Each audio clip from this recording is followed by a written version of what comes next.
Good afternoon. Welcome along to Portsmouth, where the knockout stages begin tomorrow. We're talking about the darts, of course, because Group C and Group B come to its culmination here at the Modus Super Series on this fantastic Friday worth of tungsten action. We're going to kickstart this afternoon with the conclusion of Group C, where it's the two Irishmen that lead the way.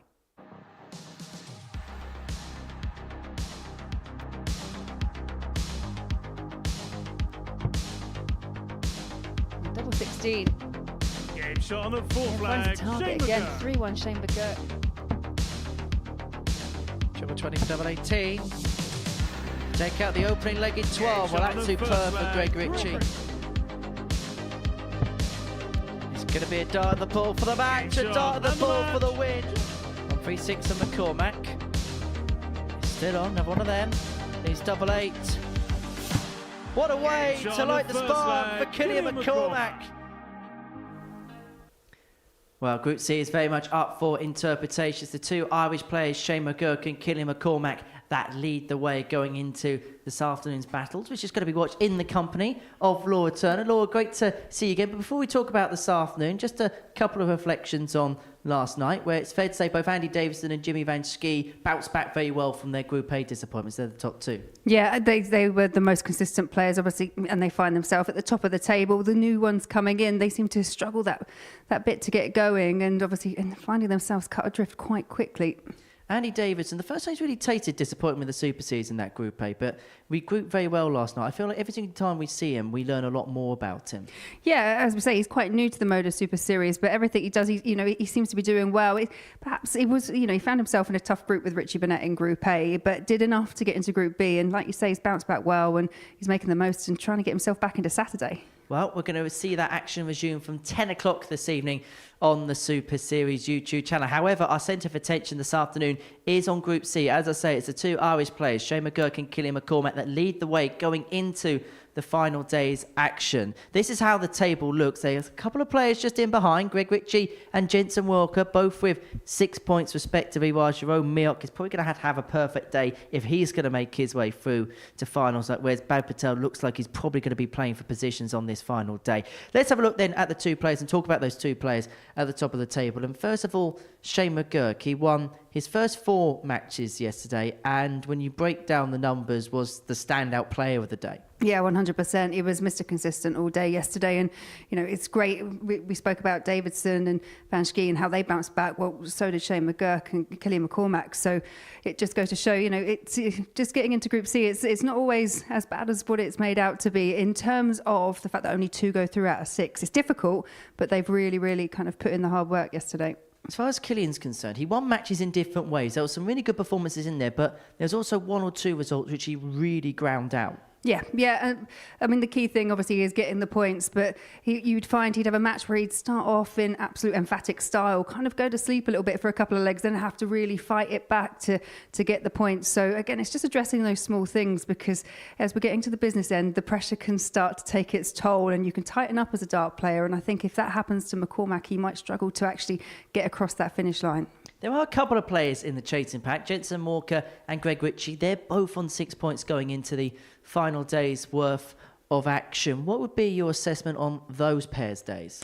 Yeah, I think with Greg Ritchie, I think he started off, obviously had McGurk first, and coming in cold. Obviously McGurk's had a few days here already, just didn't seem to warm up quick enough. It took him a few games to get going, and obviously finds himself just slightly cut adrift from those top 2. But overall, he did warm to the day, so if he can start as he finished off yesterday, then I think he's, again, another one that's going to push one of those top 2 spots. Well, let's have a look and see what the bookies think about today's action. This is how the odds compilers see it. Now, Killian McCormack actually hasn't changed from that 11-4, but Shane McGurk has gone in the 5-4 favourite. Now, Greg Ritchie was the other joint favourite yesterday morning. He's drifted out to 7-2. Is it not a surprise when you consider the way he played yesterday that Shane McGurk is the bookmaker's favourite? No, 100%. Obviously, as you say, he was joint favourite coming into it, and just the level of play, the consistency of play as well. He just seems to be that one to beat. He's proven very difficult to beat, and Killian McCormack had to really pull something out of the bag to find the win.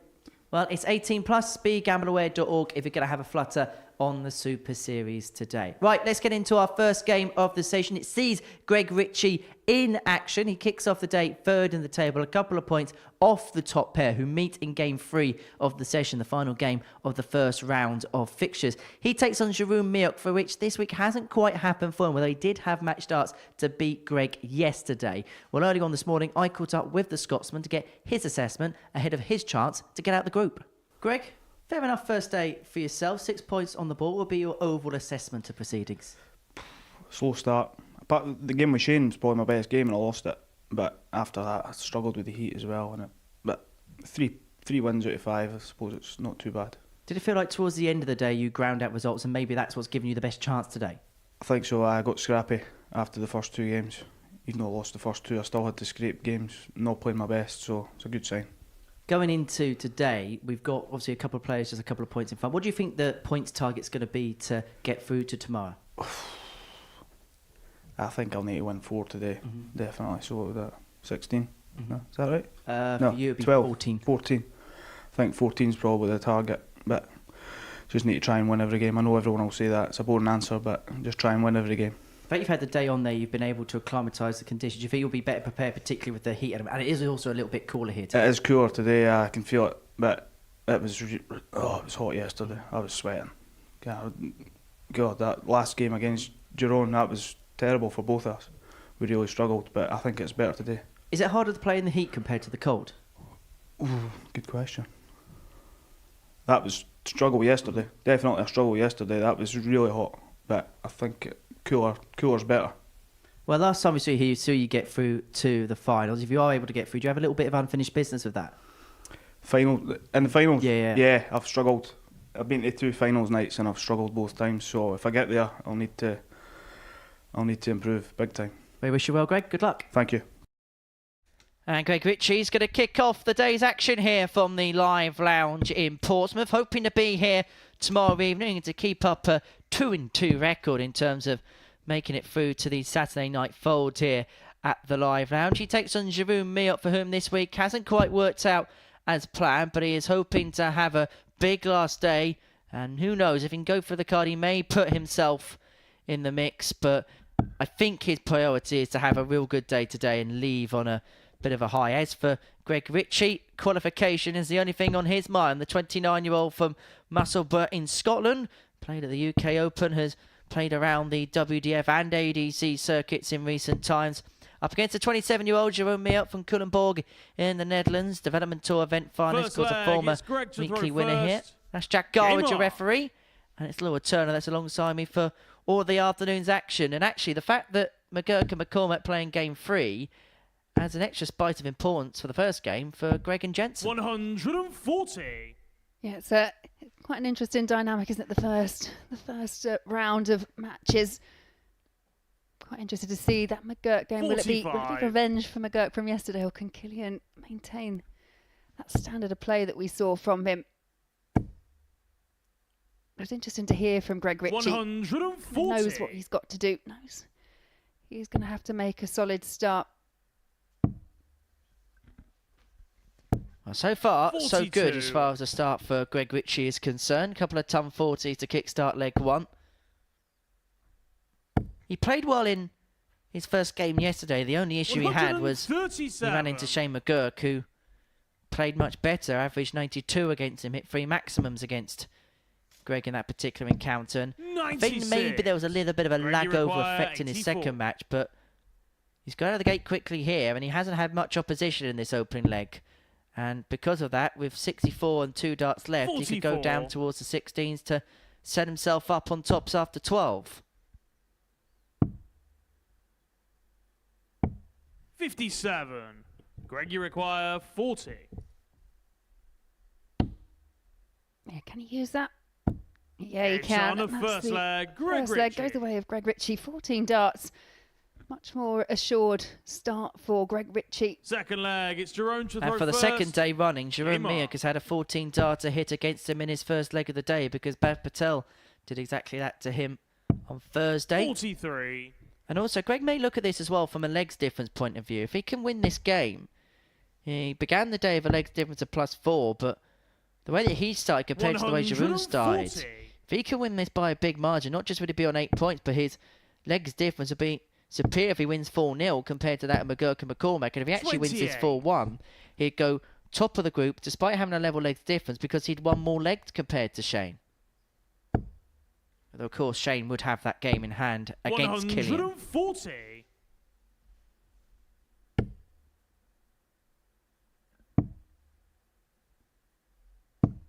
58. you get a feeling there's some real key matches that will shape the table as we go throughout today. And with 57. the likes of Patel not yet registering any points, Jerome just the one win. Even if their race is run in terms of getting 60. to finals night, Greg, you quite require often when you know that 164. that's going to be the outcome, you can kind of relax and play with a bit more freedom. And we've seen it before. They can then act as spoilers and really put pay to other people's campaigns. 29. And there were glimpses of good performances from Jerome, but they weren't quite pieced together. But if he can 64. combine it all in Greg, one you day, require then 135. there is a possibility that he could be that architectural spoiler. He doesn't have to chase the bullseye here because, again, he's left himself on a finish after 59. a dozen darts. However, Jerome is nowhere near the finishing post. Richie here averaging just a shade under 96. 81. Greg, you require 76. And he could be on the cusp of a 2-0 lead. 61 remaining. Goes for the ball, Game shot, finds the second ball, leg, and leads Greg by 2 legs to Ritchie. 0. And now he has the break. Third leg, it's Greg to throw first. Game on. You get the feeling with Greg Ritchie, he was kind of feeling his way back into the session yesterday, but today it's very much all business. 95. Well, it's interesting, Greg mentioned before play the weather conditions. It's been a very hot week here in Portsmouth. Temperatures yesterday peaked at around 24 degrees Celsius. A little bit cooler 100. in the auditorium today. As to the weather conditions, 18 degrees the current temperature outside. 139. Greg is very much hotting up on the oche indoors.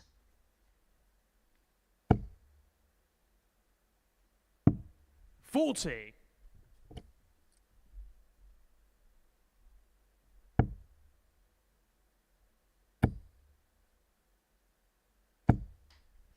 108. Yeah, there you see, first 180 of the match goes the way of Greg Ritchie.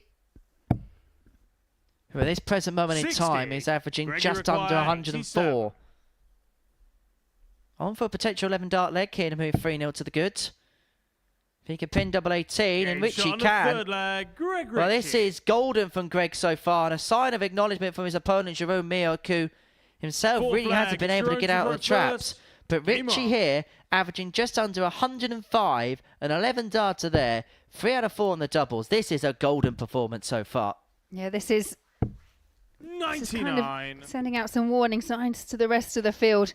And we said yesterday that Shane McGurk kind of laid down that marker early on. Well, Greg Ritchie is doing it from the off. 140. And actually, the way the fixtures pan out, because them two play, but in the last game of the first round, Greg and Jensen can really put themselves in the picture 76. and really force the pressure upon them two going into that match.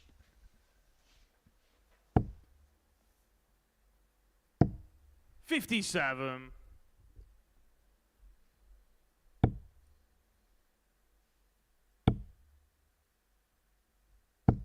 140.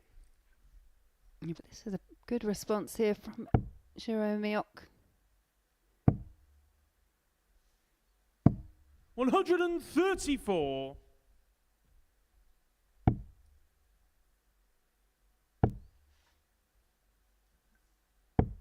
134. Greg, you require Much better leg, but this could be the game right here, right now.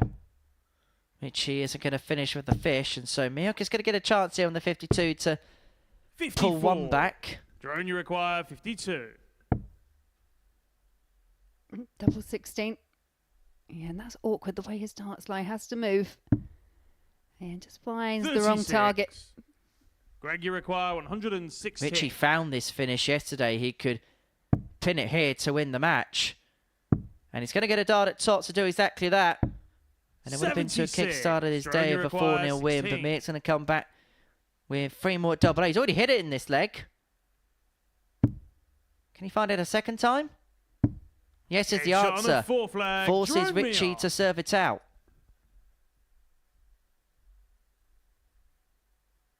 Fifth flag, it's Greg to throw first. Game on. And despite the gaping averages at the moment, Miok finds a way of getting a leg on the board. 55. I think for him, just giving himself something to build on. Richie has been extremely strong throughout this match so far, but I like the attitude from Miok. He 25. still stays in there, he still persists.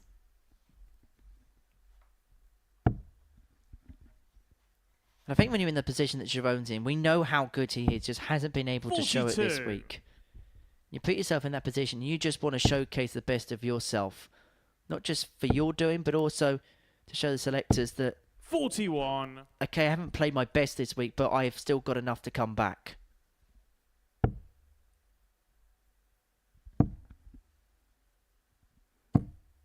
$58.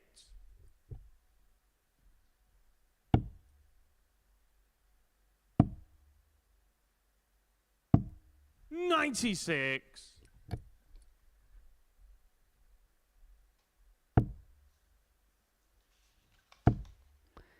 Yeah, for me, this isn't the first time we've 17. seen this from Greg Ritchie. Making quite a strong start and then just dropping off when it comes to the business end of matches. 83. He's really opened the door here for Jerome Miok. Who's improved massively, just as Greg's just beginning to come off the boil a little bit. However, Greg's in that situation because he is on the hill. He only needs is a couple of good minutes and he will be 137. over the finishing line, and a couple of good visits away now from crossing the finishing line. 77.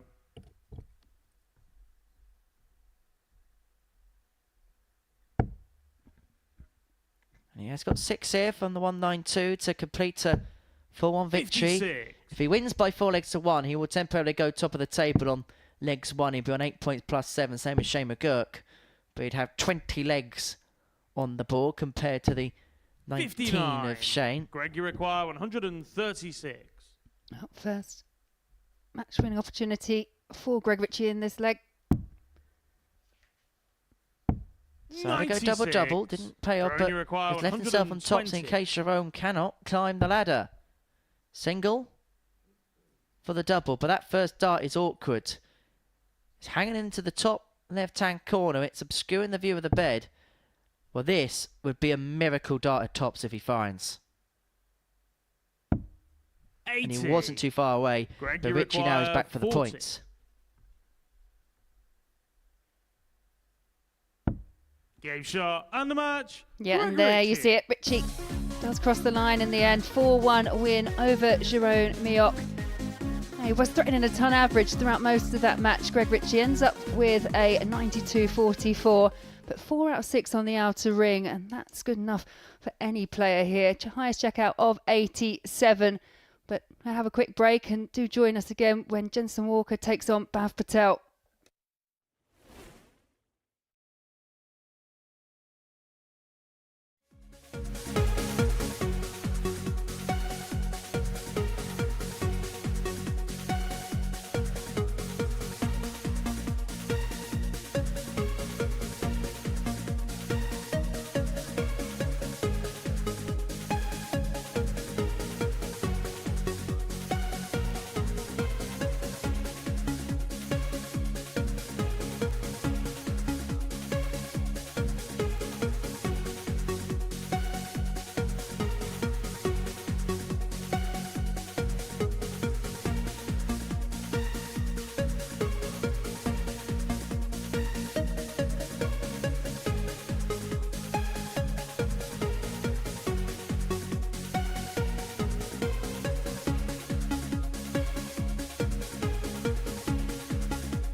Welcome back to the Modus Super Series. Before the break, Greg Ritchie got the better of Jeroen Meert by 4 legs to 1. Good performance that from Greg. Average of 92.5, 4 from 6 on his doubles. It moves him top of the pile temporarily ahead of the game between Shane McGurk and Kenny McCormack, the final game of the first round of fixtures. In the middle of that, we're going to see Jensen Walker in action. As a matter of fact, he can go top of the table if he can get the better of Bhav Patel by 4 legs to 0 in this one. Jensen, who won 3 from his 5 on Thursday up against Bhav, who's still searching for that first win in this Group C. Started well in the game against Jeroen Meert, lost it, and it felt like as a consequence his day waned from there. But for Jensen, 17 years of age from Coventry, 11-time WDF title winner, most of them on the youth circuit, up against Bhav, who played at the World Championships back in December, making his debut at the Alexandra Palace. That's going to be one of his goals for later on in the year. But for Jensen, his goal right here, right now, is to secure a second Saturday qualification from 2 appearances. And the 17-year-old hoping to join Luke Littler in that list of teenage stars that have won a week here at the Super Series. And yesterday, we saw some real good stuff. And perhaps if we're going to be ultra critical, 100. maybe the one area to improve upon for him was the doubles. Just 25% on that yesterday. Yeah, and I think when it came to certain key moments in matches, that's when the doubles failed him more than not. So I do agree. I think if Jensen can just tighten up on that part, then he could also threaten one of those top 2 spots. As it stands, I think it's until we see the next 2 players and see how they come out this morning, it's still quite hard to call 40. as to which 2 players are going to be gracing the stage here on Saturday. Is it fair to say for Bhav that today is not about the league table for him? Today is about finding the best 43. version of himself and actually just showcasing himself in the best light. I think so. I would agree with that. 180. But I get the feeling the other players are going to make it very difficult for Bhav Patel.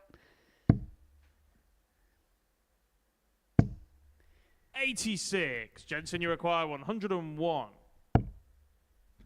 Well, this would be some start. Double 16. 85. Would have been to kick-started the day with a ton plus checkout. He's going to come back for the double 8 because Patel is not in finishing range. 60. Jensen, you require 16. Double 8 for a positive start. Well, this was the glaring issue yesterday. Missed 8. starts to the double, and it has Bhav, you presented require an opportunity for Bhav here 127. to take the first leg against Fro, if he can pin the 1-2-7 in game. He's not going to, so Jensen will return for double 4. 43. Jensen, you require 8. No score. Yeah, and Bhav, wrong you bed. require 84. So another chance here for Bhav would be a break if he can find the 84. So 14 would be the route for bullseye. 59. And that Jensen, you really would have been require a steal of the 8. leg when you consider the scoring passages. But Game Walker's shot on over the line first in the leg. end. Jensen Walker. Not quite a walk in the park, but it's a leg on the board. He leads 1-0.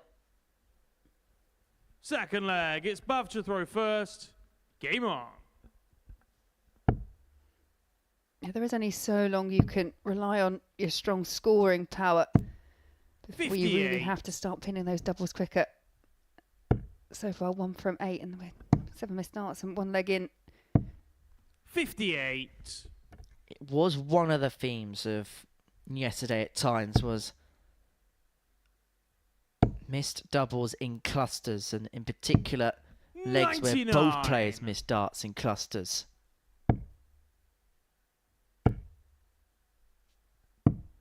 59. Yeah, from a viewing perspective, it obviously makes this, very, very tight, very tense kind of match when 59. there are a number of missed doubles. But when you're a player, you just want to get up there. You just want to finish it off as quickly as possible.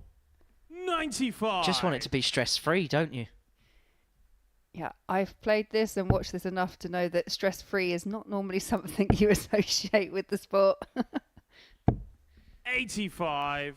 Particularly at the Super Series. We want stress-free, we want drama. 100. It's all the drama, Laura. We love it.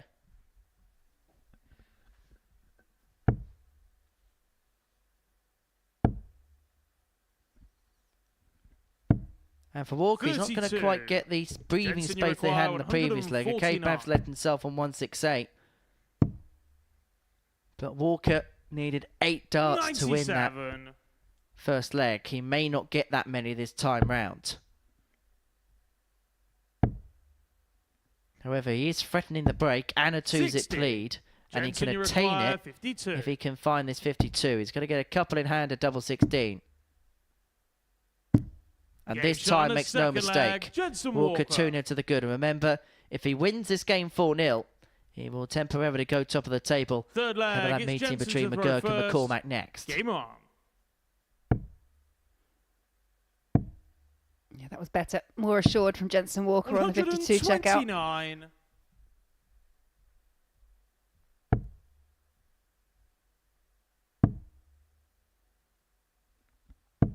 Interesting just seeing a 58. change of equipment and a change of setup for Bab today. You may realise or saw if you were watching yesterday, he was playing with those 60. triangular shaped flights, which is something the likes of Devon Peterson and Connor Scudder using right now. But he's gone back to the traditional 4-leaved flights.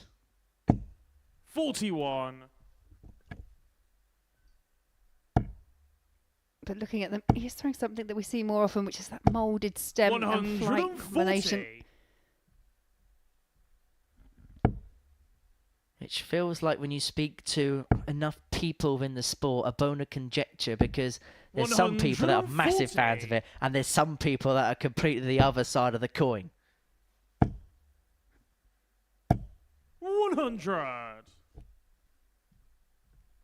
Yeah, I think it's like anything. You find what works for you, and some players experiment more than others with quite clearly varying 92. results. Jensen, you require 72. And there's not one size fits all approach to it as Walker looks for tops. 32. Because of course you Bab, played at require Lakeside with an odd dart. 170. I did, yes. Yeah, that was a few years ago. But I did persist with an odd dart for around 60. 15 years. Jensen, you require 40. I then found the original third dart. Game shot on the Walker third moves leg. 3-0 up. He's a Jensen leg away Walker. from top of the group. Then I got offered a sponsorship, which meant that I don't Fourth think flag, having it's 2 Bab darts to the throw same and one odd first. one was particularly Game on. marketable. Don't give Peter right ideas. Yeah, it did. 81. Bizarrely took a long time to actually readjust because I threw the last one so differently. Was it always the last dart you threw? When Oh, you got always. 140. Every time.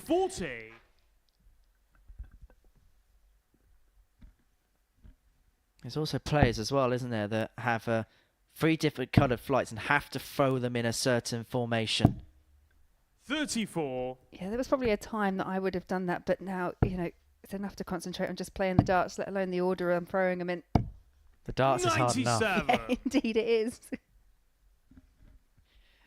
Well, Jensen's making this look fairly serene now. He had his misses on the doubles in the first leg, but 55. since then has recovered well, 2 from 5.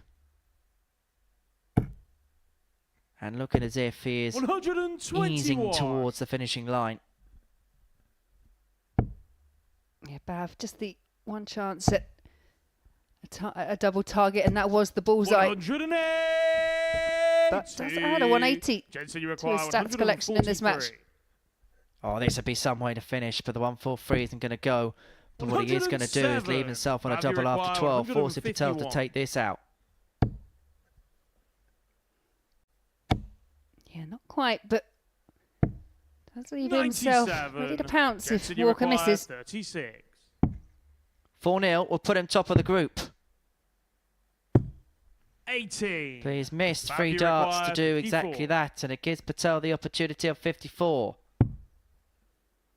Yeah, needs tops. And double 10. Yeah, that 44. combination has proved difficult this Jensen, week you so far for require Patel. 18. So Walker comes back, and he's going to split 10 double 4 for the 4-0 win, which will put him top of the pile.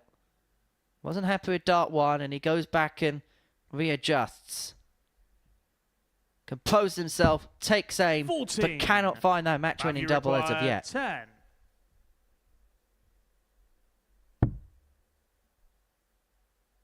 splits 10, so 1 for double 2. 8. And more Jensen, you starts require at the outer 4. ring. Patel's in the madhouse, as now is Walker. 2. Bav, you 3 require from 22 2. on the doubles now. Yeah, and this goes to what you were saying earlier. Tends to Game be shot on a the fourth cluster of leg, mixed Bav doubles. Patel. But it is Bav Patel that finds the target in the end, and it's 3-1. And that now means Fifth leg, Jensen it's Walker Jensen to cannot throw top the group first. following the end of this Game game. on. But he does have the darts here to win 4-1 and to put himself on to 8 points in the group and pile the pressure 99. on Messrs McGurk and McCormack ahead of their game next.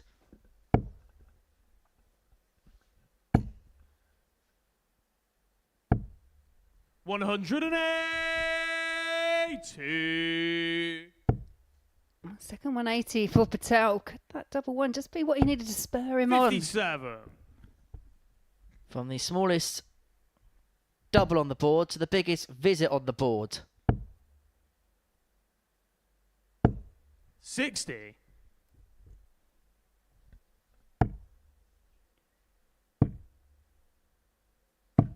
$134. Good performance this from Jensen. And he's now hoping to really put the hammer down. 96.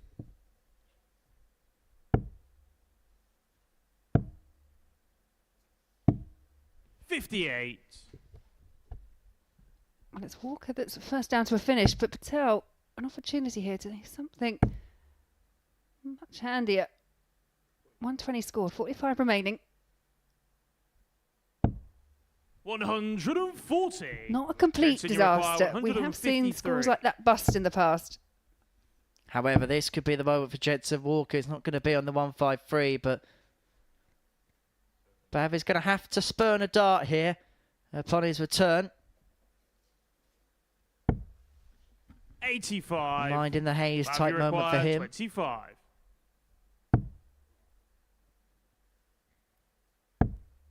And eventually he will get a dart at a double. The dart is at double 6. Game shot on Finds the the double fifth 6. leg, Bav This Patel. game goes back to 3-2. You can just see the frustration on the face of Jensen Walker as he heads back to the drinks table. He Sixth knows he leg, should be it's out Bav of here. He to probably throw could have won first. this game 5-0 in a race to 4. But Game he's on. being embroiled in a battle here with Bav, who now has the darts to send us all the way to a last leg decider. Yeah, fairness to Bav, that last leg was 1 in 15 darts. Up 66. there with one of his best legs of Group C. 57.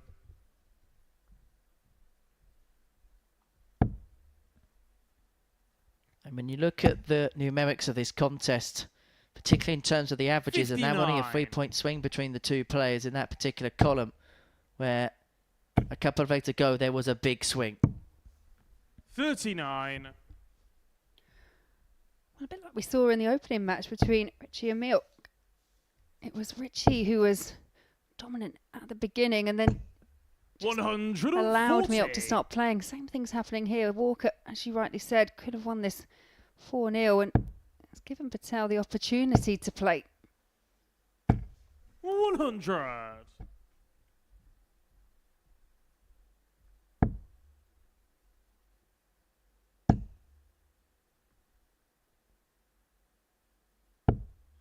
Three. I was going to say the key for Bav, I've been in his position. I've played in Group C. I have 140. done the whole going through day one without picking up the points.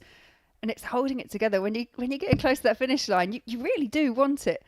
So it's just holding it 29. all together just long enough to just see yourself through.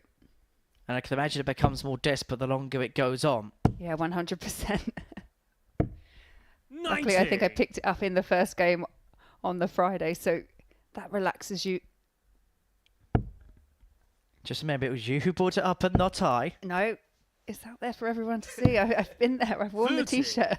Jensen, you require Well, this is 75. for a 4-2 success to eventually get this game won. Double 12. And now double 6. 63. There's now more mismatched darts. Now he's 3 from 24. He's with 21 darts at the double of this match.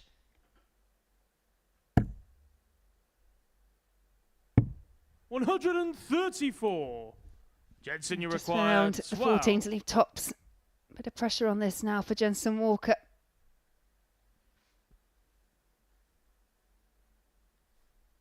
Yeah, just takes his time.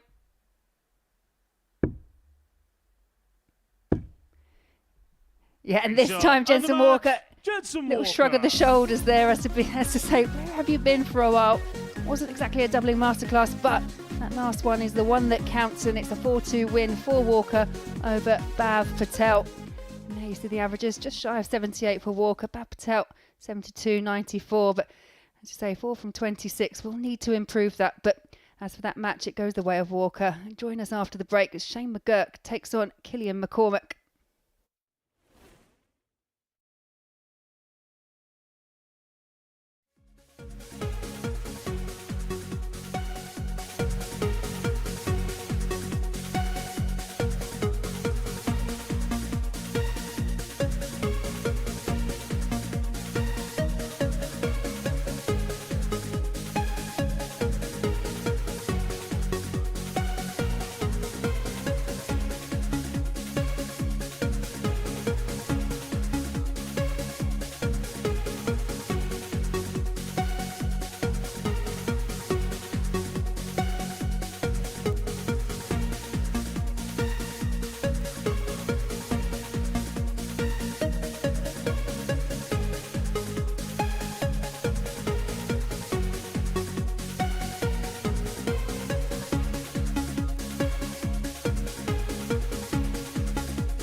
Welcome back to the live lounge here in Portsmouth. It's all quiet now, but it's going to be a little bit louder and a little bit more boisterous in here tomorrow evening. And both Shane McGurk and Killian McCormack will be hoping that they are going to be playing in front of fans on Saturday night. They're the two pacemakers at the top of the group overnight. Both picked up 4 wins from 5 on their opening day's play. And it was actually Killian McCormack that stopped Shane McGurk in this fixture yesterday from completing the card.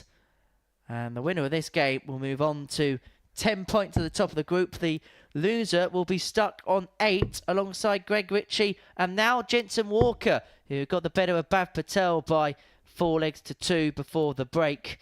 He squandered 24 darts at a double, but got over the line. Shane McGurk, the 29-year-old from Monaghan in Ireland, the reigning Irish Open champion, looking to add a Super Series weekly win to his resume up against a man who won the Irish Grand Prix last year in Killian McCormack, the 37-year-old from Dublin, hoping that he can make it through to Saturday night on his debut. It should be an intriguing game to round off the first round's worth of fixtures, and the winner of this game, Law, it's fair to say, is going to have a massive head start in terms of qualification. Yeah, it just feels really big. I know this is only the 3rd game in, but it does feel like a big one. Both these players, as you say, coming in at the top of the table. On First leg, equal it's Shane wins. to throw first.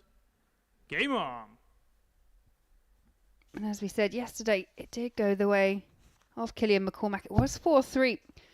And I wonder how much having the advantage of throw in a race to 4 is going to help. 30.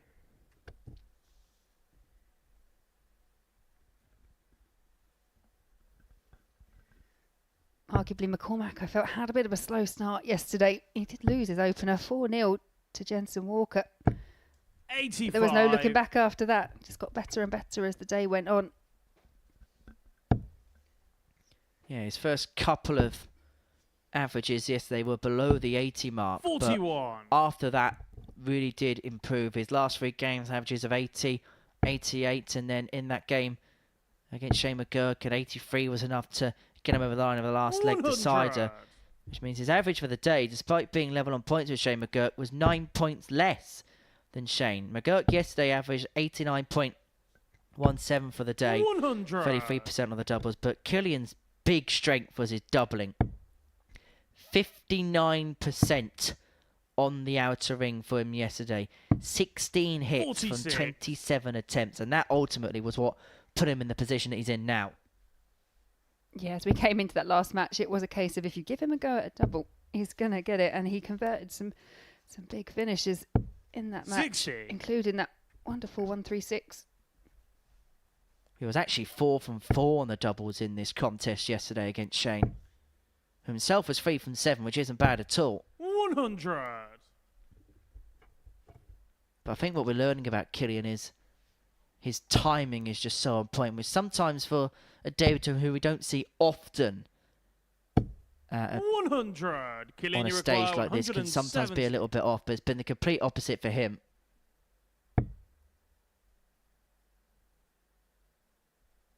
Both players leaving themselves on the fish in this first leg.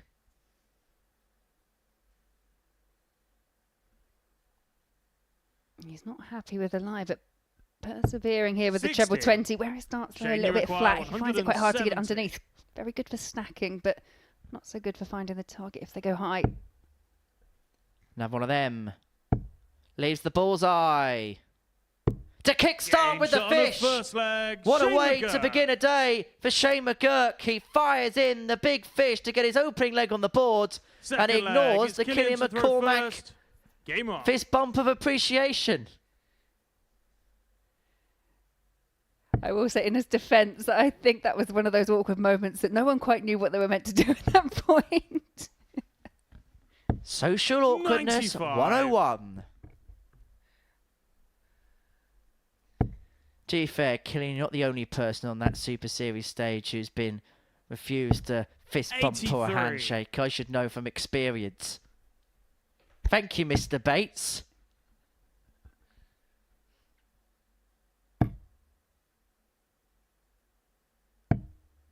$13. Yeah, I wonder if that 170 checkout may have just riled Killian McCormack slightly, but also ignited a fire in 100. Shane McGurk.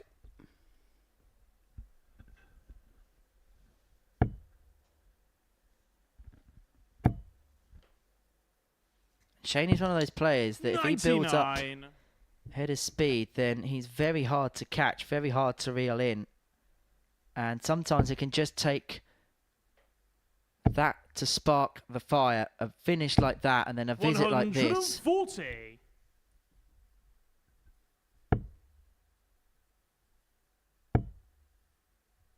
Shane may have started the fire, but 100. to be fair, he's been burning brightly all week.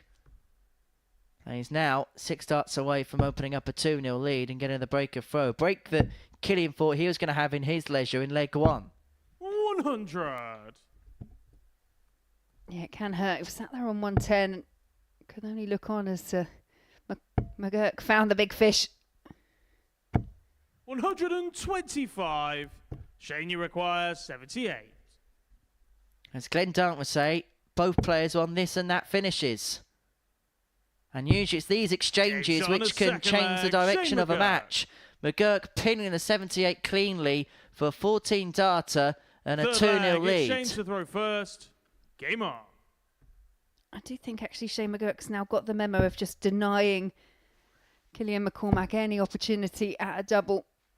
We said yesterday 60. McCormack 4 from 4. Well, right now Shane McGurk 2 from 2, including that wonderful 170 checkout. I wonder what the conversation's been between these two overnight, because I have it on good authority that these two are staying in a shared accommodation with one another. 122. We've been spending a lot of time with each other. So I wonder what the conversation was like over dinner yesterday. Not the only two that have been spending a lot of time together this week, because the Dutch pair of Jeroen Meerk 94. and Jimmy van Schie are sharing a hotel room together over the course of these 5 days.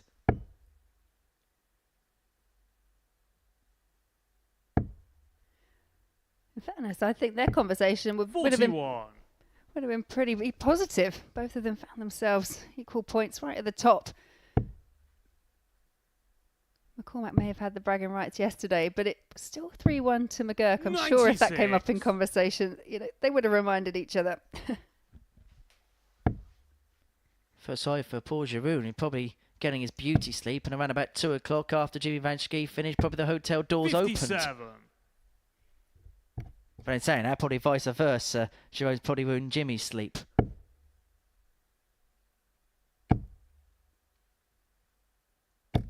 $140.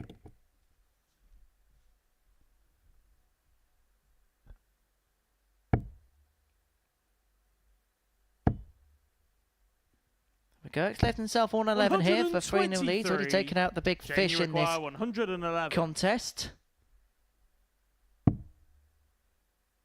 And the importance is to be twofold. Not just if he can win this, but win it big.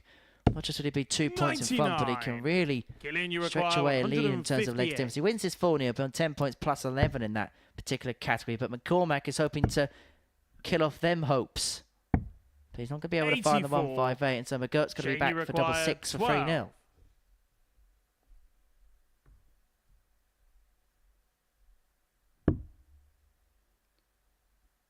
Going straight for it. Game shot on Finds the the third target. leg. Shane 3-0, McGurk. Shane McGurk. Can Killian McCormack just find that extra level? Fourth flag. It's Killian to throw first. Stop this onslaught by Game on. Shane McGurk.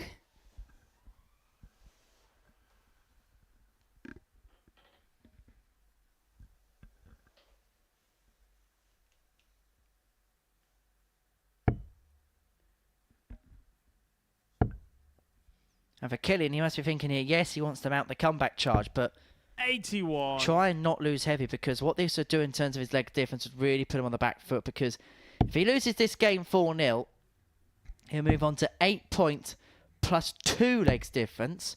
83. And suddenly from thinking about going top, he'd find himself fourth in the table, because Jensen Walker, because of his 4-2 winning against Bad Patel, would be on 8 points plus 6. And Greg 100. Ritchie, because of his 4 winning against Jeroen Meerk, would be on 8 points plus 7.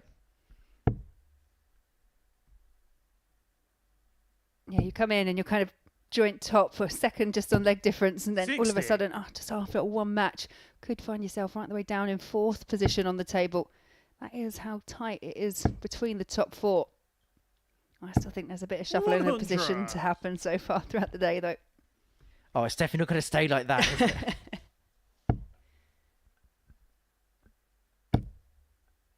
I was about to say, Killian's making some inroads in this leg, and then McGurk fires back with a 2 big treble turn. Just to keep his compatriot 60. on his toes, and that trebleless turn could well spell the beginning of the end if McGurk can find something makeable again here, which it looks like he will. 99. He'll take Killian, that. you require 160. And you see, it just has to move again just to get the angle. Yeah, makes even move across, even more. 60. Can't seek out Shane, that you treble require 20 target. 124. And so this is to fire Shane McGurk to the top of the group and to put himself in a real pretty position. Treble 18 and Bull isn't going to go this time, so McCormack needs a literal 56. ton topper to Killian, stay you in this require match. 100.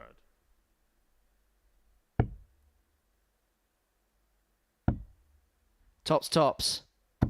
Oh, it's On immaculate. a 4 flag. Some way Killian to keep McCormack. himself in the tie. And McCormack brings it back to 3-1 and he forces McGurk to serve it 5th out. flag. It's Shane to throw first. Game on. And that there was Killian McCormack's first opportunity at a double. And true to form, finds the target in quite emphatic 60. style. Right, just having a look at the scoring power pack in this particular contest. 81. Cormac's doing all of his damage in the ton plus column, as you can see there. McGurk with 3 140s and 5 tons, but for Killian, he's just keeping himself steady along that 1 treble visit line. 41.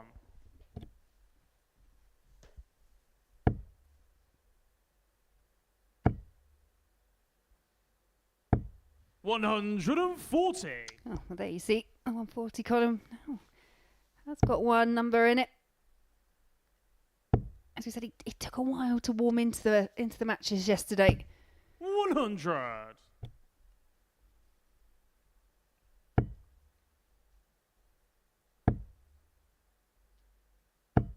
$60. Both of these two were the first to arrive at the venue this morning at around about 11 o'clock. Getting themselves ready for what was a or what is 60. a big day ahead. Yeah, I'd say that was about right. Kind of like to be at a venue a couple of hours before. Gives you time to kind of settle down. 44. I know there are some players that can kind of just stroll on in, walk straight to the dartboard. Just need a bit of practice.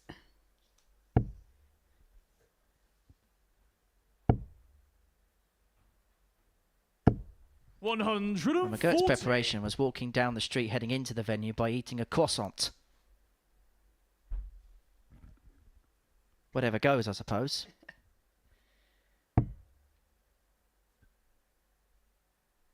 Yeah, things just looking a bit edgy here for Killian McCormack.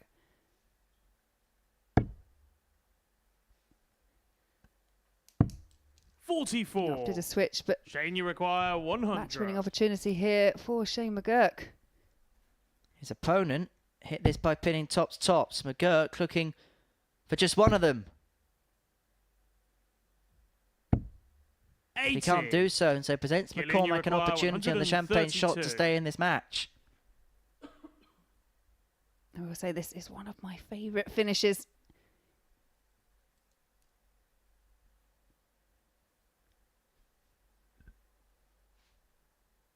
Can he add the 132 to that ton top? But can't on this occasion. So McGurk, more match-winning opportunities. Double 10 required. And importantly, 3 92. at the double to get the job Shane, you done. require 20. To put himself top of the table. Double 5.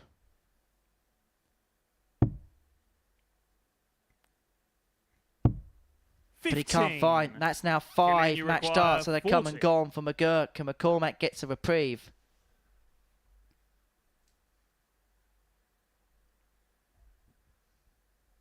Yeah, he's gone back to the table, just taking his time. Knows the importance of this start. Would be a break of throw as well if he can target the tops once again.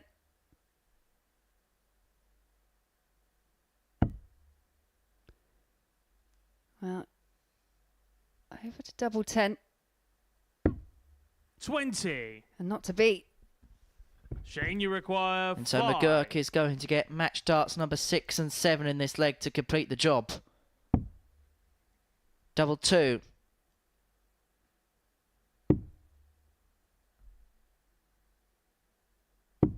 And Shane Great shot. McGurk And is the going match, to be the Shane man to McGurk. beat in Group C. It is he who is the first that moves on to 10 points and will have a 2-point gap from the chasing pack. He beats Killian McCormack by 4 legs to 1.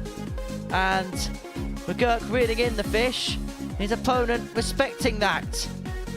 A coordinated celebration.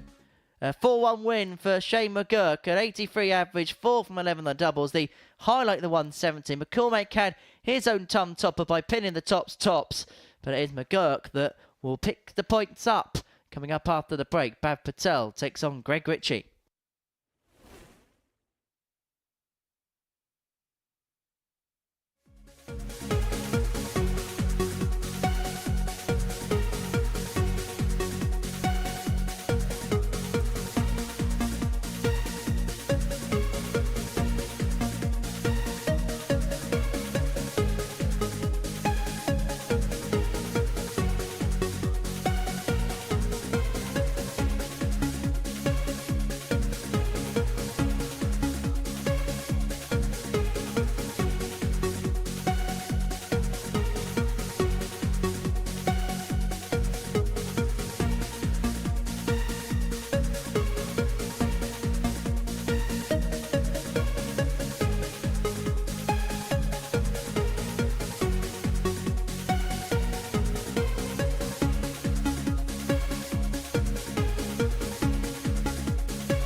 Welcome back to the Modus Super Series, where we completed the first round of fixtures on this Friday morning at the Live Lounge in Porto. This is how the table looks. Shane McGurn beat Killian McCormack by 4-1 before the break, and so he moves on to 10 points in the group. A 2-point buffer from Greg Ritchie and Jensen Walker in second and third, who also won their first matches. And that defeat for Killian, well, that's really dented his hopes. Kay's on 8 points, but now he's got a big gap from Jensen and Greg in terms of the leg diffs. Remember, the top two from this 6-player group make it through to tomorrow night's final. So that is how the picture looks so far. We're going to kick off round 2 with Greg Ritchie up against Bhav Patel. So far, every single game has gone with the darts so far. And if that trend is going to continue, it'll mean that Bhav Patel will get his first victory of the week here at the Live Lounge in Porto. But there was a lot to be encouraged about by Greg Ritchie's first performance. An average of 92.44, 4 from 6 when it came to the finishing. He said that he needed a strong start, and he said he felt he needed 4 wins from 5 to make his way through to the final tomorrow evening. Well, the start was very encouraging. Yeah, it was indeed. I just feel today may just be a bit of an uphill struggle here for Bhav Patel. Just needs to find a way of relaxing enough just to get that best performance out of him. Obviously, he said yesterday when you had a chat with him, he's been putting in the work, he's been putting in the practice, but it is very different when you try and convert it up here on the stage. 140. Yeah, but this is better.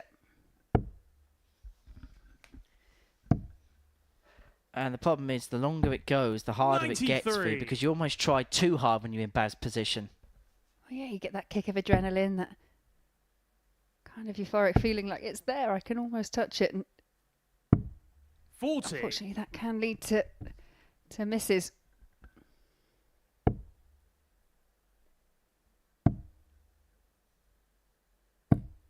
58.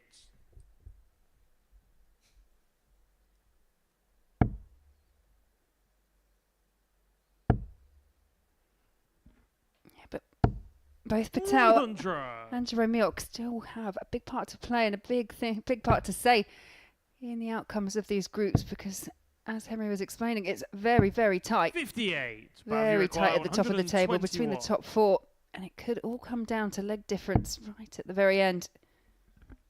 And the fact that every single game has been quite comprehensive one way or another 97. so far has strengthened that need for a good legs difference. Ritchie and Walker did their jobs in game one. McGurk has put himself in a great position, but for Killian, he is now the back marker of the four. Remember, he was the one who started in second place. But Patel here, double 12, to take out the opening leg. He's had a couple like that where he's been in a position on a double, there's been a wild dart, and so puts himself in a precarious suit, and now he's hoping and he's praying that Ritchie doesn't take out the little fish. If he is, he needs the treble. Finds it for ball. 105. And narrowly misses, Have you but that miss required offers 12? another chance here for Bhav Patel. Double 3. There's that awkward little lift. 6. Greg, you require 25. So, Greg gets a chance on 25 to get the break in. A leg that it felt like, well, he's busted No score. score. He's hit the treble 9. Bav, you require 6. Well, that was wild to say the least.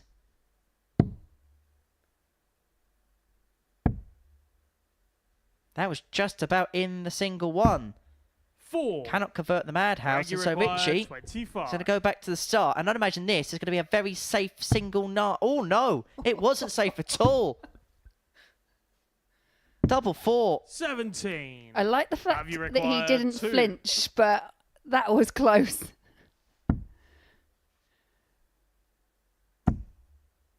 Yeah, can Bhav use them as markers? Oh, No just score. pulls it too Greg, you low. require 8. Who wants to win this leg? Greg Game shot on does. the first He leg. breaks, Greg leaves Ritchie. 1-0. Not a classic leg, but every single one is important in his leisure today. And he won't care Second how leg, as long it's as he Greg to throw does. first. Game on.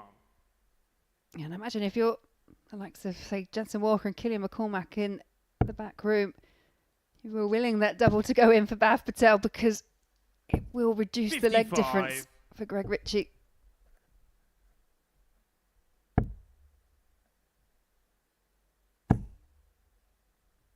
Bav's on a 9 here. 66. Ruins it by hitting a treble 20.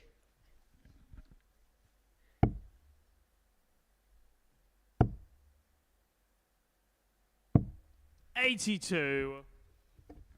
Mind it, in this round of fixtures, Jerome Mick takes on Killian McCormack, and then we get another heavyweight game. Jensen Walker up against Shane McGurk. And McGurk 100. wins that one. He'd be on 12 points. He'd then be 4 points clear of Jensen, with 6 left to play for. 89. Then he'll hope that Jerome can spring a surprise on Killian, because that way he'd be 1 win away no matter what from qualifying through to tomorrow night's final. 26. Suddenly, Killian could be in a position here where at the beginning of the day he could have won a game that put him in pole position, but by the end of round 2 he could be on the cusp of elimination. 59. Yeah, Shane McGurk, as you say, in the best position so far in this table because it's all in his hands. If he goes out and wins every game, then he's definitely through. Hasn't got to rely on the other results to 77. help the campaign. But still got a bit of a way to go today before we can say anyone's safe. 56. Remember, we've got another group later on tonight, and that is just as Titan up for debate. 140. Greg, you require 160. So, 160 isn't going to go this time. Perhaps with a bit ironic after what happened in the last leg, the 160 was going to be pinned. 44. Bav, you require 92. More chances here for Bhav Patel. Finds the treble, so double 16. Game shot Yeah, on a no second problems leg. this time, and Bhav that is Patel. a breaker throw for Bhav Patel. And if Bhav Patel gets Third close leg, to the it's winning Bhav line to and throw doesn't first. quite convert it, Game on. I think you'll look back at that first leg. It was 10 missed chances at the outer ring. Well, this is a game where he must be sensing opportunity. Greg isn't on it in this encounter, 41. but he hasn't been able to punish to the degree that he feels like he should be. And then suddenly the Richie radar is turned on a little bit more. 140. And that's always the danger, isn't it, when you're playing a player like Greg? When he has an off couple of legs, you have to take advantage of it, because if you don't, you know that he's going to fire on all cylinders again at some point. 40.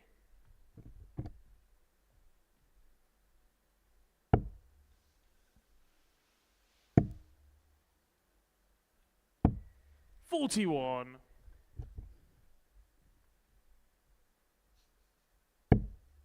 It's just the consistency, isn't it? As you say, Richie came out very strong against Miok, had that 92, but was threatening a 10 plus 135. average for well over 3 of those legs.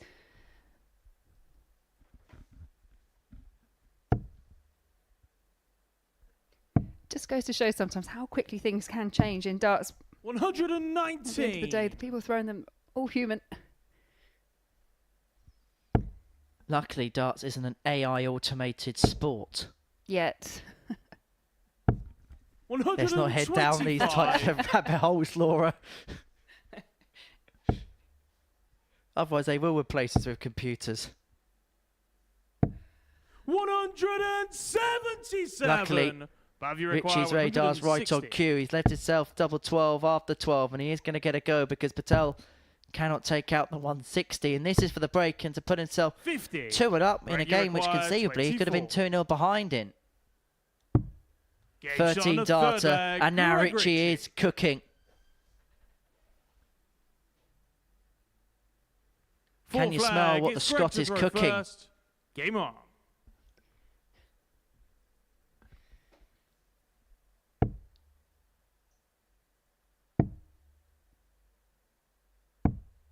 $55.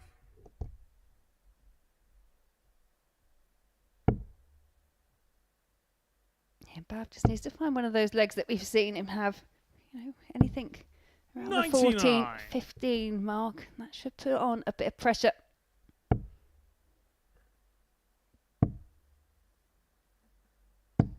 $134. There was one or two performances like this, weren't there, from Greg yesterday, and they really, really did annoy him. Particularly after the good start he made. I know he lost that game to Shane McCurd, but there was a lot of positive signs, and maybe in the 60. couple of games after. I know he won one of them, but those couple of games after just didn't quite correlate, and then ended the day okay. I know the averages may not look great in the game against Jeroen, but 81. that was mainly because of a lot of missed darts at double in that last leg.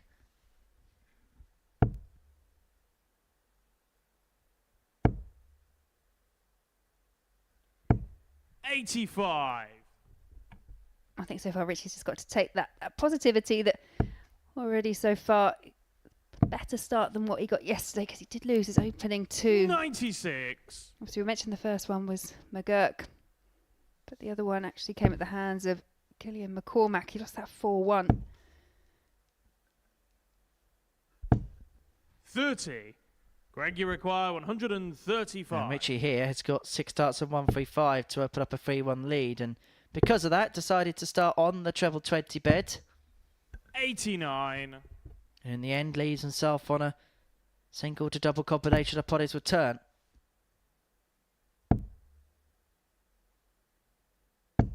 $100. Greg, you I think this is require bad. 46. We'll have a go at the 127.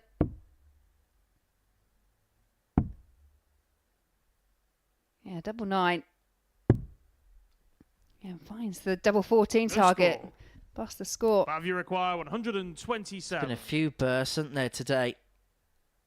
Mainly by Greg. This is the 127 and game. And game! 83. And game. Greg, you require 46. There are certain shots that you like. I get that one. Well, this is tops.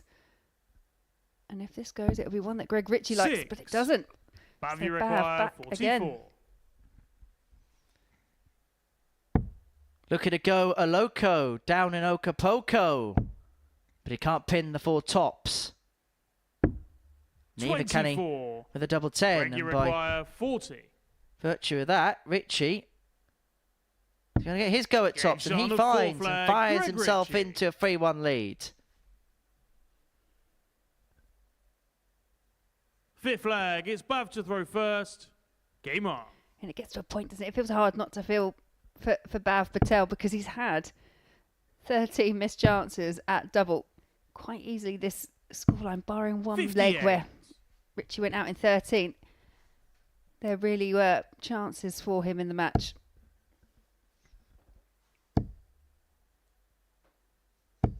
$121. I suppose it's the difference, isn't it, where maybe a bit more on a local level, Bav doesn't get punished for these opportunities, where here he really is getting punished for these misses.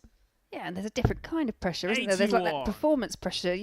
It's not very often you get to play in front of cameras as a player. And I think Bav would say himself, he's kind of catapulted 96. onto that kind of scene with the World Championships and then obviously here at Modus Super Series.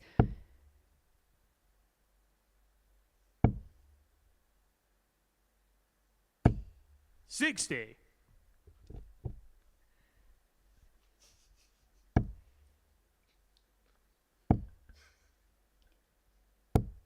$81.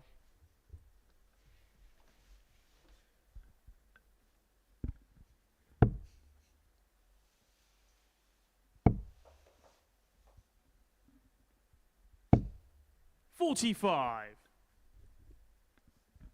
Yeah, Richie with a real opportunity here to put some real distance between himself and Bav.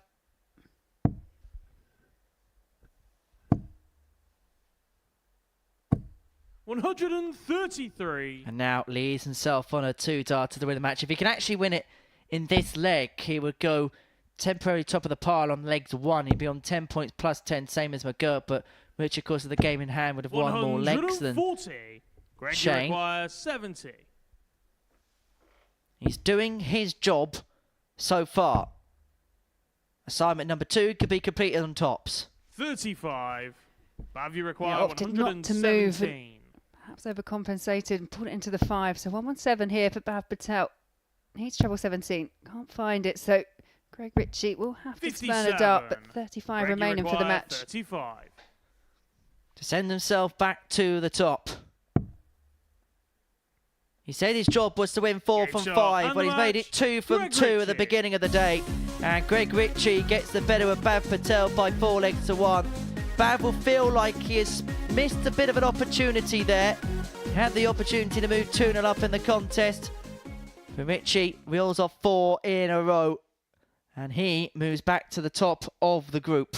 Coming up after the break, we're going to see Jerome Miak in action as he takes on Killian McCormack. Welcome to the party in Portsmouth here at the Modus Live Lounge. They've both got the talent where they can just reel off leg after leg and dish out a heavy defeat. And what a way to start the day. We're up and running here on Champions Week with a maximum. Well, what a way to finish. A 12-dart leg. Beautiful check out there from Cam Crabtree. Only needs the one. Game shot on the second leg. Darius What were you Lebanon. saying about efficiency? Game shot on the third leg. Reece Is that Robinson. the moment that Reece Robinson comes alive in this crucial clash? Looks like he's going to go for it. Game shot. And it is right next to his favourite double top. And he gets the job done at the earliest possibility. That is Cam Crabtree through. Case not so. Andreas Harrison. Harrison gets the all-important win. Game shot on the second leg. Darius Labanowski. Game shot. Well, Smith, is it Darius a Labanowski. 9? A long time. And that clenched fist. Game shot. Well, he gets the job done in the end. He's nodding in total agreement because Game shot on the fourth flag. Just Darius like that. Labanowski. only needs the one. There you can see. So that she can unlock at any moment, but that is quality from Harrison. This would be a wake up. Welcome to the party in Pompey. Should be a good marker for him, and is. It was a great guide. On the first leg, Andreas It's a Harrison. breaker throw for Andreas Harrison. On the second leg, Dan Crabtree. Consecutive breaker throw, double 16 is found. And he does lead. Fifth leg. It's not an 11, but it's a beautiful 12, treble 17, which he gets. Bullseye for the win. Absolutely incredible by Andreas Harrison. He's Andreas Dirty Harrison.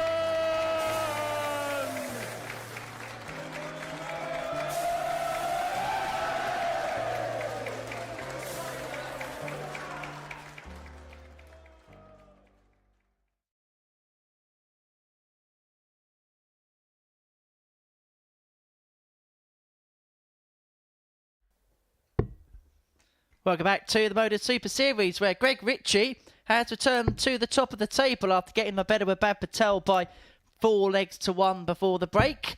And now we're going to see Jeroen Mioch and Killian McCormack go toe-to-toe. Both players looking to reverse a 4-1 defeat in their first matches of the day. Jeroen losing out 4-1 to Greg Ritchie, whilst Killian McCormack lost that big game at the top of the table against Shane McGurk by that particular scoreline. And so it means that of the players in that top 4 mix that have got a chance of making it through, Killian is now the one on the back foot. We've now seen Greg get to 10. Shane McGurk's on 10. Jensen Walker is hoping to do so against Shane in the next match. There is a possibility if Jeroen Mioch can spring a surprise here. We could just be a round of fixtures away from confirming the 2 players that are through to tomorrow night's First final. And I leg, don't it's think we Jeroen expected to be throw saying first. that at the beginning of the Mioch. session. No, I agree. I would say a pair of these probably had one of their best games when they met each other yesterday, in terms of Group C at least. 135. Jeroen Mioch, as we said, only did pick up the 1 win yesterday, but lost this fixture 4-2 to Killian, but did average around the 85 mark, which was substantially higher than what he had done throughout the rest of the day. 140. Well, Jeroen pretty much won what would be nigh on the maximum amount of legs you could lose to only pick up 2 points. Put it this way, Jeroen won 13 legs 81. yesterday. Jensen Walker, who had 4 more points than him, only won 2 more legs. So even though he's only picked up a couple of points, it's not as if he hasn't been uncompetitive 57. in matches. And unlike the timing of Killian McCormack, which we said he just timed things perfectly yesterday, it was Jeroen Mioch that did the opposite. The misses, they proved very costly in the end. 134. In terms of the percentages for the players on the doubles, there's a 36% swing in terms of yesterday. Mioch 23% on the doubles, McCormack 59%. Jeroen, you require 151.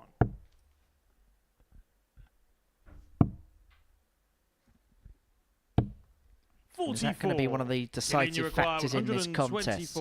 McCormack's already had a ton topper today. Is he going to find the 1, 2, 4? The bullseye. Almost. 99. Jeroen, you require 107. And this would be for a holder throw. Treble 17 for double 18. 70. A celebration there from Killian McCormack. Just goes to show how important he knows every leg is. Got that break that he needs. Got it in early.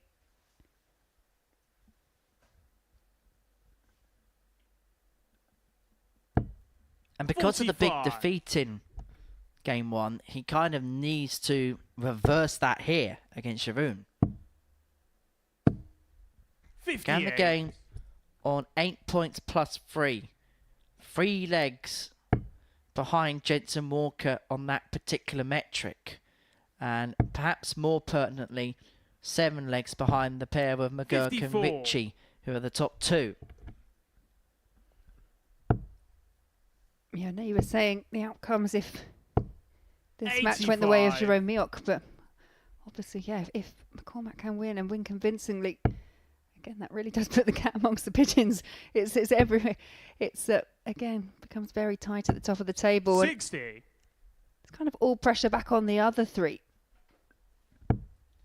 Well, the thing is, you get to the position where 26. you feel like any mistake that you make is going to be fatal. You enter that. You enter that predicament because nobody else is making mistakes. 49. Particularly, you don't want to make unforced ones. You may lose a game in your head-to-head with each other. That's part and parcel of it. But effectively, and this is no disrespect to Jerome and Bav, you're thinking you have to win those games. Simple as that. You cannot afford to lose against one of these two.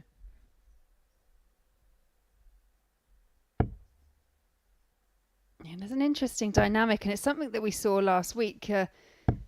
100. Lee Cox, when he was coming in to day 2, he was in a fantastic position, very similar to Killian McCormack and Jensen Walker, really well positioned. 81. He played after the people that were above him, and every single time it was the reaction. It was almost like a negative that had come into his mind because he knew then the pressure was back 79. on him. Unfortunately, You require it did cost him a 151. shot at a Saturday.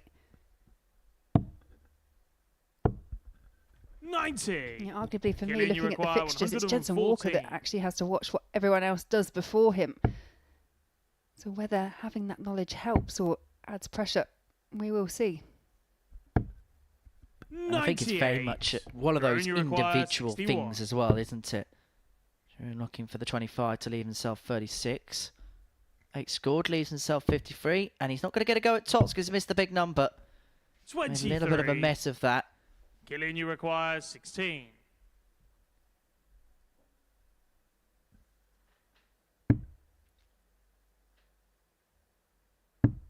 Game shot on the second leg. Killian McCormack.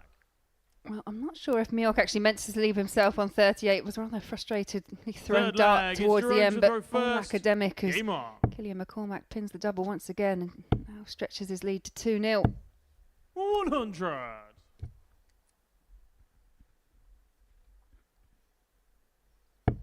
Jerome cutting a really deflated figure at the back of the stage. 100. Killian McCormack is just carrying on about his business. His second max of this contest. 82. Halfway towards winning this contest.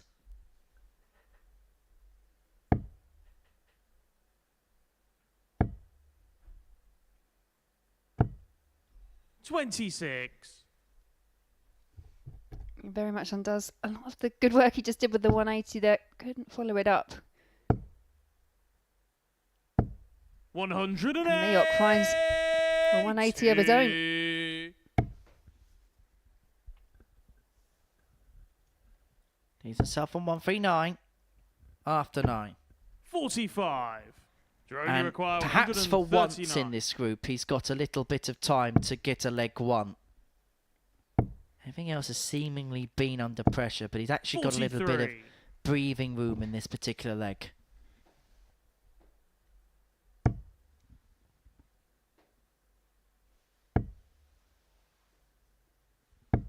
$95. Jerome, you require 96. So this 96 to half the deficit. Double 9. He didn't really want to 78. go for it. You could see it in his Killian, you face, but he knew he require had to of his opponent on the 155. finish. Yeah, I agree. There was a slight pained look. Interesting to see if Miok will go straight for the double 9 or maybe opt to 25. split. Jerome, you require Choices 18. here. I'll go straight for it, No score. and it doesn't pan out well. Killian, you require 130. And he glanced over to the scoreboard in panic and he is seeing Killian's on 130. He may get another chance to get it right. Oh, you mentioned yourself, there was that luxury of time, but time does very quickly run out. And it's the ball for McCormack, 105. and that was Jerome, close. you require A let off 18. here for Jerome Miok. Game shot on But the third eventually leg. Jerome gets over the Miok. line. He brings it back to 2-1. Just continues to ask the question of Killian, or he's going to have to find a break at Fourth some leg. point. It's Killian to throw first. Game on. I feel like that was probably a leg that epitomises the week of Giroud as far as the last 5 days are concerned, because nothing has come easy at all for him. And just when it looks like he's going to 60. get a break, it becomes much harder than perhaps it could and perhaps should have been. 85. But also, that last leg was a leg that Killian kicked off of a max and then didn't really do much after that.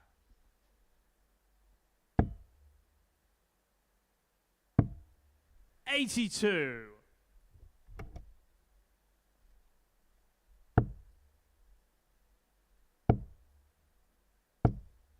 $85. Yeah, good last there from Jerome Milk. The way his dart stands, sometimes it is quite awkward for him to find a gap if the first dart goes low. 100.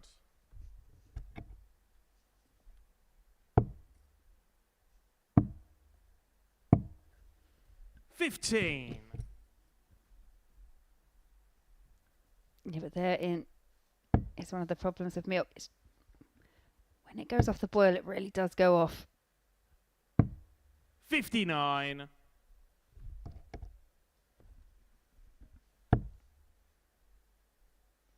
Needs a max to leave a finish.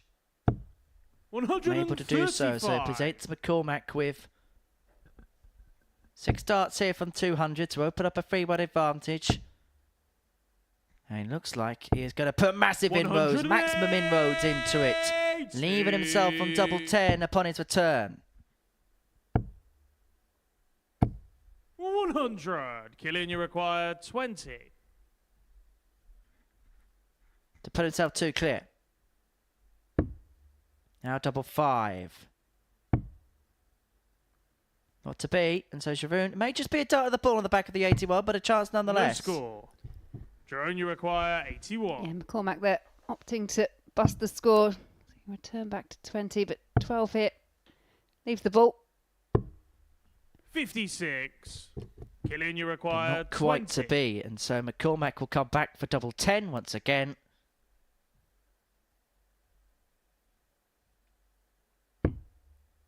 Now double 5. Grazes the wire. Has he got room to the left? 15. It's too far below. Jerome, you require And 25. suddenly, Sharoon could get this game back to throw, and if he can make it to a piece, then he'd be the favourite. But again, he's messing about with big numbers.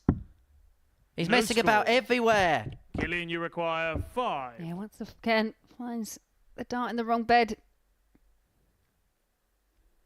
Affords again another chance here for McCormack. Double 2 is the target. And double 2 is Shot on the found. fourth leg. And that's Killian 3-1. McCormack. I think you can see from both players they're just finding this a little bit frustrating. Fifth leg. It's Jerome to throw first. Thinking a match where Game on. Killian McCormack has hit 3 180s, but averaging just around the 77. mid-70s. It's those scores in between that just aren't quite consistently high enough. This game has been very much feast or famine so far.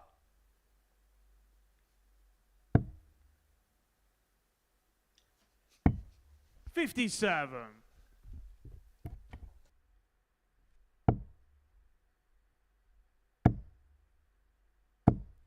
$100.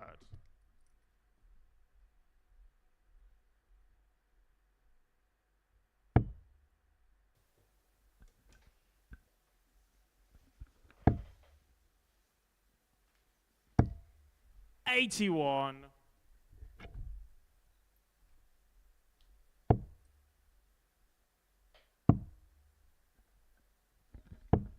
$57. Again, Shavuna's passed the parcel in terms of the advantage of throwing this leg to Killian potentially if he can find a decent score. Yeah, 43. I wonder if you're Killian, you kind of sense the opportunity that this is presenting, and it's one that you desperately need just to keep your kind of hopes alive to make it through to Saturday. And again, it is funny what pressure can do. It's a solo sport. 41. He's just taking his time. He does his thing his own way. Well, Sharoon in the background looks like he's had 2 trains delayed on his commute to work.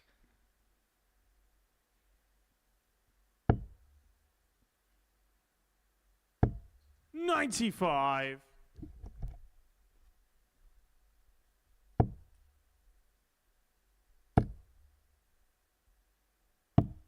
59.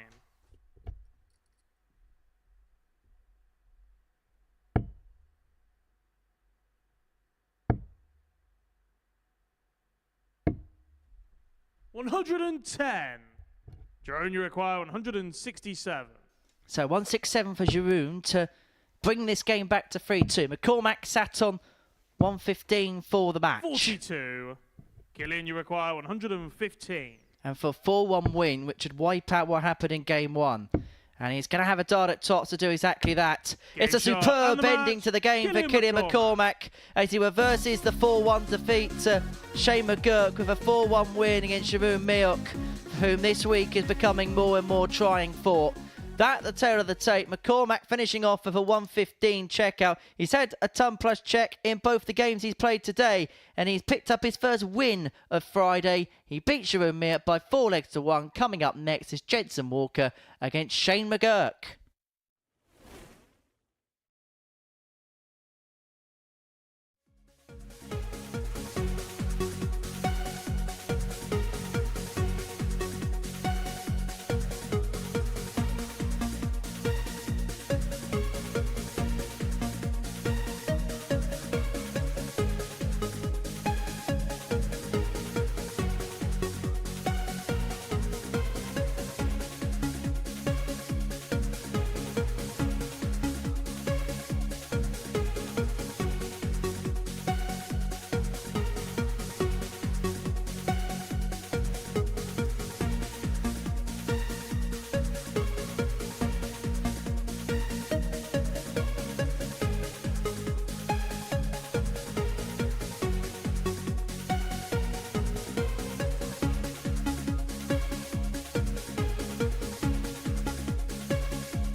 Yep, welcome back to the Modus Super Series, where we are about to see 17-year-old Jensen Walker take on our table, or one of our table leaders in Shane McGurk.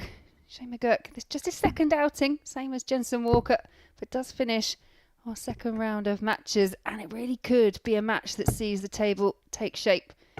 For me, McGurk has come out today, just as he did yesterday, looks quite assured. And he did get that earlier 4-1 win over McCormack to really make the table take some shape. First leg, it's Jensen to throw first. Well, this on. is such an intriguing encounter because if Jensen Walker wins this game, the top 4 at the end of the second round of matches today would all be on 10 points.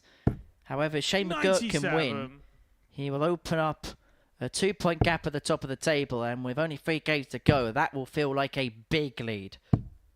96. The top 2 from 6 make their way through to the finals tomorrow night for Group C, and then we'll have a Another dose 100. of darting action for you tonight from 10, when Group B will culminate, where the top 3 from 5 will complete the spots through to tomorrow evening's final, where 135. Richie Burnett is waiting for them. I don't know whereabouts in Portsmouth he's waiting for them, but he is having 2 days off. 180. Now, great start from both players in this match. 100. And you get the Gents, you feeling require that both of them really do 124. recognise the importance of this particular match. 89. Yeah, both players won Jane, their you require openers. And we have 170. seen this shot already from McGurk. Not going to do it again. 55. Jensen, you require So Walker 35. looking for 35 to take out the opening leg. 3 for double 16. Is that awkward? Has to shuffle across. Cannot 3. find. Shane, Well, you require McCormack won the last game for 115. 115 checkout. Can McGurk kickstart this game with a 115? I couldn't find it. 45. At least the big number, Jensen, you the big require 19. 32. So Walker back again for 32. And something we discussed earlier, this has been an element of Walker's game that hasn't Shot on the first leg. been that Jensen accurate, but Walker. that time it was. And I think he's going to need more of the same if he's going to beat McGurk. Second He leg. finds Shane's the to go opening leg first. in 16 Game on. darts. Decent start with some improvements to be made, I think would be the fairest assessment of that opener. 41. Ah, yeah, but that visit there from McGurk really does open the door for Walker, and 139. true to his name, walks right through. Well, I did ask Jensen about the shirt that he wore yesterday, and we completely got it wrong, 85. Laura. Oh, really? There was nothing to do with Formula One whatsoever. I did look a bit checkered flag. It did. Apparently, it's a homage to 121. his hometown of Coventry, of which I would have thought if it was a homage to his hometown of Coventry, there'd be some play up sky blue about it. But apparently, there were some bits about his hometown, some famous things. In fact, the most famous fact about Coventry is the fact that that was the town where Lady Godiva famously ran through 100. back in the olden days.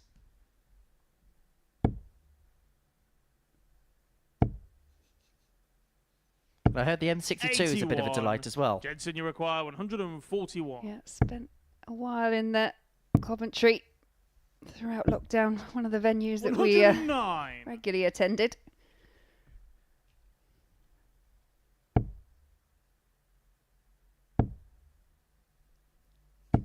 $140. Solid visit there from Shane McGurk, but it's Walker with the first opportunity once again at the outer ring and does find it. Second leg, Jensen Walker. And this is some good stuff. Backs up the opening 16 in 14 darts. And so the equivalent of Third 30 leg, darts it's for the first Jensen 2 to go legs, averaging first. 100.2. Game on. Now, what could well be the halfway point of the contest? I should say, actually, that it's the M6, not the M62. I didn't want to correct you. I knew what you meant. 81. My head was stuck in Spaghetti Junction, as would the car in that part of the world.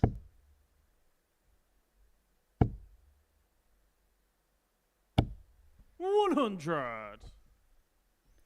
Coventry actually made it through to the FA Cup semi-finals last year before losing out on 125. penalties to Manchester United, controversially so, because they thought they'd won that semi-final 4-3 in extra time. Of course, famous winners in 1987, having beaten 100. Spurs in the final, courtesy of an own goal by Gary Mebbutt. I think it was the first ever own goal in an FA Cup final. And I thought we 58. weren't doing football this week. You can't resist. I know that was then, but it could be again.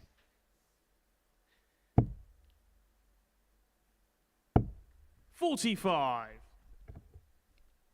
Just had a couple of forced visits coming in for Shane McGurk. 100. Whereas Jensen is really fully in his stride. This is the best we've seen Jensen play all week, that's fair to say. Calmed, 140. controlled, measured Jensen, this you require performance so far. 137. And this 137 is for a 3-0 lead. Cannot find the treble 16 on the back of the treble 19. 89. He's going to leave himself on Jane, you 48 require unless McGurk could 116. convert the 116. Yeah, does need the treble. And I don't think that was quite on target, 38. but Jensen, you nonetheless, require 48. opportunity for buttons of double 8 required.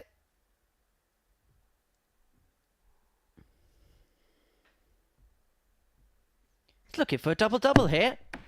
32. And it's clipped off the barrel. He was hoping it was going to help his way into the bed. In fact, it just 78. diverts the dart out the board. So it gives McGurk a double 10 to break. Now both players are at it in the double-double department unintentionally. Game shot on the third Yeah, leg. but it's Shane McGurk that does do the double-double combination. Yeah, they were kind of paralleling each other in that. Both had the bounce out at It's Shane to a very throw first. inopportune moment. Both went for the double-double, but as you say, it's McGurk not only doing the two doubles, but also finding a break. 100.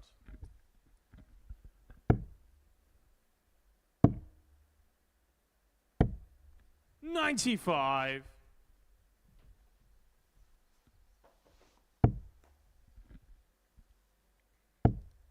This was probably the highest quality contest of 95. yesterday's action. McGurk won it by 4 legs to 2 on throw, averaging 91.08, was 50% on the doubles. In fact, 134. Jensen lost that game with the superior average. He averaged just under 94.5 in that contest, but 2 from 6 on the doubles. And even though he missed a dart a double at a time, those missed darts a double in that contest did come at crucial moments, and McGurk was able to pick up the pieces. But it feels like a different story in this particular contest. That's his second 180 of the game. Forces McGurk to take out the 167, of which is not going to go. It was really good ball management there from Shane McGurk to leave the 167, but can't convert it, so 92 required. Okay, double-double. So double 12. 68. Shane, you require 126. Really doesn't hang about, does he, Jensen Walker? We'll hang about here. Bullseye. 2-2. And McGurk is back on level terms, and Jensen Walker looks as if he's been hit by a haymaker there. He expected to come back with 3 in hand for a 3-1 lead. Instead, the lead that he had in this contest has been evaporated. 81.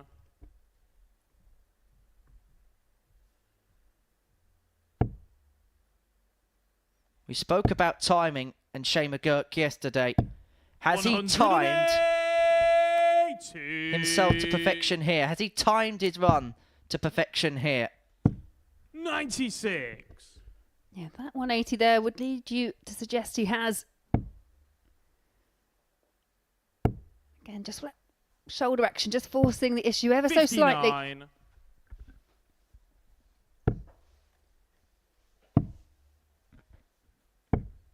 $93. One of the things, because we've seen Shane from the very outset 2 years ago here, is we've been able to watch this steady progress that he's been 98. making. First couple of appearances, we saw glimpses of it really harboring anything. Then he got through to that final. Then he started to do things like win events in the 99. WDF circuit. And now we're really seeing a proper talent come to the fore. And this 164 is for a 3-2 lead in the break.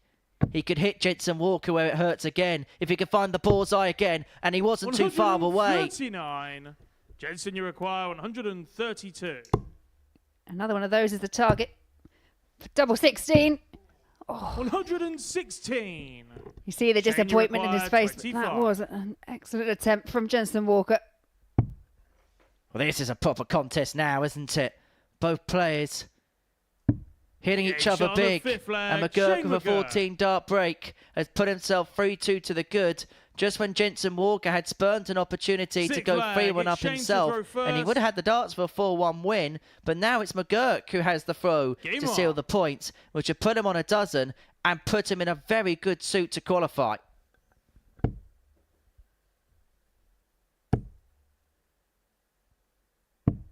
$59. That 1-2-6 checkout could well be the biggest checkout we've seen in this group. That could 59. be the one that sent Shane McGurk through potentially.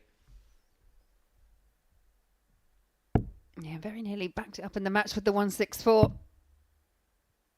I think Jensen, if it does go the way of 60. McGurk, will feel a little hard done by. Has had the odd double or two here and there to 100. have taken a lead, but it's Shane McGurk that's in control.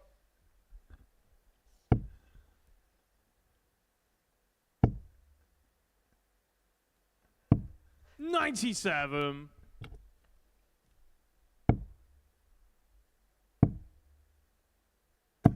$134. Walker has taken the throw off of McGurk, but that could change if Shane can find a big visit. He needs to find another treble here, you feel, realistically. 100. Unable to do so. So Walker's got 6 on 208 to take us to a last leg decider. 60. He doesn't make the desired inroads of the first 3 of them. A little glance at the scoreboard for McGurk. 85. How important could that Jensen last require dart prove to be? 148. He was him on a ton. Needs a big treble hit.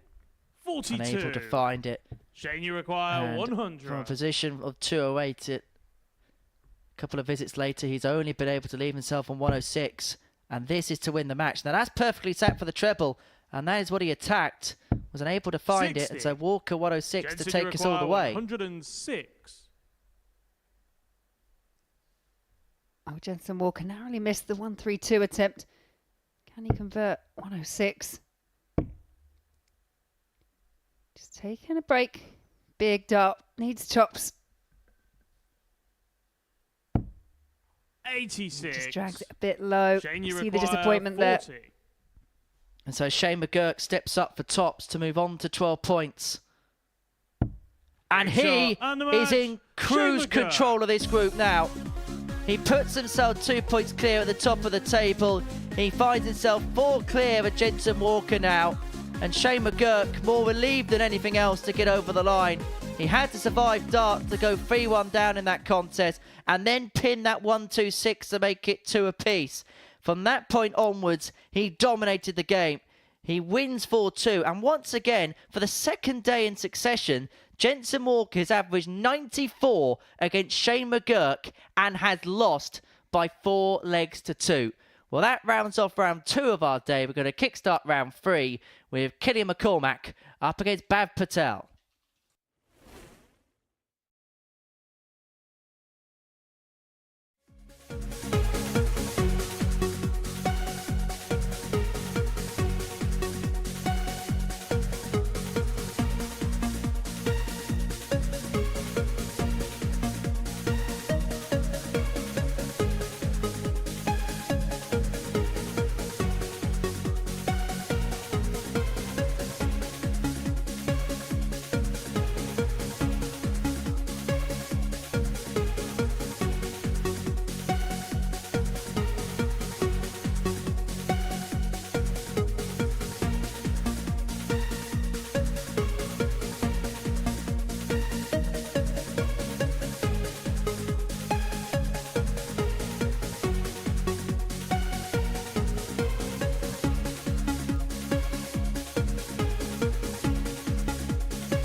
Welcome back to the Modus Super Series, where we completed 2 rounds of fixtures on this Friday afternoon. The race to get to the finishing line has been an intriguing one, and so far Shane McGurk is in command of the group. 2 victories to kickstart his day. Victories against Killian McCormack and Jensen Walker means that he has a 2-point buffer at the top of the table. Greg Ritchie has won both of his matches as well, so he's moved on to 10 points and into second position from Killian McCormack in third. Jensen Walker now is the player that's going to have to keep up with the pace if he's to make it into the top 2 because of that defeat to Shane McGurk before the break. And round 3 is going to kickstart with McCormack, who can move level on points with Shane McGurk at the top of the table on 12. He can get the better of Bab Patel, who is still to win a game here at the Super Series in this week 4 of proceedings. So for McCormack, it's another one of those games where he can't afford to slip up. He beat Sharabi up by 4 legs to 1 in his previous match. If he beats Bab Patel, he puts himself in a good position, with his final couple of matches being against Greg Ritchie and Jensen Walker. So you could say, Laura, that if he can win this game, Killian, his destiny is in his own hands. Yeah, and that's the best place for it to be for any dart player who is playing in one of those round-robin formats. You don't want to be relying on favours from other players. You want to be in control of it all.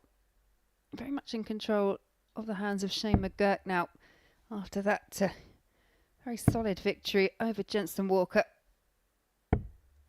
59.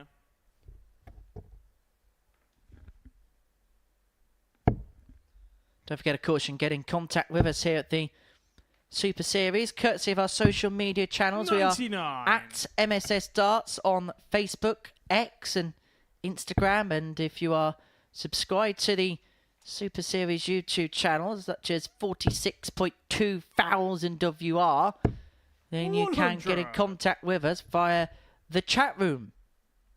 Any comments and observations you may have, then you can get in touch with us here at the Super Series. Double session day. 43. Laura's going to be with us for both sessions throughout the course of the day. Group B later on this evening. It should be a interesting affair. The 2 players dropped out of Group A have had a very good start to proceedings, and so it's actually the 3 newbies that have got a couple of questions over their name, but Charlie Large, probably out of the 3, probably looked in the best nick. Yeah, 100%. But again, we've seen it here just in Group C. Things can change. It will all get mixed about. Interesting to see not just how Group C plays out, but also what happens tonight. Yeah, I get the feeling that Reece Colley's going to have a better night than he did yesterday.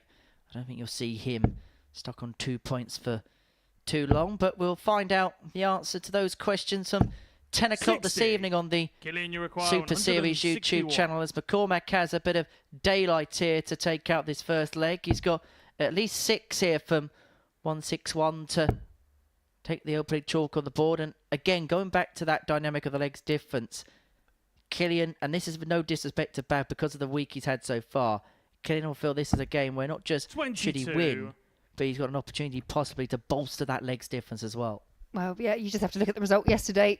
Killian McCormack got the win over Bab Patel by 4 legs to 0, so he's going to want to do something the same in line with what you're saying 36. there, Henry. Killian, you require 139. 139 for McCormack. Is he going to go? Nothing else a necessity to. He's going to leave himself on 62 to get over the line in this first leg.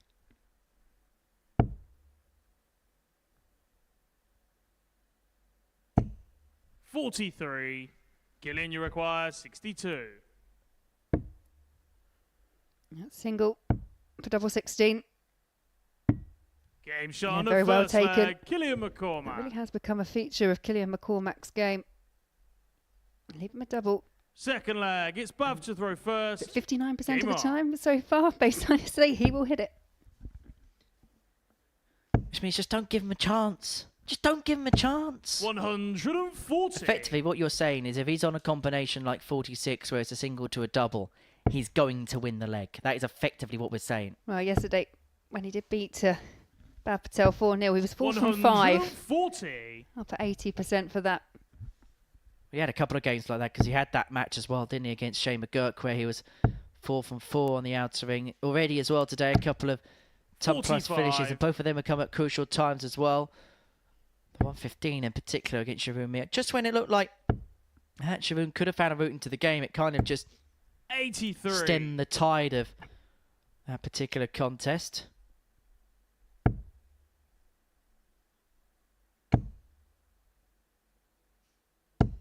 $60. Well, it's actually a big weekend on the ADC circuit this weekend. That's who Killian is representing this week. The Championship Tour continues in Aylesbury $95. at Broadmoor Farm.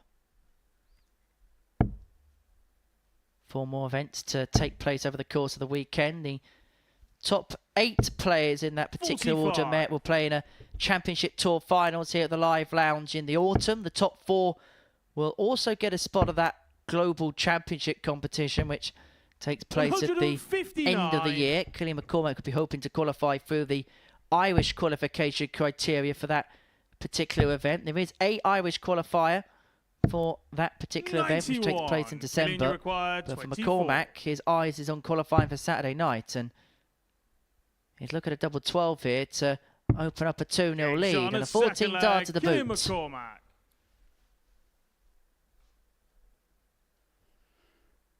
Third leg, it's Killian to throw first. Game on. Rather purposeful walk back from the oche there from Killian McCormack.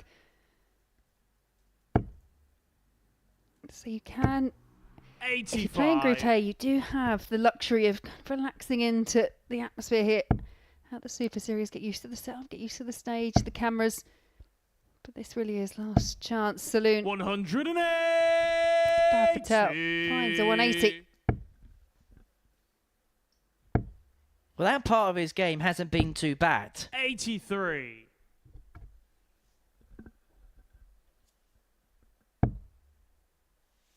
Just going back to that Championship Tour, the top 8 that currently are in that system that will be playing here, if the cutoff was right here, right now. Gary Stone, top of it, alongside Joe Croft, Andy Bolton, Bradley Brooks, Thomas Banks, Neil Duff, 100. Charlie Martin and James Welding, who will all be here if the cutoff was right here, right now. We also have the WADC Championship Tour resuming at the weekend too. They take place 81. concurrently. And the top 8 players from that will also be here at the Live Lounge in a competition in the autumn. Be the second running of that. We'll talk more about that in the next leg because Patel is looking for 140 for a 12 darter, but he's not going to go. Yep, be hoping for a treble and 45. just took a bit of a deflection Killian, into you the require 5. So 151. 151 here for a 3-0 lead. Needs a 51. Can't find it, so back up. 137. Yeah, and another excellent setup Value shot. require 95. In the attacking route for the 95, so needs to find the treble here, is unable to do so. 55. Which gives Killian the you opportunity require at double 7 14. to move himself 3-0 to the good. Can he just shove one on Yeah, top? shot on Yes, the he third can. leg, McCormack Killian 3 up. McCormack.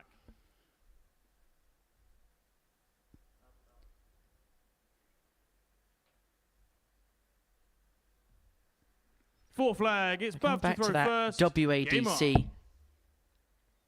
tour. Now, the top 8 players, like last year, will play at the finals here in Portsmouth. The first of its kind was back in 59. November. The current order of merit sees Vicky Pruim lead the way from Fallon Sherrick, Angela Kirkwood, Dita Hedman, Gemma Hayter, who has been superb since her renaissance back on the scene. Eleanor Cairns, Lorraine Hyde and 40. Samantha Curtin make out the top 8 who would play here in the autumn. The first event took place in November. That was actually won by Dita Hedman in the end. You can actually watch that back if you want to 100. on the Super Series YouTube channel. It's available to watch there at your heart's content. On top of plenty of other content. So if you do subscribe, you've got plenty of stuff on top of the live action that we bring you here 6 days a week. And you can see plenty of 180s just like that.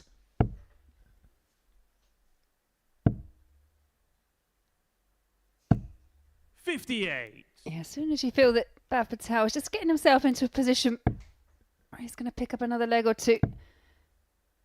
Gets a 180 hit against him, and that's a 93. great last dart again there from Killian McCormack. Not quite on a finish, but a comfortable lead.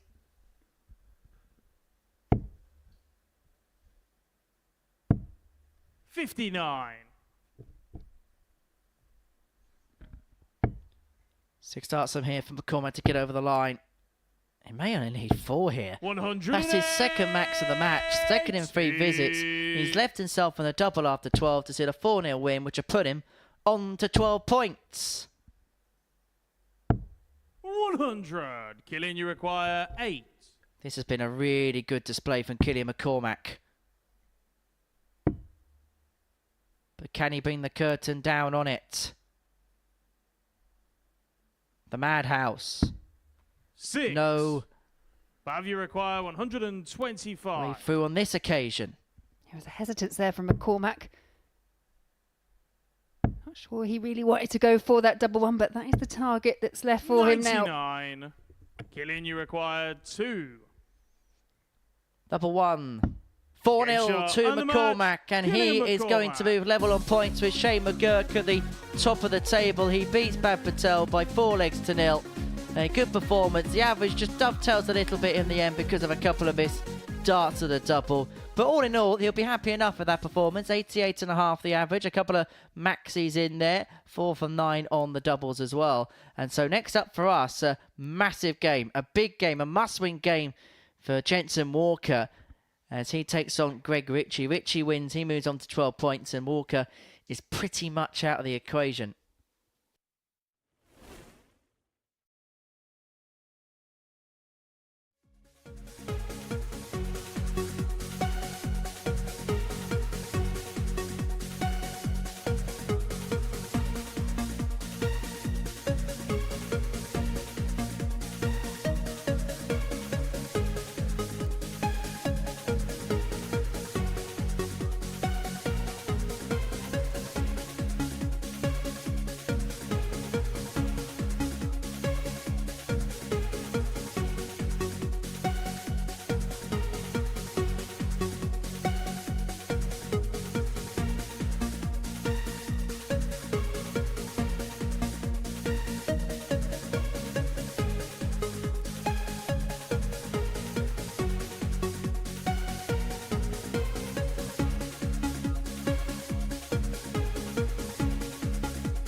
Yeah, welcome back to the Modus Super Series. And where we've just seen Killian McCormack beat Bav Patel 4 legs to 0 to keep himself right in contention. Well, talking of contention, you've also got Greg Ritchie and Jensen Walker, who are about to face off now. And a win for either of those will obviously keep them very much within the mix. Jensen Walker, following a defeat earlier on, a disappointing defeat at the hands of Shane McGurk, does find himself slightly off the rest of the pack, but still lots to play for. Anything can change. And Greg Ritchie, I don't know what you think, Henry, very, very solid and strong in his opening match. He beat Miok 4 legs to 1, but first leg, it's he did look correct to quite throw beatable first. in that second Game match on. against Bav Patel. Did win, but dropped to over 15 points off his average. Yeah, it felt like one of those games where both players almost dragged each other down, didn't they? 43. It was as if they knew there was an opening and opportunity and both tried too hard to get it. But for Jensen, the opportunities are running out. 108. He has to complete the card from here. There's no doubt about that. And that still may not be enough. Yeah, I agree. 58. We've often said darts is about small margins, and Jensen in that defeat at the hands of Shane McGurk, he did have a couple of, 40. albeit small opportunities, the odd double here and there towards the tail end of the match, and ended up with a far superior average. But that counts for nothing if you can't convert the 60. legs. Well, it was the best part of 6 points better, but the difference was this. Jensen was 2 from 10 on the 99. doubles and Shane was 4 from 5. And that 1-2-6 really did hurt Jensen. And it maybe felt like from that point onwards there was only going to be one victor. 125. It does make you start asking questions about yourself as a player. When you think you're going to come back, the big checkouts, yeah, we know they are converted, but they're 83. converted less times than often. And when it happens against you, it does hurt. 61. Jensen, you require 99. Tops. No, it's hard to go with the treble 16. Richie giving 51. himself Greg, you 154. require Well, 154. Jensen's already seen a couple of haymakers against him. He had the 1-2-6 hit against him. Nearly had the 1-6-4 hit against him. But Richie isn't going to provide the goods with the 1-5-4. And so Walker will return for the 48 to get the break. 114. Jensen, you great require setup play. 48. Jensen now looking at 32. Double 8. 32. Again, just a Greg, few you doubling require woes. 40. And so Richie stares down tops to take out the opening leg. Double 10 isn't a 30. friend, and Walker's going to Jensen, be you presented require with more 16. opportunities.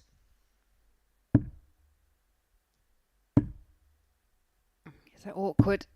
No score. It proves to be. Greg, you require 10.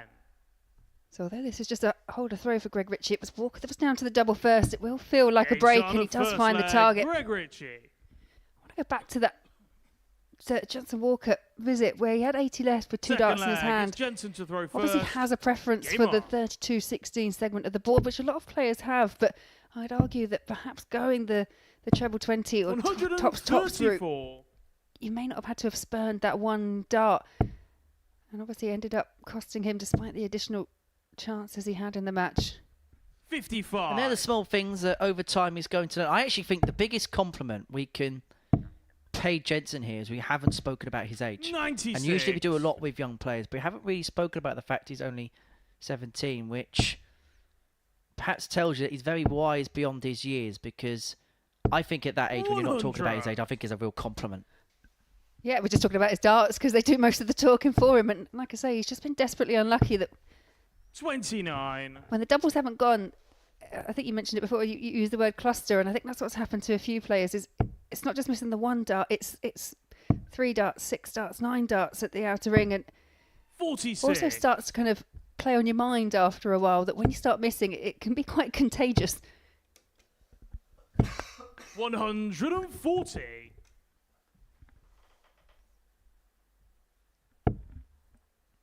Walker leaving himself on 102 after 12, and he's going to get time because that bounce out 40. there made sure that Jensen, you whatever Greg require did with the last dart 102. wasn't going to leave himself on a finish.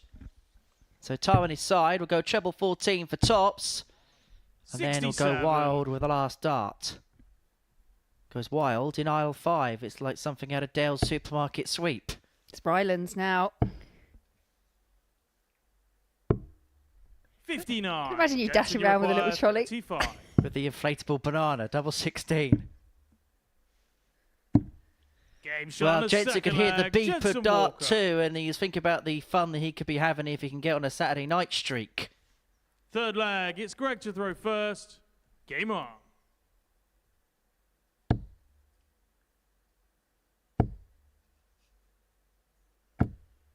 100. I reckon Supermarket Sweet's the type of programme I could present. Yeah, 40. I can see that. Especially with the attire you're wearing today. You look like you're going to the Costa del Portsmouth.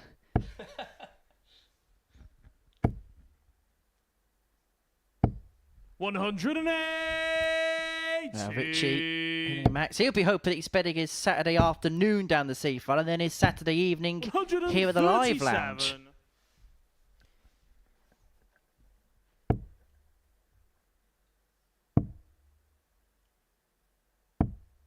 57. It has been a very warm week here in Portsmouth this week. Probably one of the warmest weeks we've had since we 41. walked in the building Greg, you here at the require Live Lounge 164. a couple of years ago. And the action heating up here.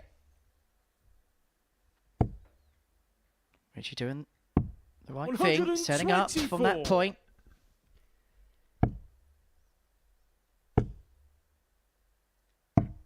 It can be an adjustment for players as well when you're not used to playing in the heat, especially when it kind of comes as a heat wave as it feels like it has currently. It's a real physical adjustment. No score. Yeah, again, just opting to bust. Jensen not on a finish. Will be now. And a low one. 130. Greg, you require 40. And so now there's pressure on the tops. He decided to bust with the last dart. He hasn't got that luxury this Game's time, on but he the didn't third need leg. to Greg because he Ritchie. pins the double 10. He moves 2-1 up. And Jensen, you can see in the background there, just trying to G himself up. Fourth flag. It's Jensen to throw first. Game on.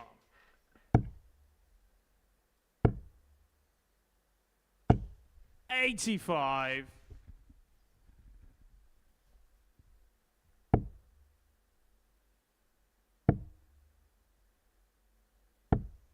Well, 55. on what is Glastonbury weekend? Who's going to be singing to the Tungsten tune tomorrow night? And no, I'm not talking about Coldplay who are 44. performing at the weekend.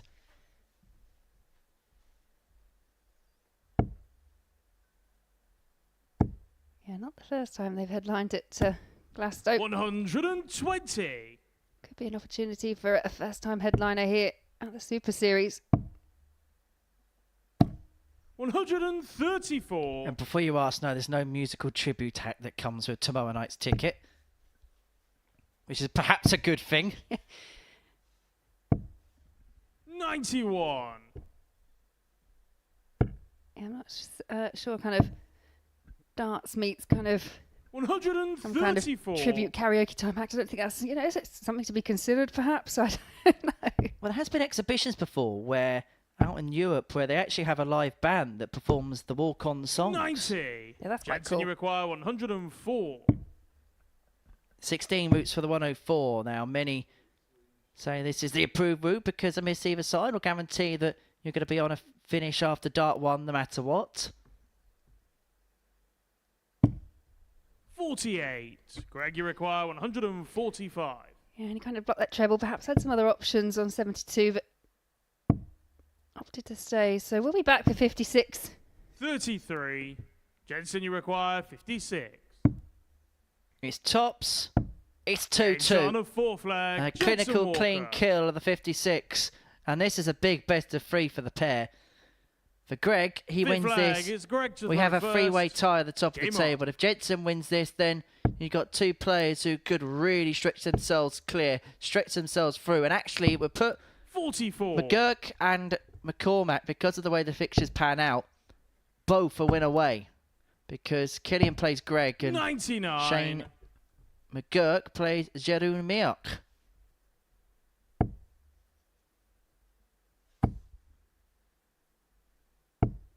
$125.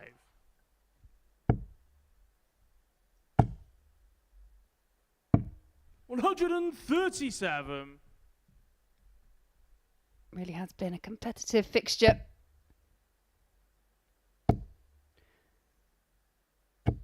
I will say, 140. Jensen Walker has been involved in quite a lot of the tightly run matches. Haven't all 59. gone his way. Obviously, the Shane McGurk one, not just today, but yesterday.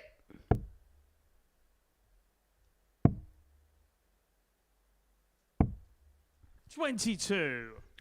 Well, he's left himself on the fish, but Walker can step in and try and break the throw if he can find something tangible. Needs a treble with the last dart. It's exactly what Greg, he you require 170. finds, but Richie looking for the big fish. He's not going to follow Shane McGurkin, reeling it in. 41. Jensen, you require 107.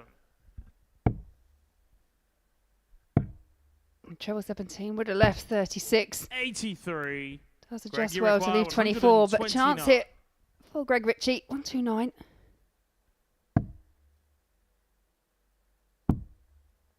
Yeah, opts for double on 72. 87.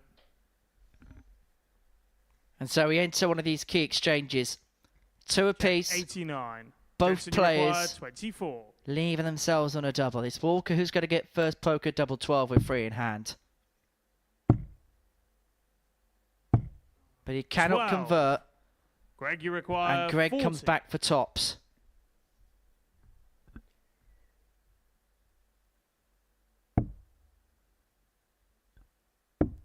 Game shot on a fifth Yeah, leg. once again, Greg a really Ritchie. costly miss there for Jensen Walker. Greg Ritchie finds the target. Second dart of asking, and he's 3-2, just one leg away. Sixth leg. It's from Jensen victory. to throw first. Game on. Was that the opportunity for Jensen Walker? Is that the moment he's going to look back on? He's really trying to pump himself up ahead of what is, without any shadow of a doubt, the biggest couple of legs that he is 93. going to play this week. It is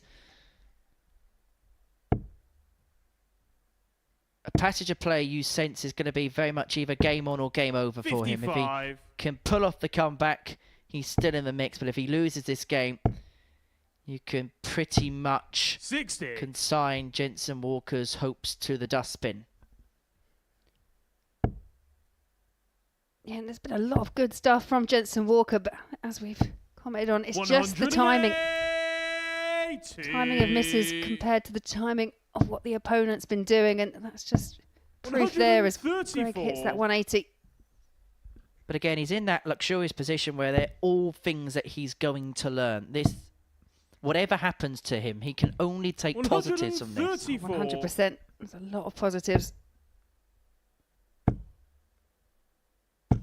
140. Greg, you require visit that, but 132. Richie looking to pop the cork. Looking to find the champagne finish. 86. 74 on here. Jensen, you require 74. We can give us a level match, double 16. Game shot on a He sixth does leg. find the target. Jensen Now we Walker. are in a one-leg shootout. And this is a Seventh and seismic final leg. It's Greg to throw first. Richie Game wins. He's on 12 points. Walker wins. We have a little bit of a gap between the top two and the next two. McGurk and McCormack will both be on 12 100. points. McGurk could then qualify with a win against Jeroen Miak. And McCormack could do the same with a win against Greg Ritchie. 97. Or effectively put himself through with a win against Greg Ritchie. Yeah, in fairness, a win here for Walker would basically put us back to exactly how the table looked first thing this morning. 100. Something that sounds so simple, but yet it's been complicated to get to that 58. point. Yeah, very much so.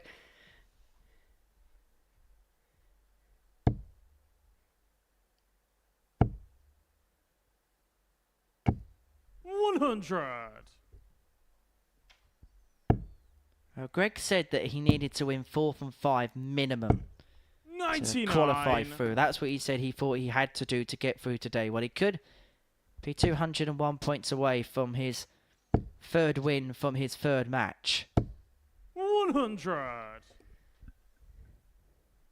Yeah, and a steady ton of throw from Greg Ritchie leaves him on 101 60. after Greg, just you 12. require 101.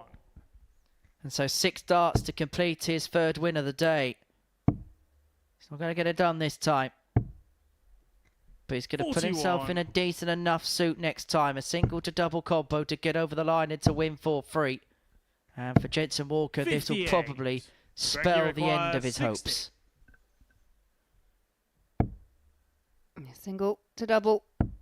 Game shot. And it is and the single match. to double, Greg and it is Ritchie. Greg Ritchie who wins once again over Jensen Walker. Result slightly different from yesterday. It's 4 legs to 3, but a few spurned opportunities for the 17-year-old. Averages there 80.03 for Greg Ritchie, 83.04.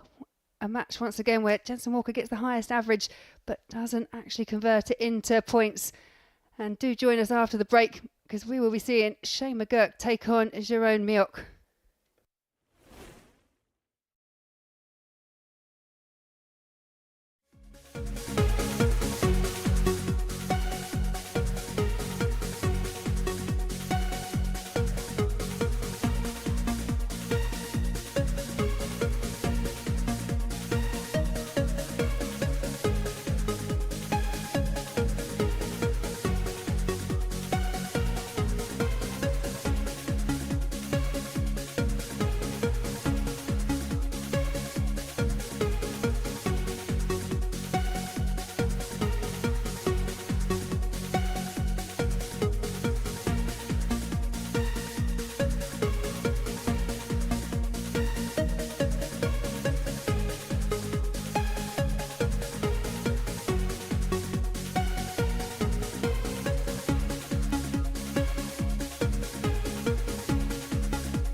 You've seen some of the he wears. Very modest there, Johnny. Right down. Oh, it's horrific. I'll get it out at the end. And the tattoo. I'm not even that intelligent, it's just he's that thick. Do that clap thing, yeah, that's the one. Well, you finished top of the Premier League that year and I still beat you. Oh, Probably. no. Cheers, you silly. 3, Get down there. 2, 1, go. The table going. That's Joe Cullen and that's Johnny Clayton, and they were here at the Live Lounge a couple of weeks ago. You can have a little bit of fun with the Ferret and the Rockstar on the Super Series YouTube channel right now. Do click and subscribe whilst you're there for plenty of bonus content and bonus goodies on top of the live action that we bring to you 6 days a week. And the action is hotting up here at the Live Lounge in Porter. Before the break, Greg Ritchie pretty much ensured it's going to be a 3-horse race towards the line, getting the better of Jensen Walker by 4 legs to 3. And so it means that for Shane McGurk, if he could beat Jerome Mioch, he's in a very good suit. He'd be on 14 points. Ritchie would be on 12, McCoy would be on 12. 45. At the end of the 8th round of fixtures, he takes on Jerome Mioch, who hasn't won since the first game of this group, when he beat Bab Patel in a last leg decider by 4-3.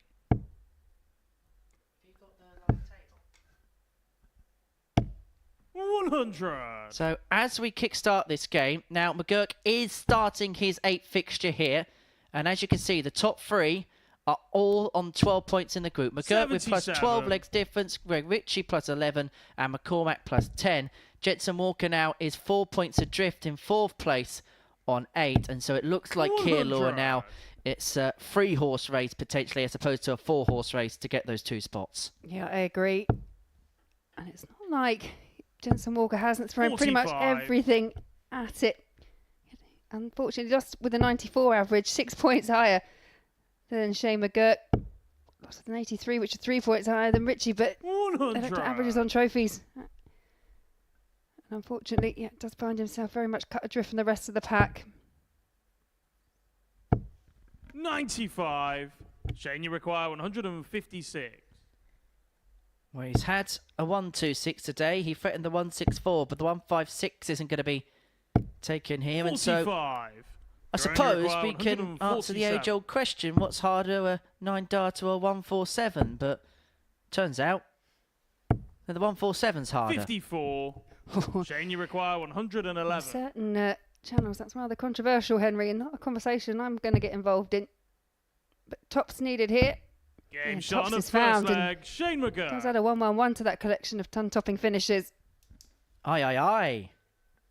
Second leg, it's Jerome to throw first. Shane will be thinking, Game yes, on. yes, yes.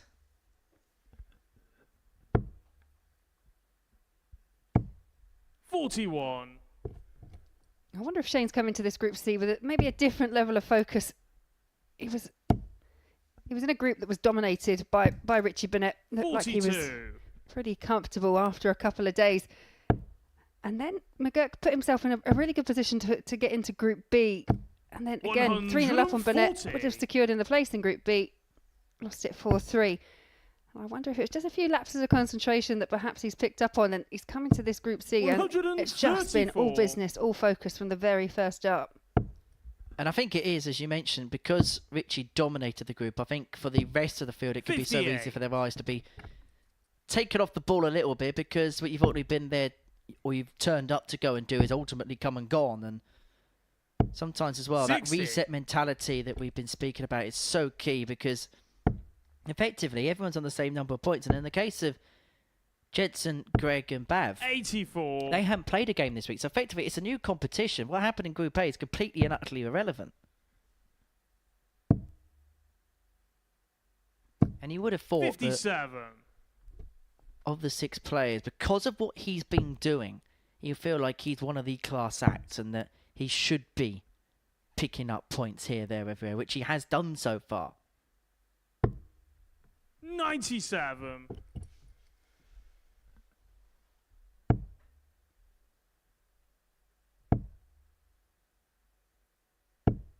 55. Drone, you require 81. 81 required here for 1 apiece. We'll go single 12, and that's been a real key part of Milk's game. Just ensuring those single 67. numbers, making sure Shane, you require 153. hasn't always done it, and now leaves himself on 14. And he's going to get a go at it. McGurk unable to convert the 153. 41. Drone, you require But he 14. needs to make these opportunities stick. Game And he shot on does the with that second one. leg. Jerome Miller. Level game we have at 1 apiece.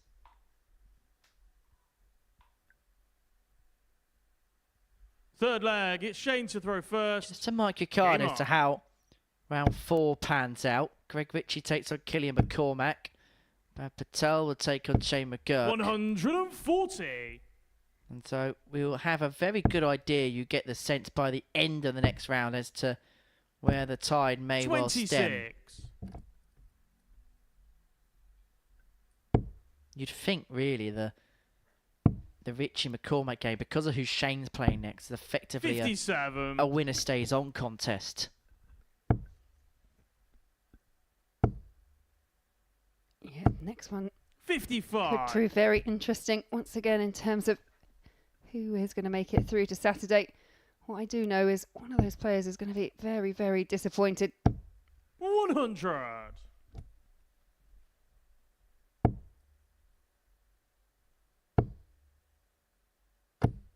100. However, in terms of the last round of fixtures, both have got tricky matches, Greg and Killian. Ritchie plays Shane McGurk, and 96. Cormac has to face Jensen Walker, who may well have a bit of a bee in his bonnet by that point. 58. Shane, you require 108. Well, this would be for his 4th ton plus checkout of the day. But the 108 is going to join the 170, the 126 and the 111 in the ton plus catalogue. 56. Okay, Couldn't find a treble, but no real panic. There might be a bit more. 112. Shane, you require 52. And so 2 in hand at double 16 for 2-1 lead.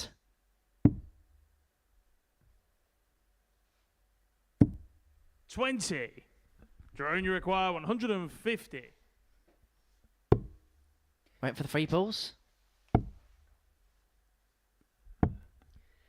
76. Jerome hasn't really Shane, you threatened require any 32. really big three-figure outshots so far in this group.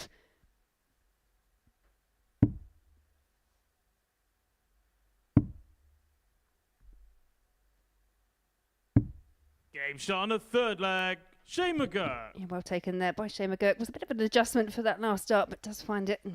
2-1 up. Fourth leg. It's Jerome to throw first. Game on.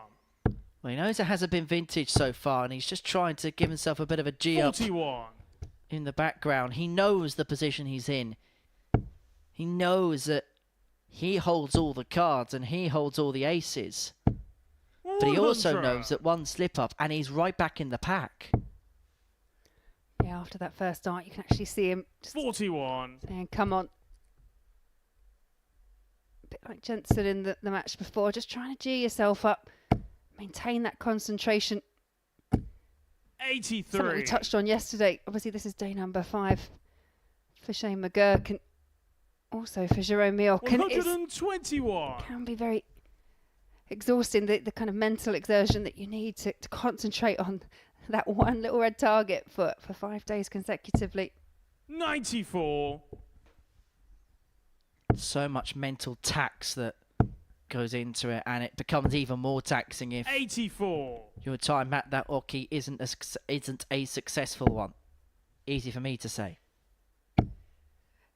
Yeah, the stage can become a very lonely place very quickly, but not for Shane McGurk with darts like that. Well, that was easy to hit. 57. And McGurk Shane, has you left require himself on 44 after 12, on for a potential 14 dart breaker throw if he can find double 16. 15 will Game shot do. of fourth McGurk leg. breaks, Shane McGurk. leads 3-1, and now has the darts to seal a 4-1 success. As for Jerome at the back of the stage, Fifth leg. It's Shane to throw first. Game on. all that he's tried is for all that things have been found wanting.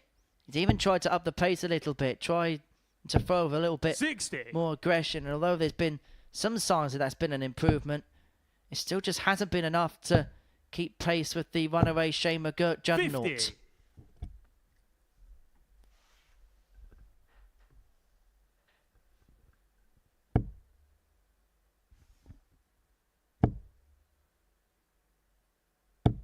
$100.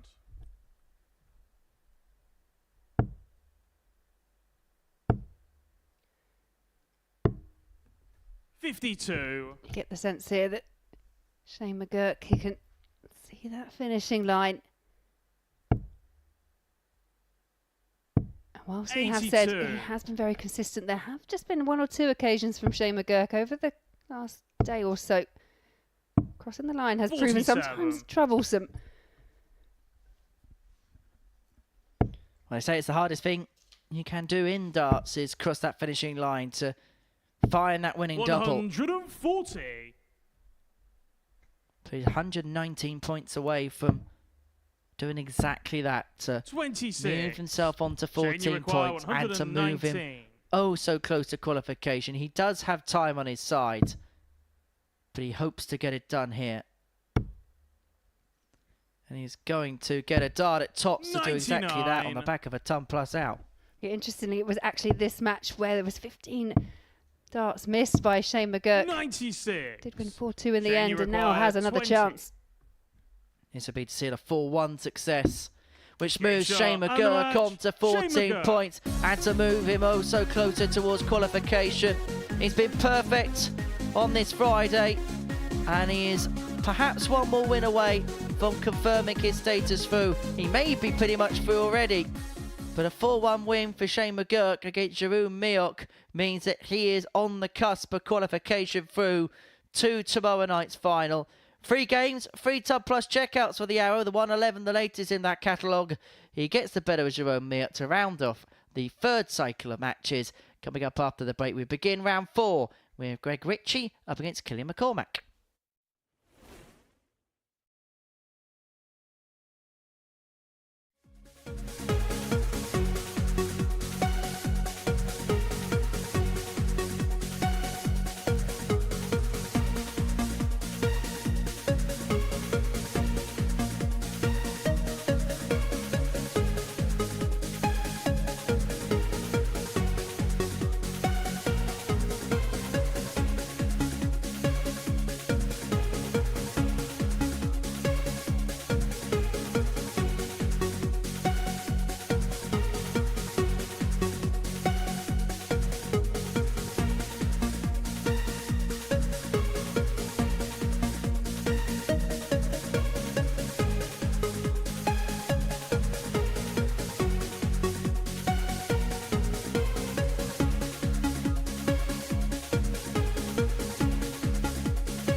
Welcome back to the Modus Super Series, where we have completed the 3rd round of fixtures on this Friday afternoon. Before the break, Shane McGurk made it 3 wins from 3 by getting the better of Jerome Mir by 4 legs to 1. Greg Ritchie's also had a perfect day so far. His latest win was against Jensen Walker, who's probably ended his chance of making it through, whereas Killian McCormack has responded from that opening defeat to Shane McGurk with a couple of wins of his own. So this is how the table looks as we head into the final couple of rounds of matches. Shane McGurk, well, he's pretty much a win away now from confirming his place through to Saturday night's final. 14 points to his name.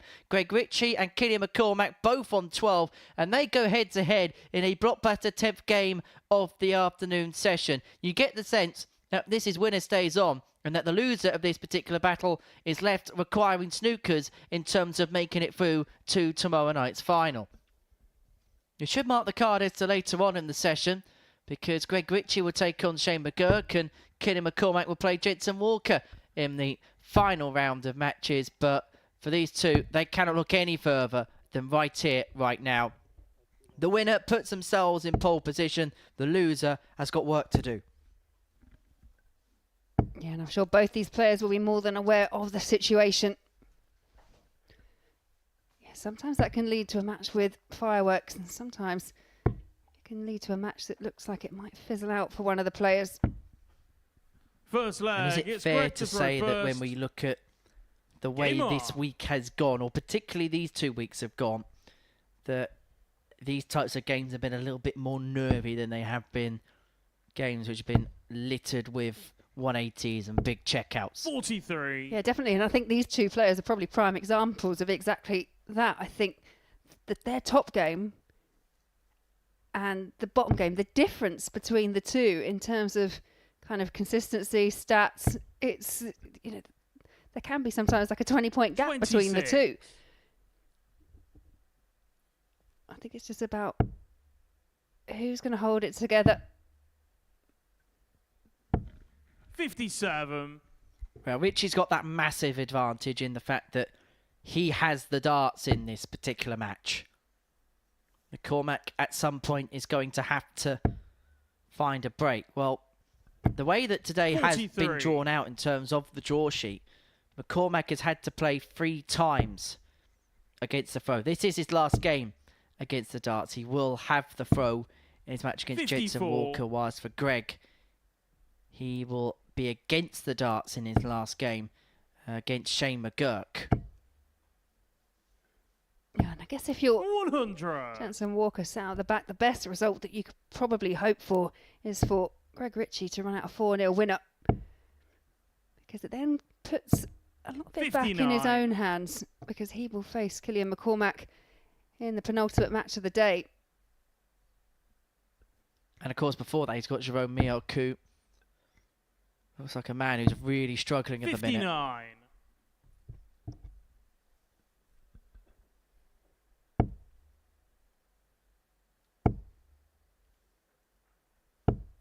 $121.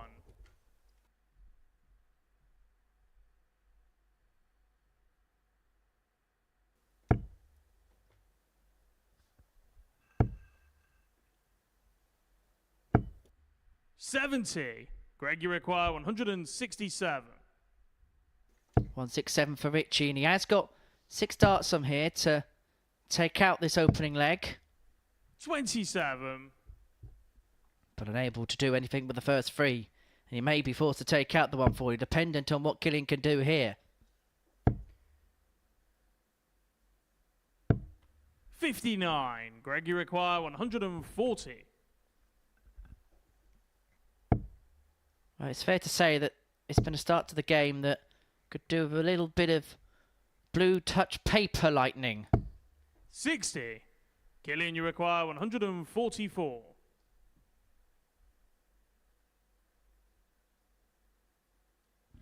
Can McCormack do that with 144? No is the answer. It's fair to say that these two are tiptoeing down 60. towards the Greg, you require finishing 80. post in this first leg.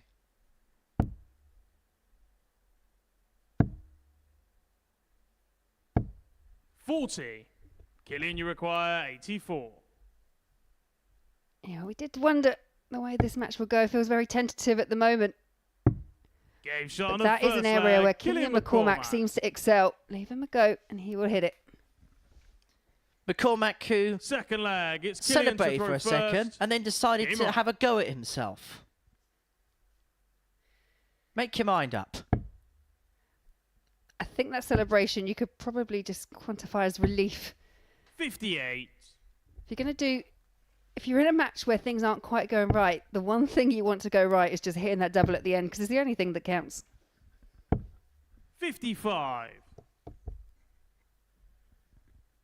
And then it's just the regroup for the last one, so you make sure you don't slip up. And of course, both have got games where the slip up is very much a possibility against Shane and 83. Jensen, respectively.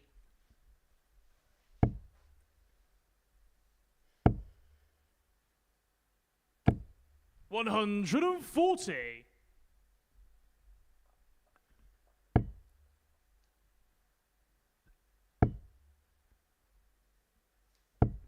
$180. Yeah, great reply there from Killian McCormack.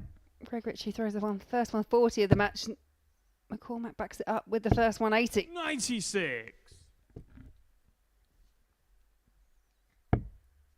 Well, another one of them would leave himself in a beautiful suit, go high, put it high, and he's going to leave 140. himself tops after 12. But it's a complete compare and contrast from first leg to the second. And McCormack, if he could pin this top, will open up a 2-0 lead. 80. Killian, you require 40. Game shot on a second Once again, leg. true to Killian form. Finds McCormack. it first up. I like the way to ensure leg, that it's Greg to throw missing that first. third treble to set Game up on. tops. Actually went up on his tiptoes to make sure that it definitely went over the top. The dictionary definition of playing it safe. Very much so. 91. Well, Killian may be playing it safe, but Greg is in a world of trouble here. He's been broken. He's 2-0 down. 100. And McCormack looks as if he's the better player at this present moment in time.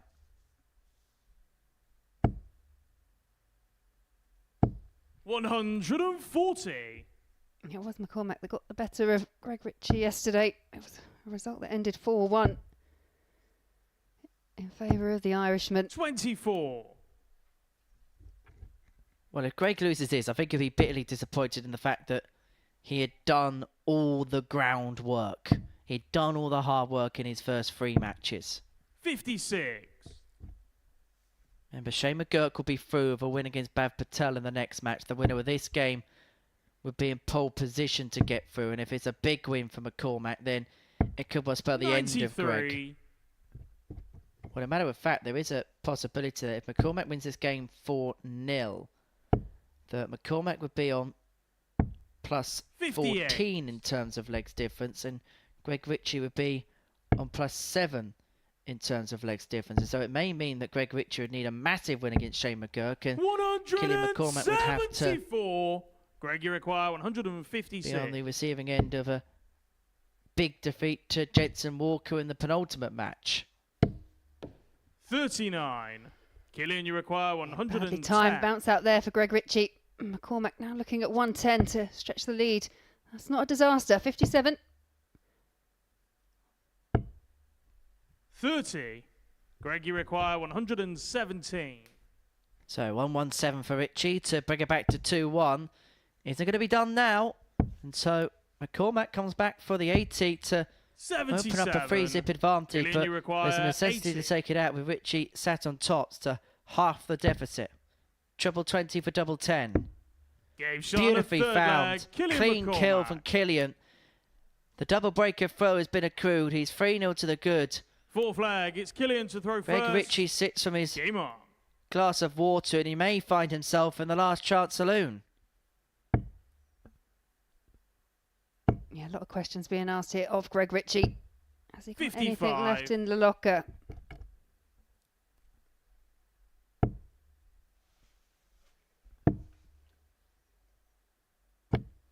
$71.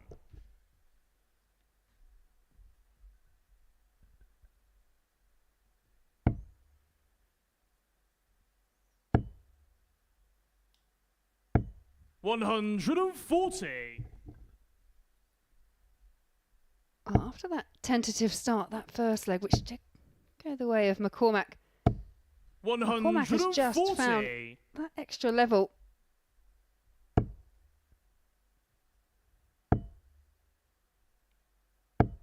$140. If we're going to be ultra critical of Killian, it's that little bit of the game which will take it from a good player to a great player, because that 140 on the 306 has 100. left himself on 166. Okay, he gets away with it on this occasion, but if he gets through to tomorrow night, they could be the minor margins in which he could be found wanting. 58. Yeah, I do agree. Ball management, very, very important in the modern game.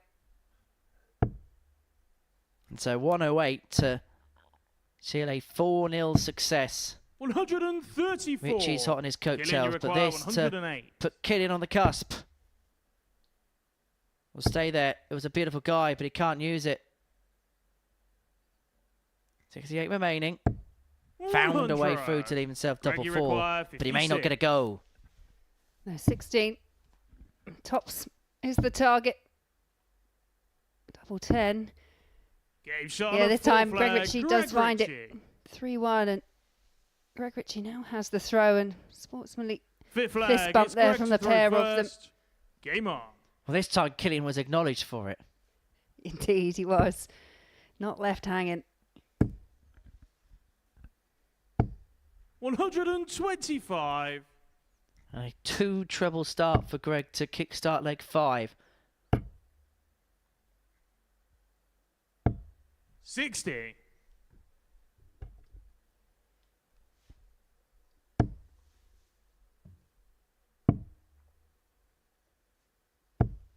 84.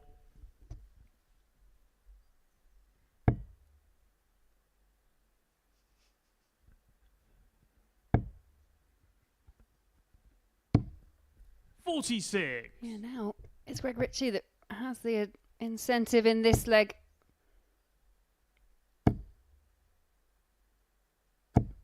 $180. Yeah, a well-timed 180 there. First one of the match for Greg Ritchie. You could say that the screw is very much being turned. However, McCormack fires back with a 180 of his own. But nonetheless, Ritchie's got 6 and 112 here to bring it back to 3-2. He may only need the 3. Tops is what he wants. 92.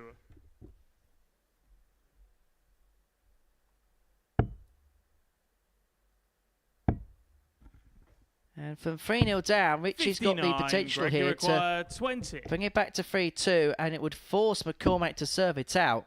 And if he's unable to do so, Ritchie would have the darts in the last. But first jobs first, he's got to find the double 10. 10. He's unable to do so. Killian, you require McCormack could win it with a corker. Yeah, this really would hurt. Needs perfection. And there's the first. Cannot find the second treble, so Greg Ritchie back for 10. Greg, you require 10. To keep this contest going. Game shot on the Fires fifth in flag, the double Greg 5, and we Ritchie. go back to 3-2. And McCormack has the darts here to win the contest 4-2. Sixth flag, it's Killian to throw Put him on to first. 14 points, level Game with on. Shane McGurk. And we'll put him also close towards qualification.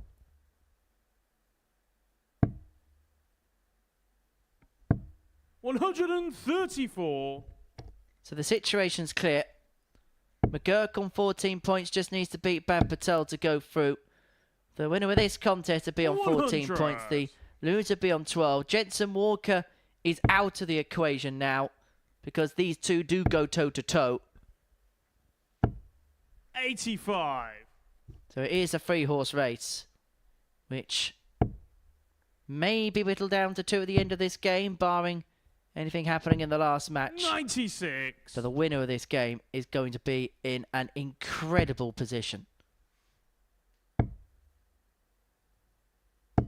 140. Yeah, McCormack in a very strong position in this leg. 84. Killian, you require Has at least 142. 6 darts from here for the 142. Tops to win it in style. 102. And it wasn't too far away. And I think he fancied that as well. Yeah, I agree. All Ritchie can do is just try and pile on the pressure. 105. Killian, you require But now 40. he has to watch his opponent aim at tops. Game And shot. Killian and the match. McCormack is Killian on the cusp of McCormack. qualification. He has beaten Greg Ritchie by 4 legs to 2. And he's the man that's going to move on to 14 points. He still has to rubber stamp his place through to tomorrow night's final, but he has put himself in an immaculate position to do so. For Greg Ritchie, he's going to have to beat Shane McGurk in the final game of his session and hope. But for McGurk, he could get his job done after the break if he can beat Bhav Patel.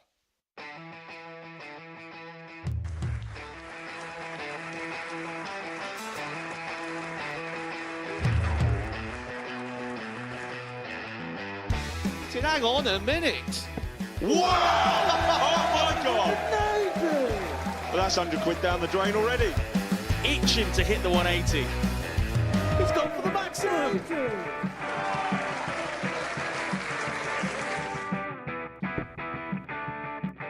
18 for the bull. Bull. 53. No, he said bull. That's a great first start from Adam. Oh, look at this. He's going to leave Scape. Oh, can you believe it? That is unbelievable.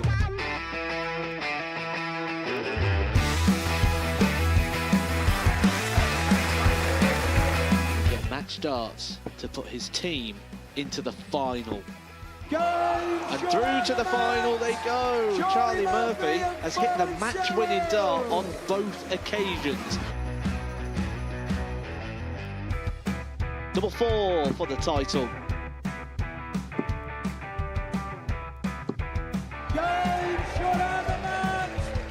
Please show your appreciation for the winner of the Influencer Pairs event, George Scaife and Adam Lipscomb.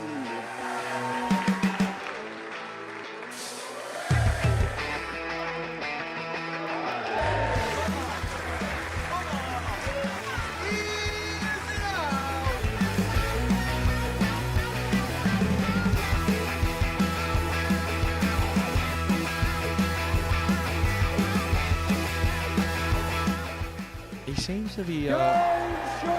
seems to be out, that's what he is. Charlie Murphy. A couple more visits yet. We're not going to need that. Bosch. Pie Face is through. He gets And he's absolutely buzzing. It was a game that Pie Face dominated throughout.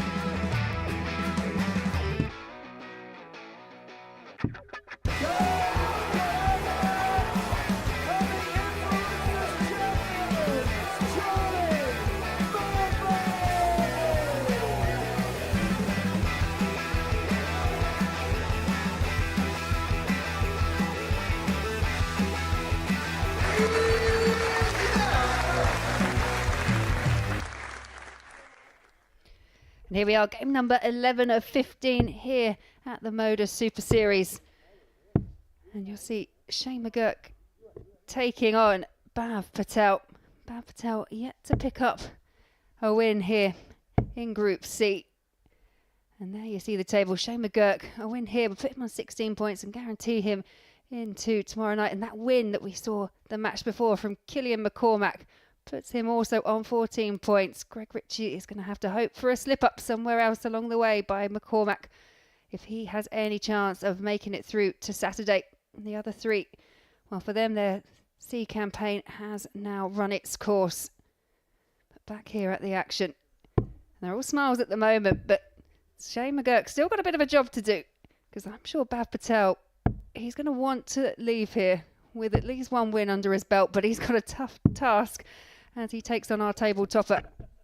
But it's a weird one in the respect that he could probably relax, because the expectation is that Shane will go on to win this game and maybe go on to win this game quite comfortably. So actually the fact that he's the big outside of this game may have the adverse effect, actually the right effect for him, because he could just go up there free while enjoy himself and hope that the win comes courtesy of that. Yeah, well, we've seen it happen. You can play with a bit more freedom. However, that is countered by the fact that you're still chasing down your first win, and you will be desperate to have it. And if you can have it against the guy that sat there at the top of the table, it feels all the more better. Well, the dynamic's so different for both players, because all the pressure's heaped on Shane, because he knows if he wins, he's into tomorrow night. Where for Bhav, he's playing to get that elusive win, so he can relax a bit more. And if they meet in the middle, then Bhav may have a chance, but he's going to have to play probably better than he has done all week. But Shane McGurk is in no mood to mess around. Absolutely not.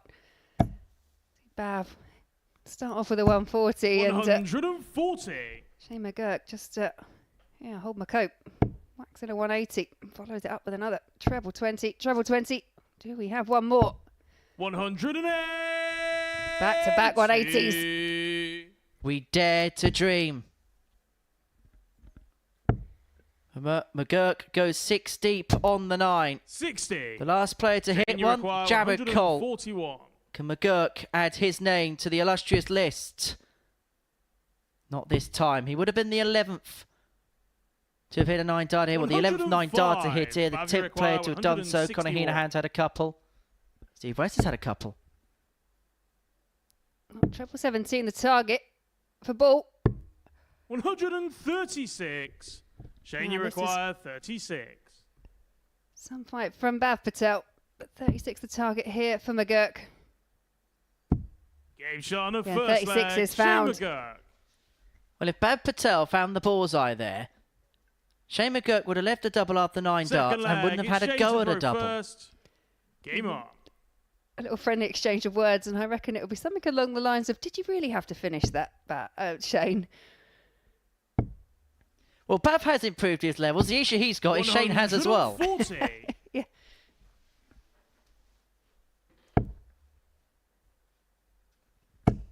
The average is right now 119 and 137. I know it's early days, but come on!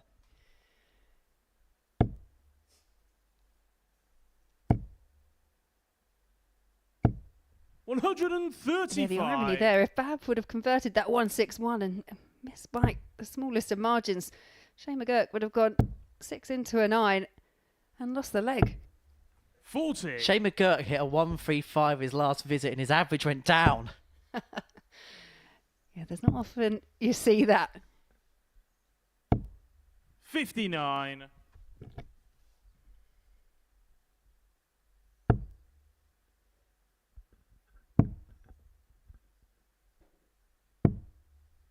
$41. Shane, you require 167. 167 for McGurk to make it 2-0. Not going to go on this occasion.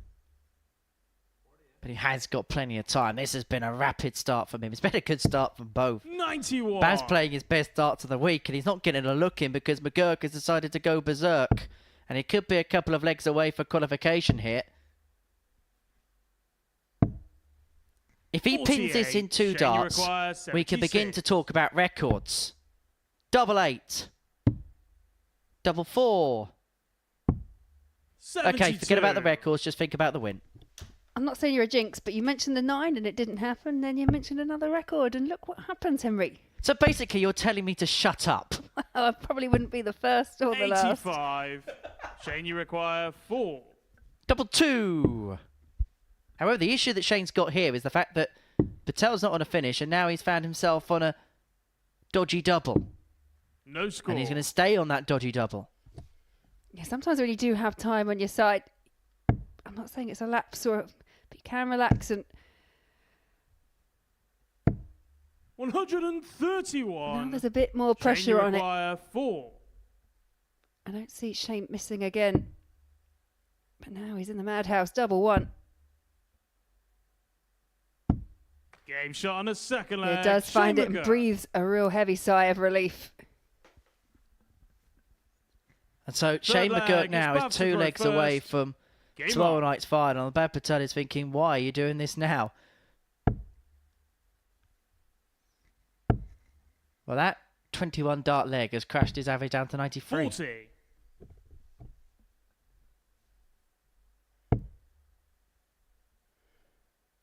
Yeah, he won't worry too much about that. 137. Secure the win, secure the 16 points, and secure a place in Saturday's finals.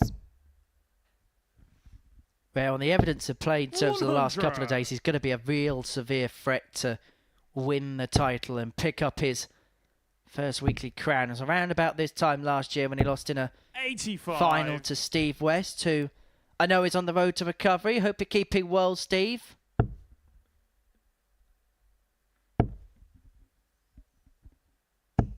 $125. I believe he's been playing competitions on his crutches, as Steve. You know that he's one of the most eager dartists out there, and 83.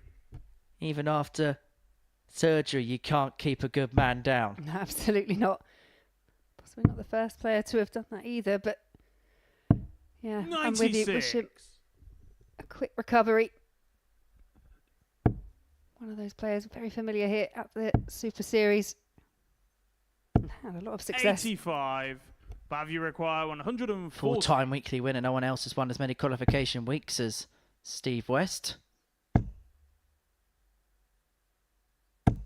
60. Shane, you require 111. 111 for McGurk.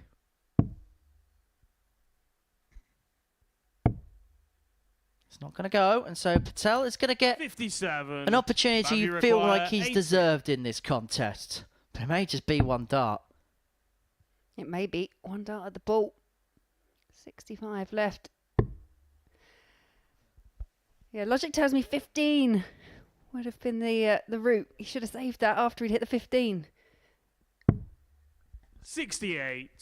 Shane, you require 54. And that opens up the door for McGurk to get the double breaker throw. Tops. Game shot on the 3-0. third leg. And Shane McGurk now is throwing for his place in tomorrow night's final. 501 Fourth leg, points it's Shane to away throw first. from his date Game with on. Saturday night. And the potential to qualify for his first Champions Week. 121. And it's a finishing line he looks like he's going to run to.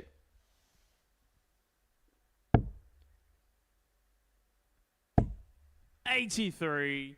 Yeah, and you've got to give Mahav Patel some credit here. Really has thrown everything at Shane McGurk, but McGurk's just found this level. 140.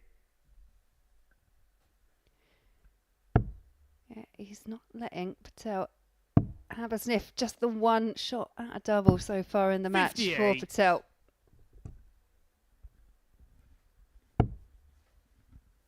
At times dominant, at times measured.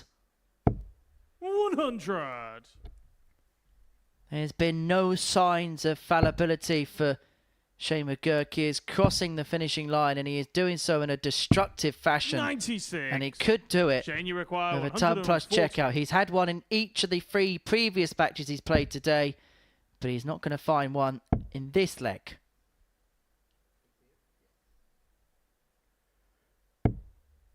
$92. Yeah, leaves him in a nice little 2-dart checkout.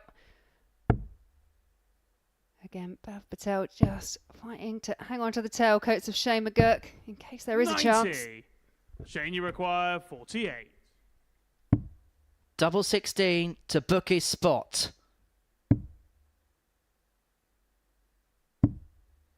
32. 2 qualification darts have come and gone. I don't know about you, that felt a bit edgy. Once again, Patel just looking to pile on the pressure. 134. And this time, Shane, you require this 16. is under pressure. Double 8 to head through.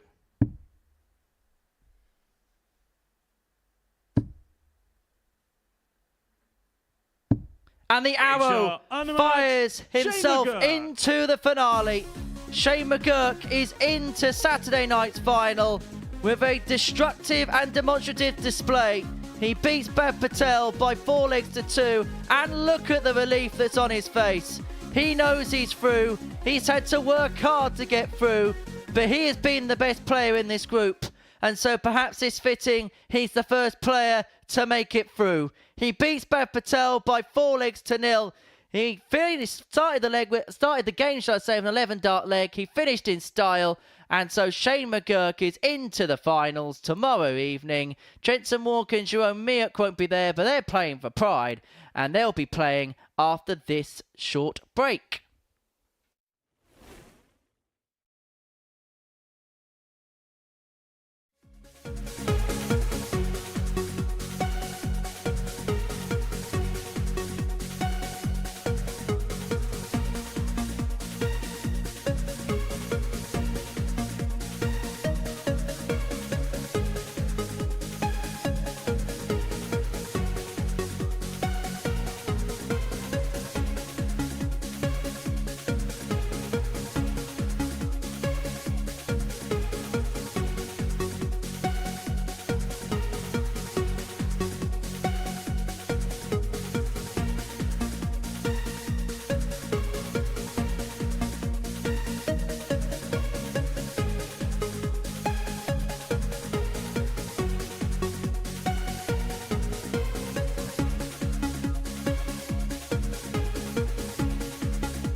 Yeah, welcome back to the Modus Super Series.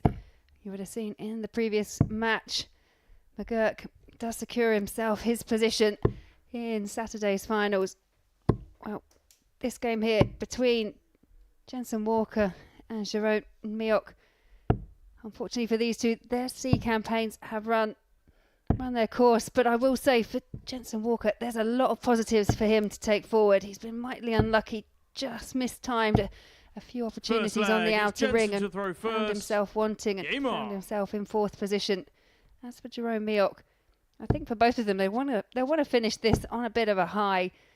It just hasn't gone his way so far this week. So neither of these players are able to make it through. 82.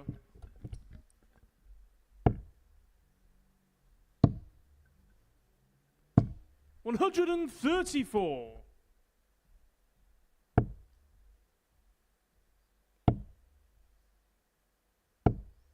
36. Imagine playing a match in this position. It can be quite deflating for the pair of them. 93. I do think out the two, Jensen Walker, he's remained very focused throughout his whole 60. time here in Group C.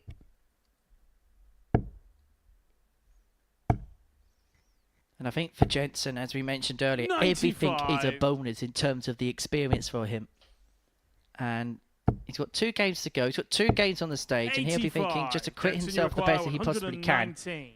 I think we're going to see him back here a fair bit at the Super Series, but what he'll want to do is possibly say 87. to the selectors that actually I played well enough that maybe a Group C could be a Group B maybe in the next campaign, or something along them lines. You always want to leave with a good impression. 180. And that's exactly what Jeroen will be thinking here. Jensen, you require As he fires in a 32. max. But it's going to be in vain shot because on the Walker first takes out the leg, 32 to Jensen lead Walker. 1-0. Second leg, it's Jerome to throw first. Game on. And as you say, going back to Jensen Walker, he still may have something to say. His final match will be against McCormack. 55. McCormack on 14 points. But depending on how the match goes between McGurk and Ritchie, 134. Jensen Walker could still change the outcome of the top 2. Well, the way the group pans out, McCormack will start the last round of fixtures on 14 points. Ritchie on 12. Greg beats Shane. Then he moves on to 14 points. Probably needs to win by a margin. Probably 4-2 or better, you'd say. 4-3 would still put him in a position, but a weak hand. Which means that for Ritchie to go through, 85. he'd need Jensen to beat Killian. And depending on, obviously, the way that Ritchie beats McGurk, a scoreline may be dependable 57. on his chances of making it through. McGurk is safe. Everybody else out. It's down to them two to dot the I's and cross the T's. 19. Jensen, you require 170. Obviously doesn't have to go for it, but I think if this second treble goes, which unfortunately it doesn't, 98. I think he would have gone for it. Nice to finish on it. Big high. Also one to put in the highlight reel. There's plenty of young players these days that are creating highlight reels on their TikTok accounts. Yes, I see you. Tops. Put that on the highlight reel. 2-0 Walker.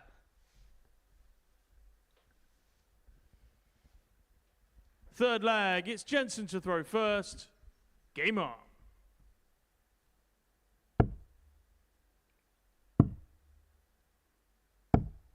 $57.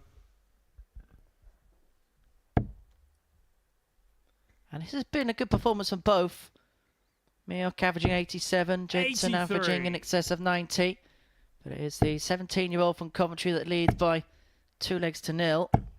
182. And there are times, aren't there, where Jensen Walker goes up to the oche, finds that first treble, and the other two just feel slightly inevitable that they are going to follow. The rhythm, the pace, when he gets it right, just looks fantastic. 97.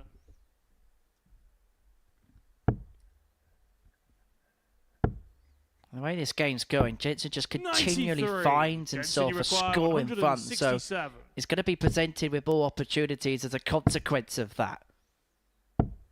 And 6 again here 80. from 167. He leaves himself on a 2-darter.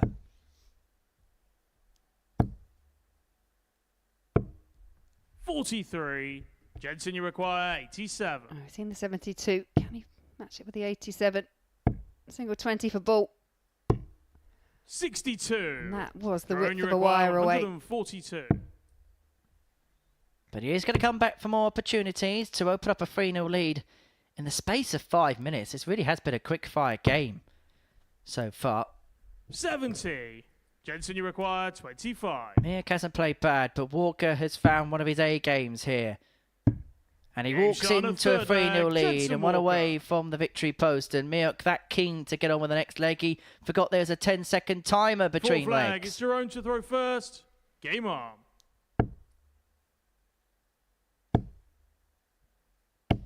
$140.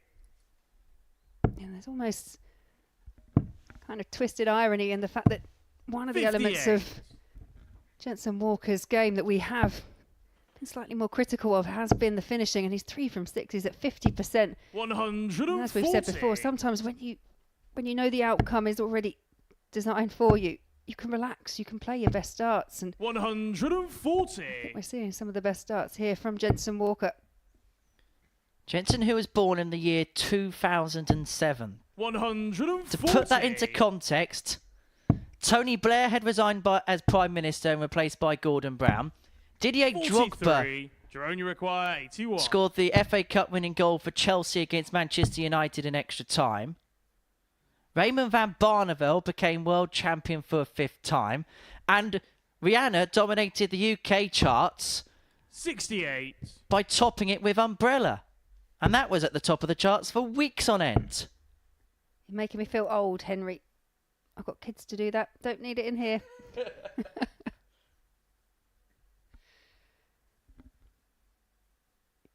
But I will say, 60. Jensen does Jerome, play you with a real require level of 13. maturity beyond his years. Double 4 to get a leg on the No board. score. But he wanted 13 points, not double 13.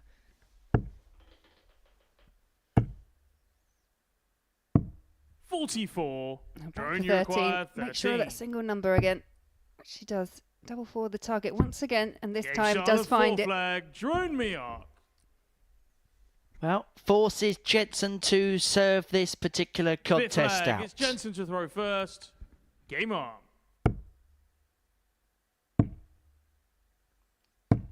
60.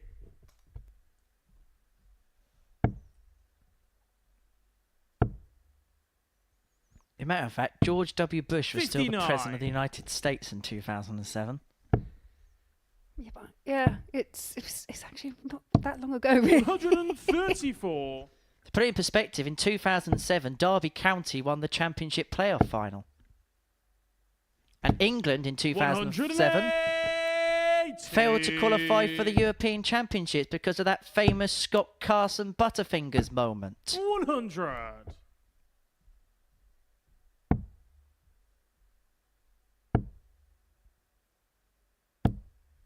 $84. Slight advantage here to Miok, but if Walker can find something, he'll be on a finish. 96. Yeah, not the first time we've seen a 1-1-1 come up today. It was converted by McGurk against Miok. 90. Jensen, you require 111. Aye. No. 51. Miok back for 88 Jerome, you to require bring it back to 88. 3-2. If Walker sat on a single to double combo. And he's not going to get a poke of the ball, and so Jensen's back for the win. Yeah, once again, single numbers proving problematic for 48. Jerome Miok. Jensen, you require 60. Jensen on a 2-dart, 60. Tops for the match. Game shot. Tops and the it is, and it is a Jensen 4-1 Walker. win to Jensen Walker. Great shake of the hand, nice friendship between the pair of them. Disappointment so far for Jerome Miok, yet to pick up a point today. But Jensen Walker does eventually find the win.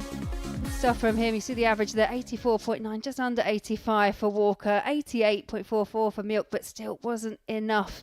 And it was that 4 from 8, that 50% checkout conversion rate for Jensen Walker that saw him cross the line Well, do join us again next for another match that could change the layout of the table as Shane McGurk takes on Greg Ritchie.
Welcome back to the Modus Super Series, where we have entered the final round of fixtures on this Friday afternoon in Group C.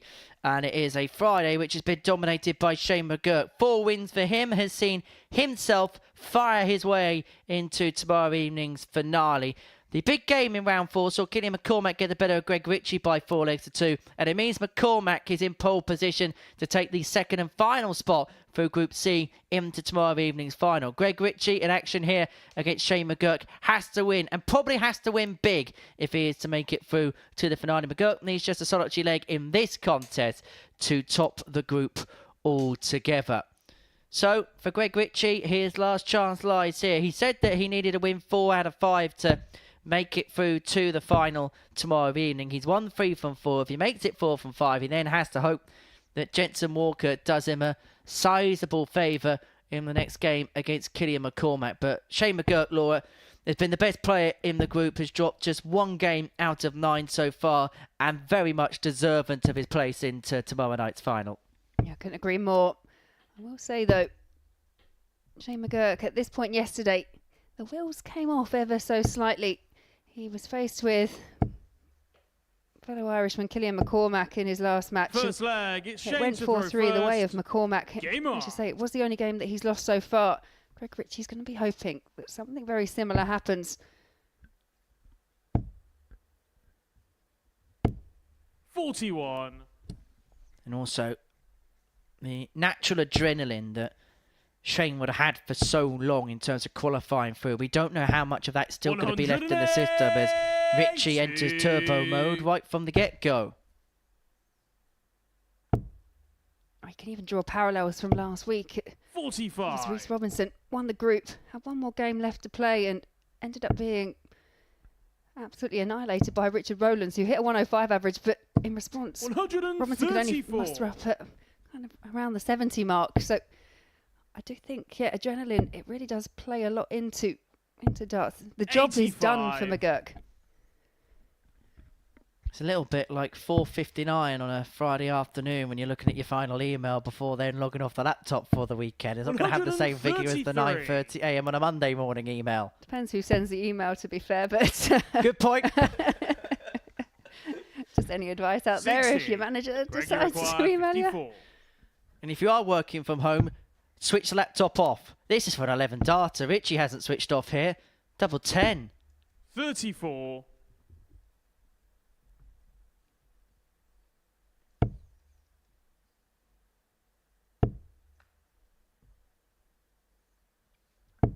$100. Greg, you require Look 20. what Shane's left himself on. He's not going to get a Big go shot at on it. the Greg first Ritchie with a leg. 13 Greg dart Ritchie. break to lead 1-0.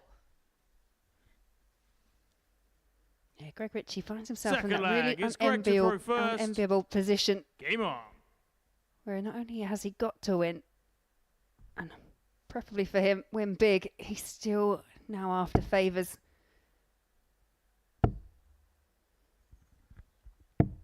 Realistically, you sense the scoreline has to be 4-2 or better just to give himself the best possible hope. If he can win by a couple of legs swing, he would 83. move on to plus 11 in terms of legs difference, which would give him a decent chance, particularly if Jensen could win 4-2 or better against Killian. It would mean that he would be 100. through, but it's a horrible scenario when you know that, yes, you have to win, but you also have to win by a score because you have that 60. extra nagging bit of doubt and that extra bit of information in your mind, and it's hard enough game to play when your conscience is clear. 115. Yeah, I think for me, I think it's just focusing on the win. That is the target for Greg Ritchie, just the win. 100. Even if it does come by way of, like you say, 4-2 or even 4-3, it's focusing on the win. I think one of the hardest things is when you need just a leg to qualify, because you don't focus on the win, you're focusing on just getting that leg, and we've seen people really come undone in that 95. situation before. Well, Greg Ritchie here is averaging 108. On the first leg in 13, could win the second in 14. 140. Greg, you require 100. Tops. shot on a second Superb leg, from Greg Greg Ritchie. Ritchie. And that puts him 2 to the good. You could actually Third see leg. Shane It's McGurk James in the to throw background. first. Game Nod on. of acknowledgement. And you've got to have the utmost respect for Greg Ritchie here, absolutely fighting to stay in the tournament. 140.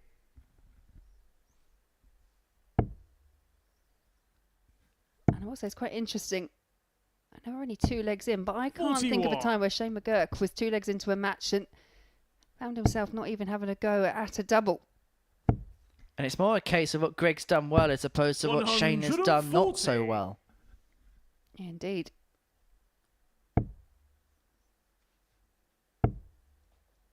However, it may be a case that this 30. third leg might be a concession.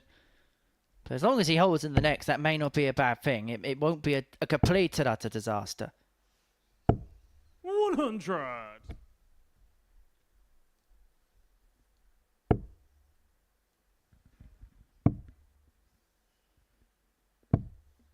$84. Shane, you require 121. 121 has time on his side, does Shane McGurk. 81.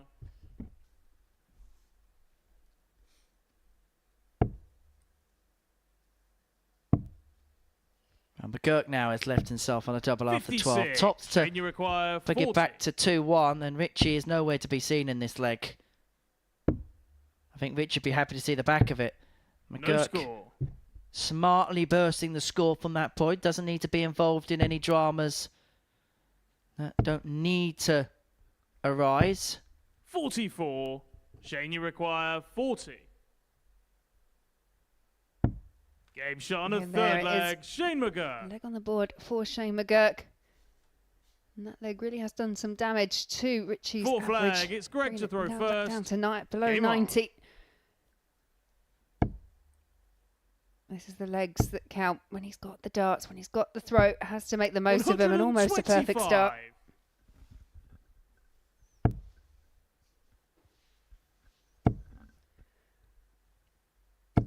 135. I think there's an argument, isn't there, for Greg Ritchie has seemed to have kind of just lost his way and switched off in a few of these matches. Cannot afford to make any mistakes here. 140. Well, it looks like whatever switched off for the previous leg is switched back on again in this. 125, 140 in a good suit to make it 3-1. Now, if Ritchie can win 4-2 or better, then it would mean that any win by any scoreline for Jensen Walker would be enough for him to 100. progress through to tomorrow night's final. He's going to leave himself on a finish after 9. 136. And he hopes that McGurk can find a dry turn. He is hoping this last dart doesn't go into a 60. treble. It doesn't. Greg, and so Ritchie has 6 from here. Yeah, and we'll need that second turn 58. at the Oki. Leave 78. Again, comes up trebleless himself, and McGurk straight in the red bit. And again. 145. Greggy requires 78. But what pressure's on this 78? This could be a game on or game over moment for Greg Ritchie. This could be a big dart at tops. 58. That could be a big miss at tops. Shane, you require McGurk 65. is back for 65. Slips into the 11, so 14 for tops. Game shot on a Yeah, fourth that flag. will Shane hurt McGurk. Greg Ritchie. It's a breaker throw, but Fifth flag. It's Shane to felt throw Ritchie first. really put himself in a strong Game position. Just couldn't take it. That felt like an oof moment. Yeah, I think there was even an audible ooh from 140. yourself over there, Henry. As commentators, we do get quite embroiled in some of these matches, especially when there's so much riding on them. Yeah, that was a 41. Gary Neville type moment, wasn't it?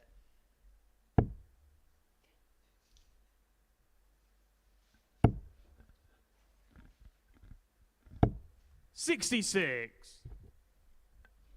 Has it not the stuffing out of Greg? That's the question that we ask now. I was literally going to say, has it taken the wind out of his sails? I'm liking. I don't know if I'm liking that I'm on the same kind 58. of wavelength this year, Henry. It's great minds thinking alike, Laura. I'll go with that.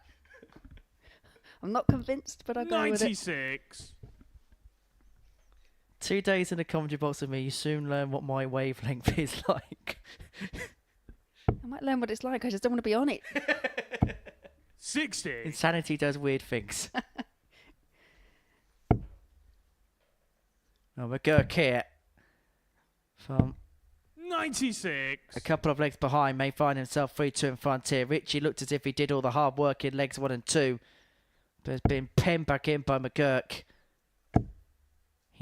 But even filling it up doesn't leave himself on a finish, but you feel like he just needs to hit Shane, big just to grow the confidence 103. again. Yeah, needs tops. 83. Can't pin it this time, but we're back for double 10.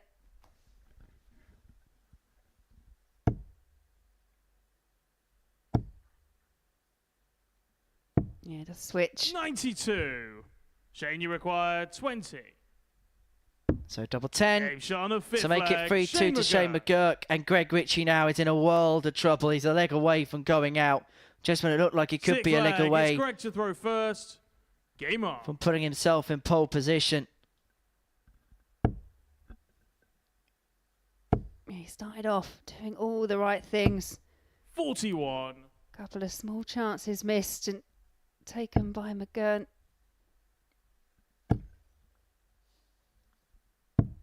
$99.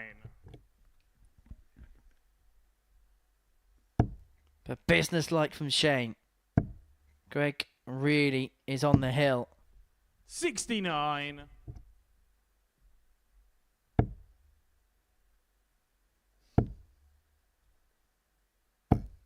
$123.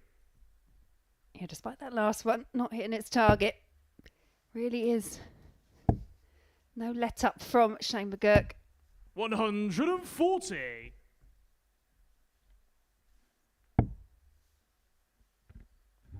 And because McGurk's on 3, even if Greg does turn this game around, 140. he's going to need Jensen to now win by a scoreline against Killian McCormack in the next game. But it could be all over here. 93. If McGurk could put out the Shane, you require 139, Killian McCormack's in. 139.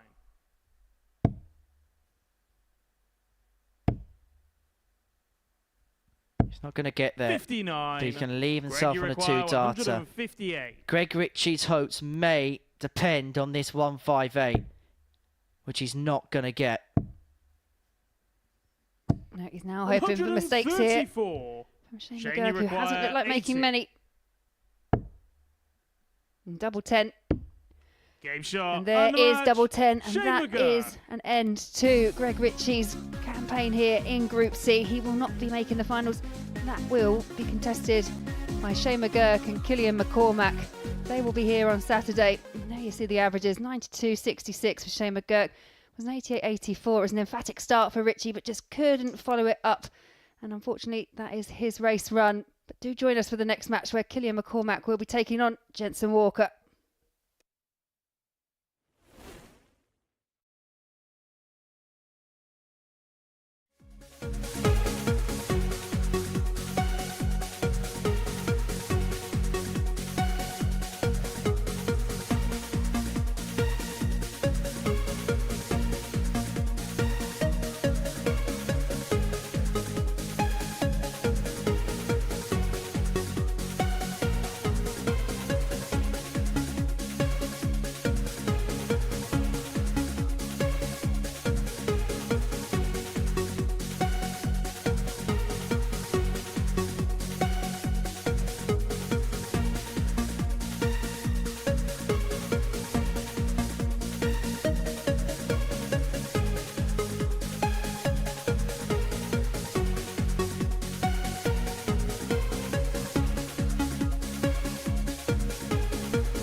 Welcome back to the Modus Super Series, where Shane McGurk has, well, completed the cards on day 2 of Group C, beating Greg Ritchie by 4 legs to 2. And that means that Greg Ritchie is out and Killian McCormack is through to tomorrow night's final. And so this game against Jensen Walker here is, well, a victory lap for the Irishman up against Jensen Walker, for whom his campaign is going to come to an end following the conclusion of this match. He had harboured fairly decent hopes of making it through to the finals tomorrow evening at the beginning of play today. First leg, but it's they Killian evaporated first. following Game defeat on. to Greg Ritchie in Game 8 of today's session. So it's McCormack to get us underway. I suppose for him now, knowing he is through and knowing that he can't top the group, it'll be to try and put in a good 58. performance to give himself as much confidence as possible for tomorrow night. Yeah, the purpose of these groups obviously is to get through to 60. Saturday. And for McCormack, as you say, he joins fellow Irishmen and it's job done. For Jensen, I think it's just leaving on that high. Good memories of what he's done here. He's been unlucky. 43.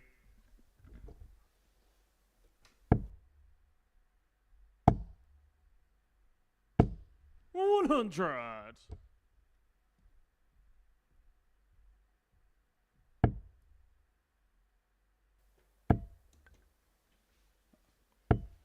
$140. First 140 of the match goes the way of Killian McCormack. 134. Good, solid response from Walker. Just trying to keep his nose in front.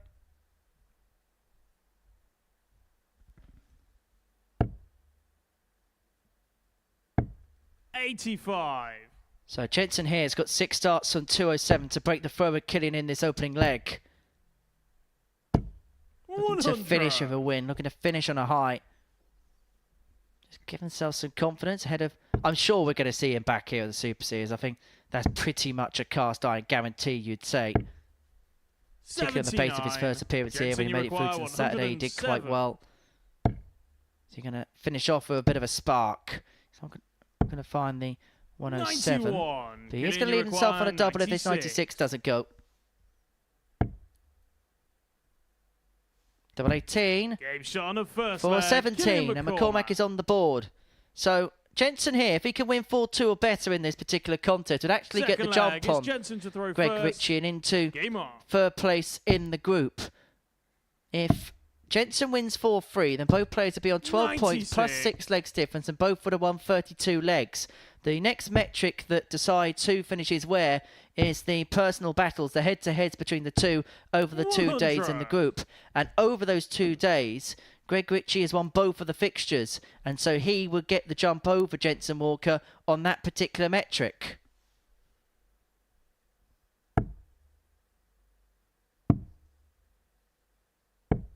$93.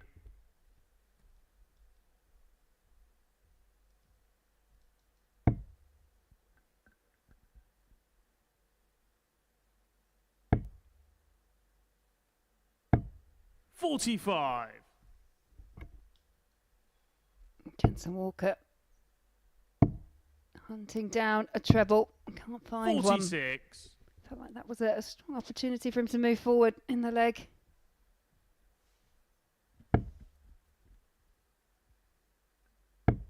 You find these latter games, they've just got kind of a different edge, a different dynamic to them. Now we know who's going home and who's going through, but there's still tussle for some position. 140. It's been a good contest, this one so far. 25.5 average for Jensen. 100. Jensen, you require 126. Ready for a decent finish in this game. Walker was hit by the 126. Double 6 for one of his own. 114.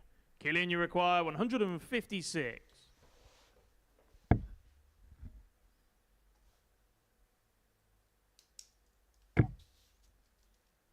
Yeah, that was a wicked deflection.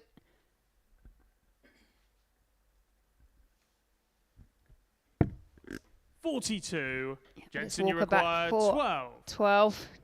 Double 6 the target. And that should be a good marker. Just inside, so double 3. No score. Yeah, no one likes double 3. I'll argue that. I'll argue that point. Now this would sting. We're still on, treble 20 bull. That would have hurt even more. 28. Walker Jensen, back for 3 12. more at double 6. Can't afford to pass the opportunity up this time. One left. Found. And level we are at one apiece.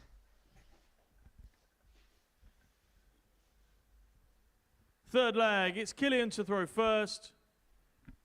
Well, Game on.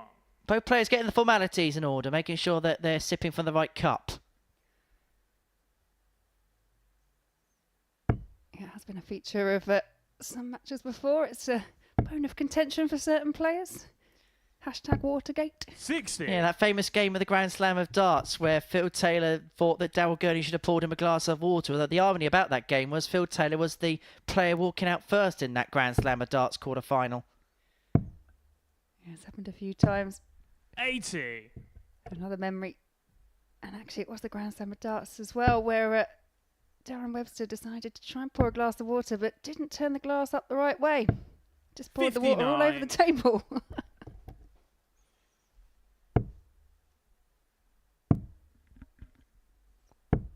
I know there was one or two stories in lockdown when it was behind closed doors and they had obviously the bottled water with the COVID restrictions that were a little bit too loud on one occasion when they were slurping from the cup. 43.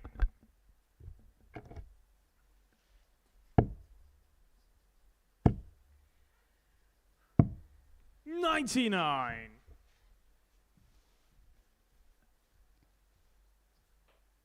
Yeah, nice to see on the YouTube chat Niall Cullerton in there. Hello, Niall.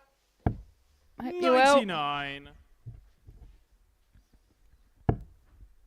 Yeah, Niall, who was here last week at the Super Series. 96.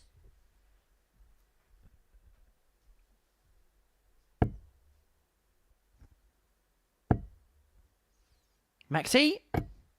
Oh, just clips off the barrel. Only a 140. Needs herself on a ton. Walker looking for a couple of troubles himself to really apply maximum pressure. Needs one here. Finds 96. one here. Gillian, you require 100. 85, treble 15, the target for tops.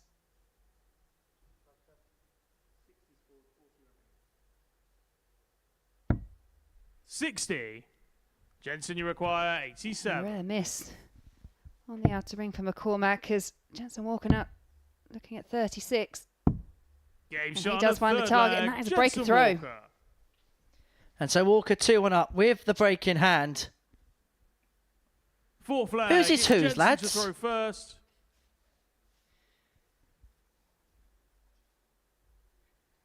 Game on. Watergate. Oh, we shouldn't say that in an election season, should we, Core? 96. Kind of more American. I think we can get away with it. It was the first presidential debate last night out in the United States. 100. Don't ask me how I've got that snippet in the commentary. Yeah. 100. Don't know where to go with it, really. I think the best thing to do is move on. Yeah, swiftly.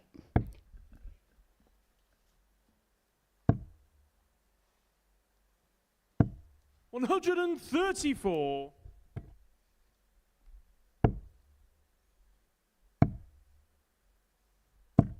$96.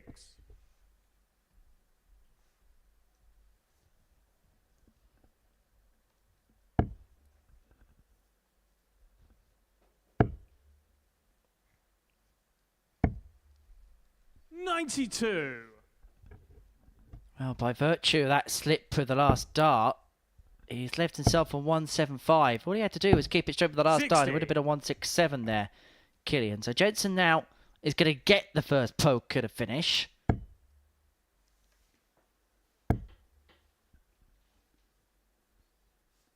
Just taking his time.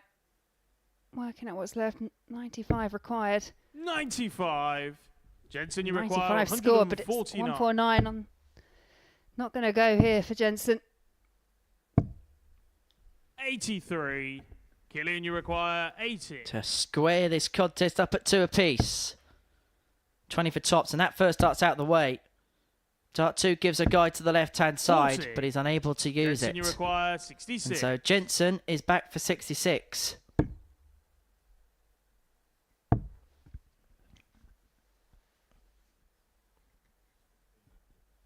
One dart in hand, a double 8. Cannot be 50. found, and McCormack will have Killian, darts you to level require up. 40. Game shot on a Yeah, four level flag. up he does. Killian Two McCormack. apiece. It's now a best of 3 and best of 5. Fifth flag. It's Killian to Who throw will first. win the race to Game 4? on.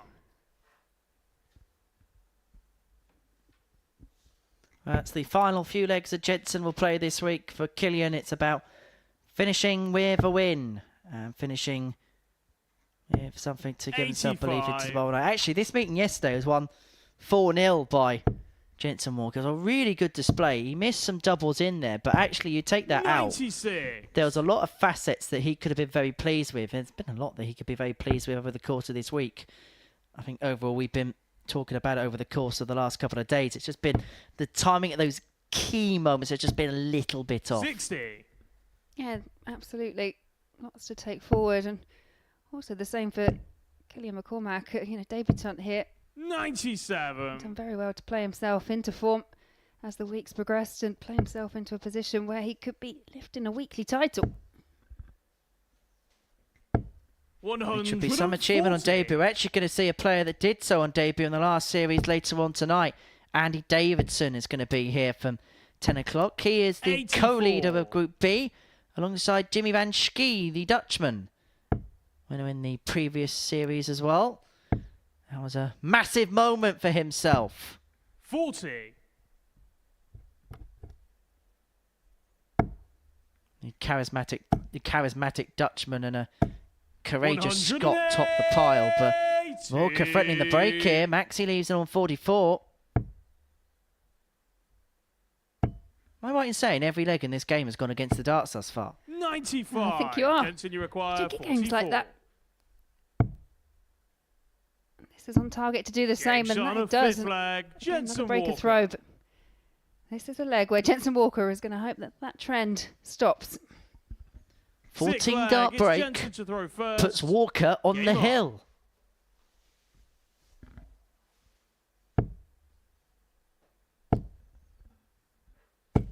$140. Look at the steely eyes.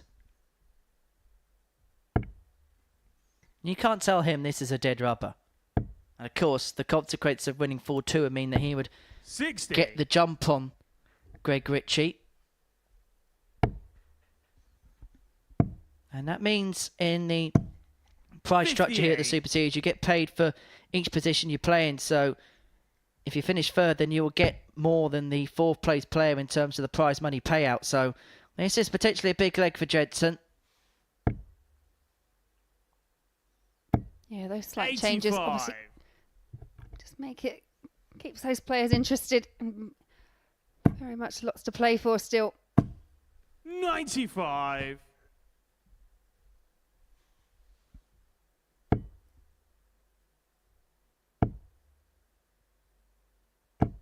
$108.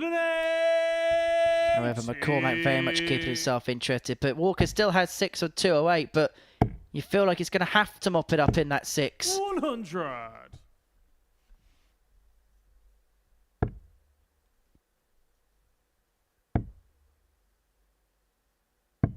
Yeah, and a trebleless visit there from McCormack. Jensen, you require 108. Not pressurising this one away for Walker. Although in saying that, we have seen a 136 from Kilian McCormack. Kilian, you require 136. Well, this would hurt Jensen. But it's not going to go. And so Walker, 57 left to finish his Group C campaign on a high. And if he can finish 60. this, Jensen, he will end in third. 57. Needs tops. Is that a marker? 37. And just pulls Kilian, it you a require bit too low as 76. McCormack comes back for 76. Fired wide, 71 left. Double 10. Doesn't 66. go. And Walker wants that target now for the win and for third place Jensen, in the group. You require 20.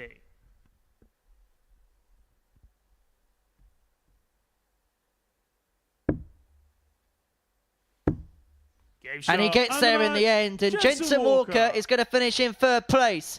He beats Kilian McCormack by 4 legs to 2, finishing off his campaign on a high. There was plenty of positives to take from the last couple of days of Jensen Walker. There's a few things that he will learn about as time goes along. Kilian McCormack, well, he will see him back in the final tomorrow night. But it's Jensen Walker who wins by 4 legs to 2. Jerome Miak and Bab Patel will round the group off after the break.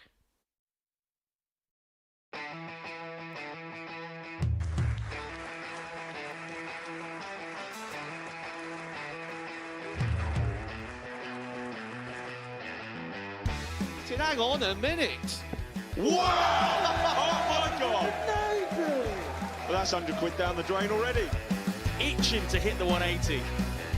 He's gone for the maximum.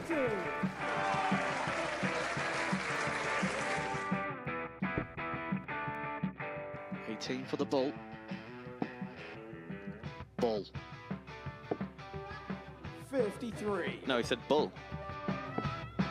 That's a great first out from Adam. Oh, look at this. He's going to leave Scape. Oh, can you believe it? That is unbelievable.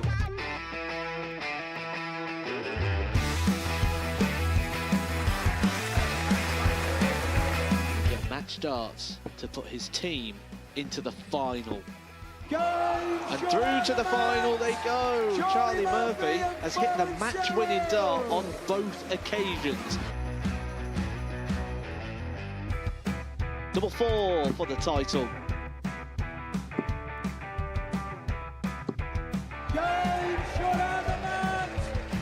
Please show your appreciation for the winner of the Influencer Pairs event, George Scaife and Adam Lipscomb.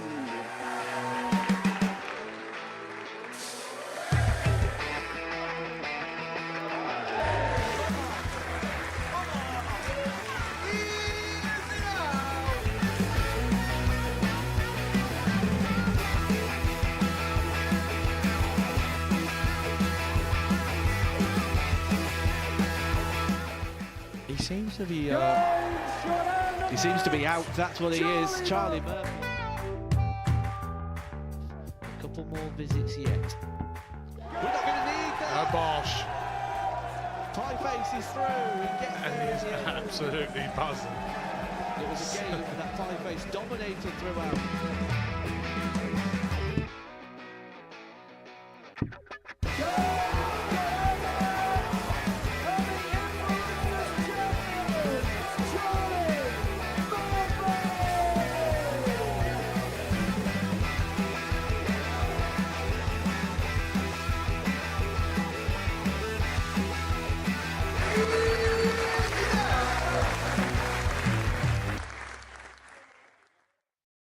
Welcome back to the Modus Super Series, where before the break, Jetson Walker confirmed third place in the table, beating Killian McCormack by 4 legs to 2 before the break, ending with a 84.17 average, and will take plenty from that experience into his future competitions. One of the finest young talents we have in the sport. Right, we're going to finish off with the bottom two going toe-to-toe, Bad Patel and Jerome Mirk.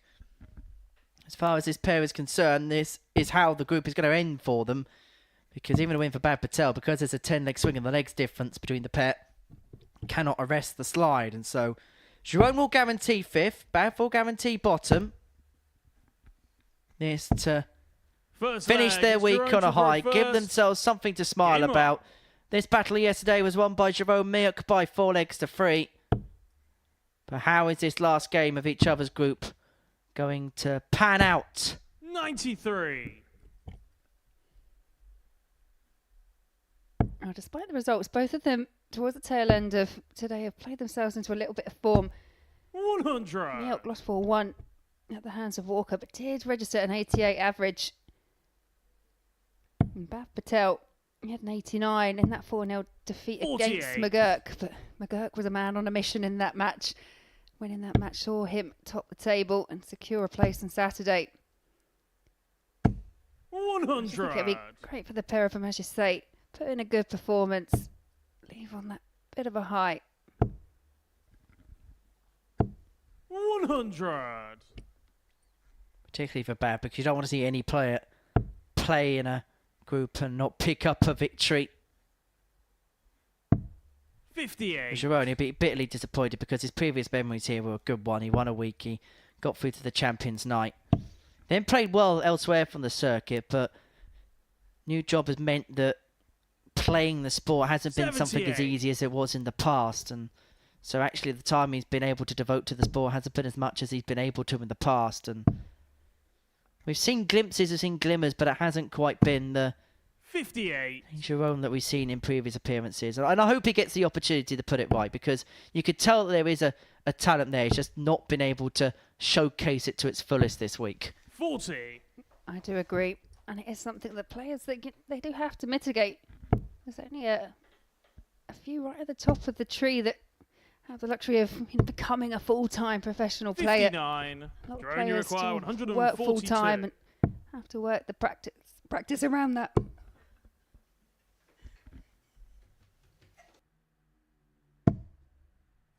$84. Bav, you require 126. Patel here was looking for the treble 19 to leave himself the ball. Miuk back for 58 to take out Drone, this you opening require leg. 58. Top set is. Now double 10. Oof. 53. Bav, you A require little bit of a mess 99. that. And Patel's on 99. Tops. No, treble 20, double 10. The target Miuk has just missed is the shot one on that the Patel first leg. finds to break the Bav throw and Patel. lead 1-0. Second leg. It's Bav to throw first. Game on. Yeah, quite an assured visit there from Bav Patel. Has had a little bit of trouble with the tops and tens combination. 81.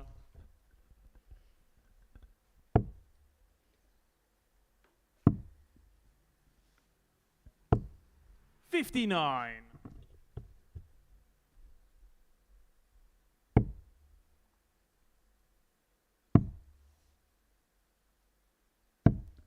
58.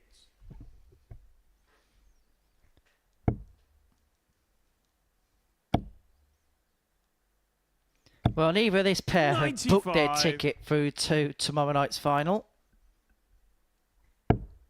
But I wonder whether Jerome will stay if Jimmy Van Schie makes his way through, because they have both been 58.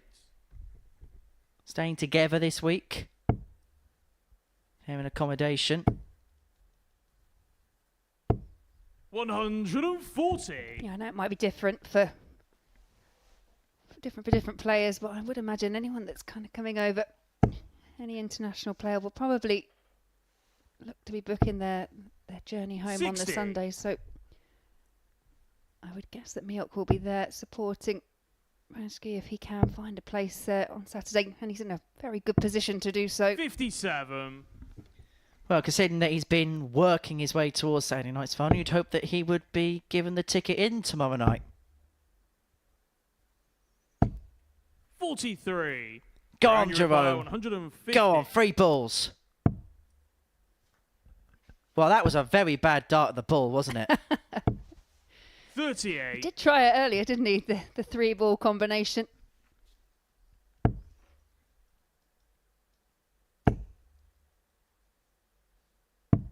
$139. Drone, you require 112. 112 for Jerome. Well, treble 19 for Bull. Bullseye. 87. Clips the Bav, you 25 require wire. 62. Bav looking to add 62. Goes in the 45, so 17 left. Cannot find a single one. 57. You're over the hockey with the last one. Well, Drone, you require the last 25. start doesn't count because Bav Patel, in the eyes of the referee, Jack Garwood, said that his foot was over the line. And so, 57 was the score. The last start didn't count. Miuk is back for 25. And he wants double 4 21. to book the second leg. you require And because of what 5. happened at the end of that last visit, Patel has to check out 5 because 57 was scored with the previous turn. He tried to bust the score, but the referee counted the last dart as an illegal one. And so as a consequence, as he discusses the decision, he's going to have to go for 5. However, the referee's decision is final in this matter. I think perhaps he's potentially just questioning the order in which they landed. Apologies. Bav's last score was no score.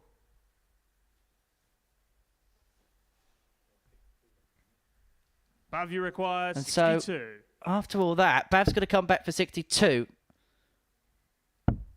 The correction of the order which the darts were thrown in as to 30. which dart was illegal and which one's not. Drone, you require 4. Any which way, Miuk's back for double 2 to square this contest up at 1-1. Well, that's definitely a bust. No score. Above you require 32. And this is double 16. For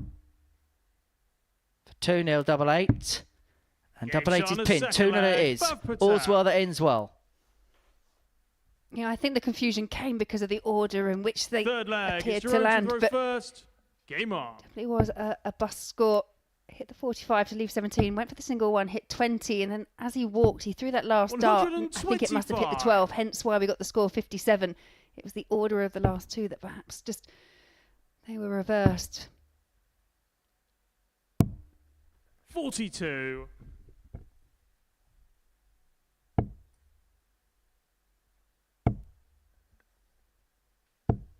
$100. Jeroen's reacted the better of the pair in this third leg. He does have the darts in it. 59. Sometimes as a player, when you have instances like that on the oche as well, it's quite difficult to say something. So, you know, kudos to Patel for actually saying, no, I don't think that's quite right, because it can be quite awkward.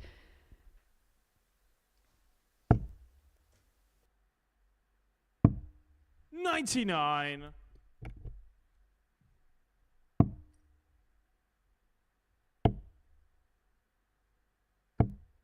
$59.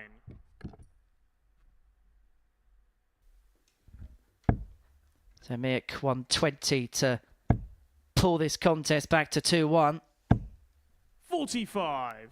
Drone, you require 120. Waiting for the free tops, went for the De Souza. 60.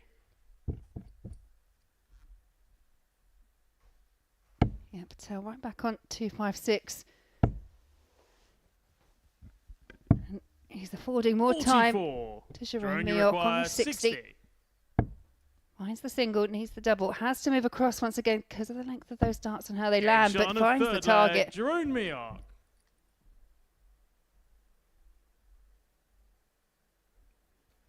Fourth leg, it's Bav to throw first. Game on. Yeah, a little smile between the pair of them. Game played in good spirits. I think both of them will probably reflect on this 60. This group campaign as it's possibly not them showing us their very best, but trust me, as dart players, they will be fighting right to the very end. 46. It's just one of those difficult scenarios because on top of that, they also know that their opponent is struggling, and sometimes that can just lead to one of those games where you're almost trying too hard, but then 80. because you're trying hard against somebody else who's probably trying too hard, it can just lead to a match that's not really made in the middle sometimes. 108. And there's some of what we were talking about with regards to the quality that Mioc does have.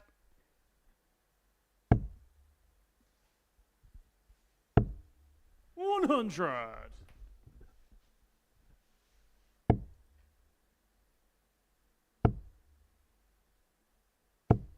$100. And sometimes just having that little smile on the oche can alleviate so much tension. You're so focused at the job in hand that it can become quite a weight. And 60. I saw it last week with Richard Rowlands. He sometimes kind of smiled to himself when he was missing and then would normally correct it the throw after. 84.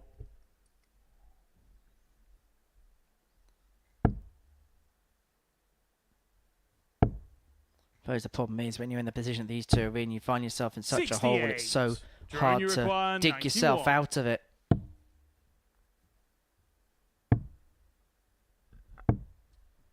$36. Yeah, couldn't find the target of 20 to leave himself on 133. top, so we'll have to spurn a dart if this doesn't go for Patel.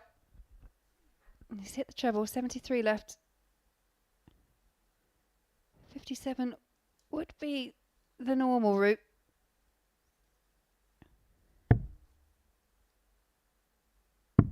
$93. Drone, you require 55. So to square this contest up at 2-2, well, he's now found the double. But in the end, Mioc's going to find himself on double 8. He comes inside on it. Bav, you require So Patel 40. will return for tots, a 3-1. 2 10s. Game shot And on the full Patel flag. Bav moves Patel. 3-1 to the good. Fifth flag. It's Jerome to throw first. Miok Game now on. has it all to do.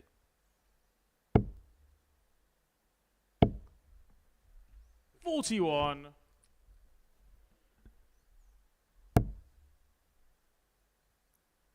And does this spur on Bav Patel? It's the best position he's been in, and that is his first max of the match. 125. Go on, Bav. Finish on a high. Finish on a 9. Oh, boo. 96. I think for Bav Patel and the way things have gone, just finishing with a win, 85. that would be something.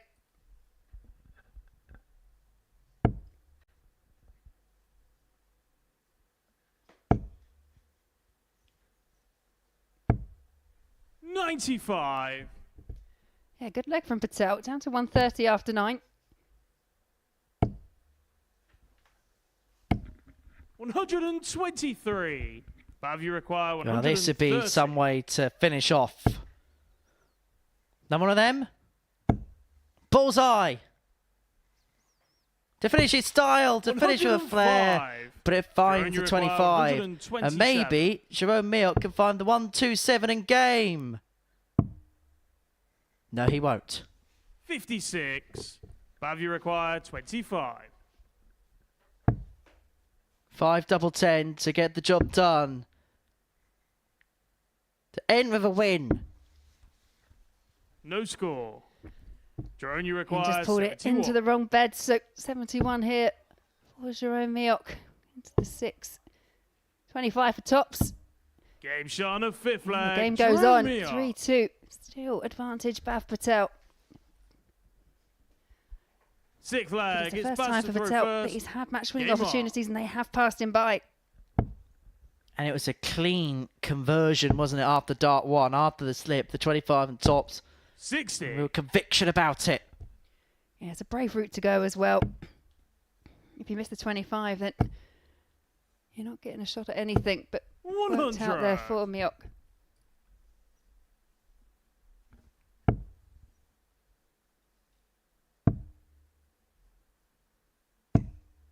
$84.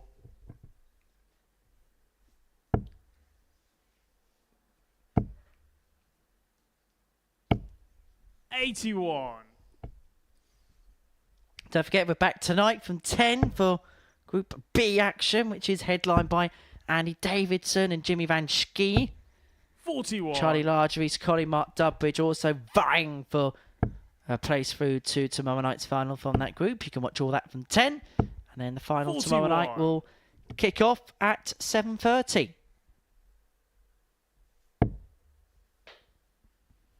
Now, here's the question we have here. Is Bav Patel able to sign off with his first win on the very last match, or is it 41. going to go the way of Jerome Miok?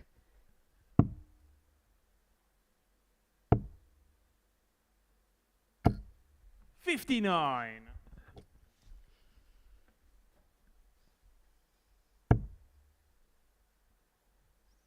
Well, the first game of this group was between this pair, and it went all the way to a last 55. leg. And it looks like here, the last game of the group between this pair is going to head to a last leg decider.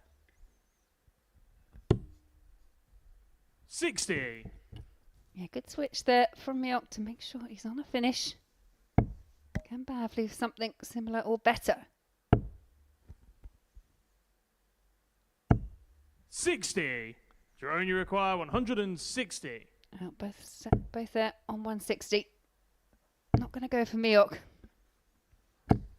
85. Well, this would be some Bav, way you for require Bav Patel to finish off his 160. campaign. But he's not going to find the 160, and so Miok is going to come back for the 75 to take us all the way to a last leg 100. decider. Jerome, you require That 75. could be an important last start there from Patel, but 75 here for Miok. 18 for tops. And again, the single number. 35. And so it's now Bav, you given require Bav Patel the 60. opportunity to pick up his first win here in this Group C campaign. Tops. 40. And still no. And you require 40. The tops is the target here for Miok. To level it up at 3-all, and here we are. We are at 3 apiece. That had to happen, didn't it? 7th and final leg. It's Jerome. It was just so likely, wasn't it? Game on. And so let's enjoy one more leg of darts. An ode to our commentary 60. friend Scott Mitchell.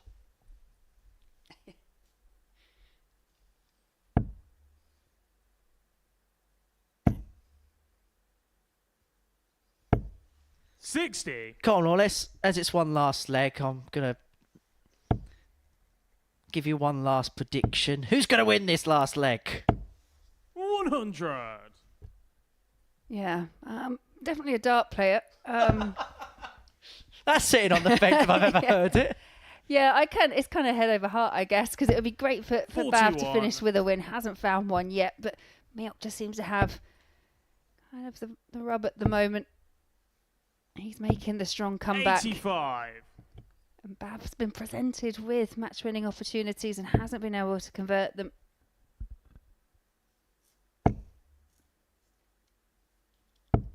$100. Miok has the advantage of throw, and at the moment he's still got that. 58. However, that turn, followed by possibly a 140 from Bav, could change that fact. Yeah, it's about Bav just holding it together and keeping his form. 60. But does find himself a bit off the mark here. Miok just looking to set something up. 43. He's left himself on a finish. But it is a big one. We've already seen the big fish go today. 100. Can You we require end 155. with a 155? Could we? Could we? Oh, it would have been the most incredible way to have won. Bav, you require 140. Well, Bav's turn now. Not quite a 155, but a 140. Now, just got to hunt down that treble. Try and leave tops as the target. Oh, 40. it came straight out the treble. Jerome, That is desperately 38. unlucky. Straight for the double 19, straight in the double 19, and Jerome Miok will bookend his campaign with 4-3 wins against Bav Patel. So it means that he's going to finish 5th, Bav Patel's going to finish 6th. Their weekly campaigns come to an end. Miok sealing a 4-3 win in that final game, just like he did in the opening game of the group. But the victor of it is Shane McGurk. It's the two Irish players that are going to progress through this group into tomorrow night's final. Himself and Killian McCormack, the two victors of the group. We're going to actually hear from Shane in a couple of moments' time.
Back to the Modus Super Series, where we are joined alongside Shane McGurk, the winner of Group C. Shane, many congratulations. 9 wins from 10. Is it fair to say that was it felt like pretty much a complete turnaround compared to Group A for yourself.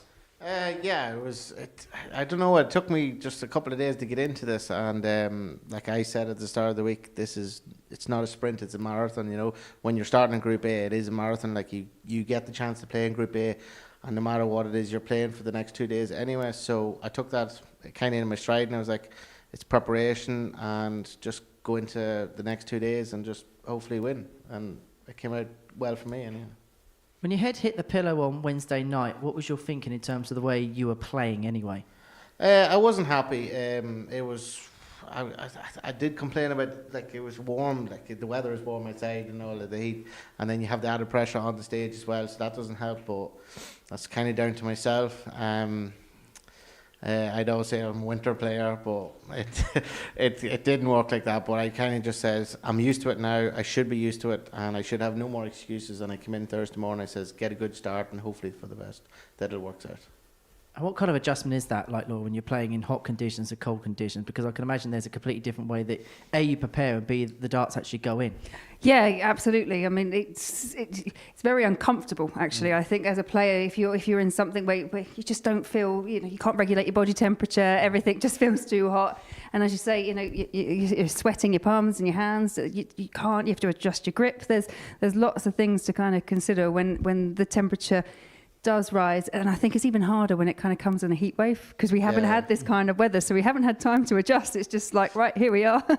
So yeah, it is difficult, but you had a few tactics, didn't you, up your sleeve? Yeah, I brought ice on the stage in my cloth, and I put my darts on it, and then I was swapping my darts every game. Like, they're the same anyway, so I was swapping them over. And I was using a colder set in games, thinking that would work. And if it might have worked, I don't know. And I was just kind of changing. And the darts spent a brief couple of minutes in the freezer as well, and see if that would help. But it's just kind of it was kind of more so in my head that I needed to get it right, and it did work out for me. And I'm just really happy to get through. Let's talk about the way you played over the last couple of days. Did it feel a little bit more consistent from yourself? Yeah, I don't know. I just came in here and I was like, even though, like, I didn't get through to Group B, I was more relaxed about Group C. I don't know what it was. I was just kind of come in and I don't know, I must have had that just bit of edge about me, and I was like, I can do this. I can win this. I've won Group C before. I've got through Group C a couple of times now, and it's just a matter of just repeating that. And even if I complain about the heat, everyone else is facing the same thing. So basically, everyone's doing the same. So I just need to get on with it. Is that kind of now the stage of the career you're at, the fact that you've built up a lot of experience in a lot of different arenas, that you can come into situations like this with that experience in the bank, and actually you can draw upon things now where maybe in the past you weren't able to?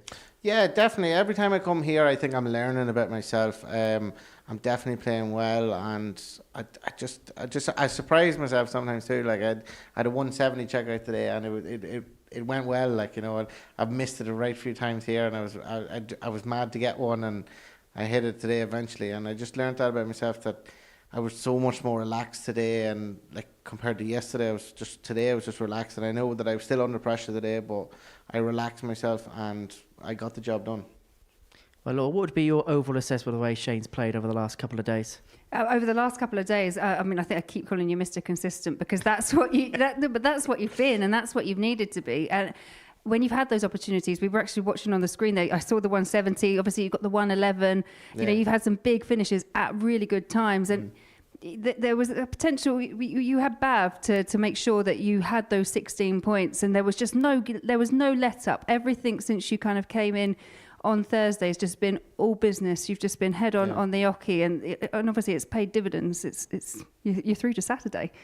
Yeah, like, I just come in here. I didn't know that how many games I needed to win or whatever way it was. It was a very tight group. Like, there was a couple of guys on 12 points or 14 points, whatever it was. And I just wanted to win as many games as I could. Everyone does when they come here, they play on that stage, they want to win all their games. And I ran the card today, and I was happy with that. And I think the big point for me today, I think I had a 1-2-6 checkout against Jensen, and I think that was a turning point for the whole day, because it kind of freed me up at the top. I think I went 2 or 3 points clear, or 2 or 4 points clear, and yeah, I kind of could have relaxed more, and then I knew that I had to beat Bav, but I didn't let it get to my head. I just kind of just continued with the job in hand, and I just wanted to win every game I go on then. Well, Shane, we'll have another chat with you in just a second, but myself and Laura are just going to run the rule over what we have seen today. These are results from this afternoon's session, and as you can see, Shane completing the card, winning all 5 matches. Greg Ritchie went on a run, but unfortunately for him, Laura, it just kind of came to a grinding halt, really, didn't it, towards the end of the day? Yeah, there was a lot on that match between him and Killian McCormack, and it just went the way of Killian. Killian has been one of those players that throughout the week has seemingly got better and better, and obviously he's got the other space next to Shane in Saturday's finals, and I just think it was almost a bit too much, and then the pressure was obviously very mounted in that last game, and yeah, just all slightly unravelled, unfortunately, there for Greg Ritchie. Well, let's confirm that then by having a look at the breakdown for the week. So Killian McCormack is through alongside Shane, alongside Richie Burnett, and in terms of Killian, Laura, what did he do so well today in your mind? It was consistency, but his timing was immaculate. His finishing has been absolutely, spot on. He's had 2 or 3 games where he's gone 4 from 4, and if he's not doing that, he's only missing a couple, but he's getting them within the 3 darts in his hand, which is all you really want to do as a player. I mean, you see here against Jerome Mioch, he takes out the 1-1-5, and I think it was getting to not a point of a joke, but it was kind of this thing where if you're going to give him a 3-dart checkout or a 2-dart checkout, he's going to take it out, and that wins you matches, and that's why he is where he is. And you saw there the lineup for Group B. That's going to be a little bit later on this evening from 10 p.m. But Shane, final word goes to yourself into another final tomorrow evening. Now, You've been in the main final Saturday night. You've made a couple of semi-finals in the past as well. Do you feel like this time might be your time to eventually cross that finishing line? I say it every time. I say this has to be it. Like it's going to happen eventually for me, but this time I'm just going to just play it as it comes and play every game as it comes. And if it does happen, it does happen. If it doesn't, I'm just going to hold my head high, because I've struggled this week a bit, but I'm happy how I turned it around this last 2 days. I can't fault myself really too much in that. When I needed big shots, I took them, and that was it. I'm definitely going to run in tomorrow, and I'm going to be very positive, and I'm going to have a lot of confidence going in tomorrow, and hopefully that's going to help me get through. Well, many congratulations, Shane. We'll see you tomorrow night. Laura, thank you for your company over the last couple of days. I'll see you again soon. And we'll see you tonight from 10 p.m. on the Super Series YouTube channel. Getting a little bit ahead of myself, where we'll see Group B come to its culmination. It's Andy Davidson and Jimmy Van Schie that lead the way. But as far as Group C is concerned, well, it was an Irish domination. McGurk and McCormack through to McFinal.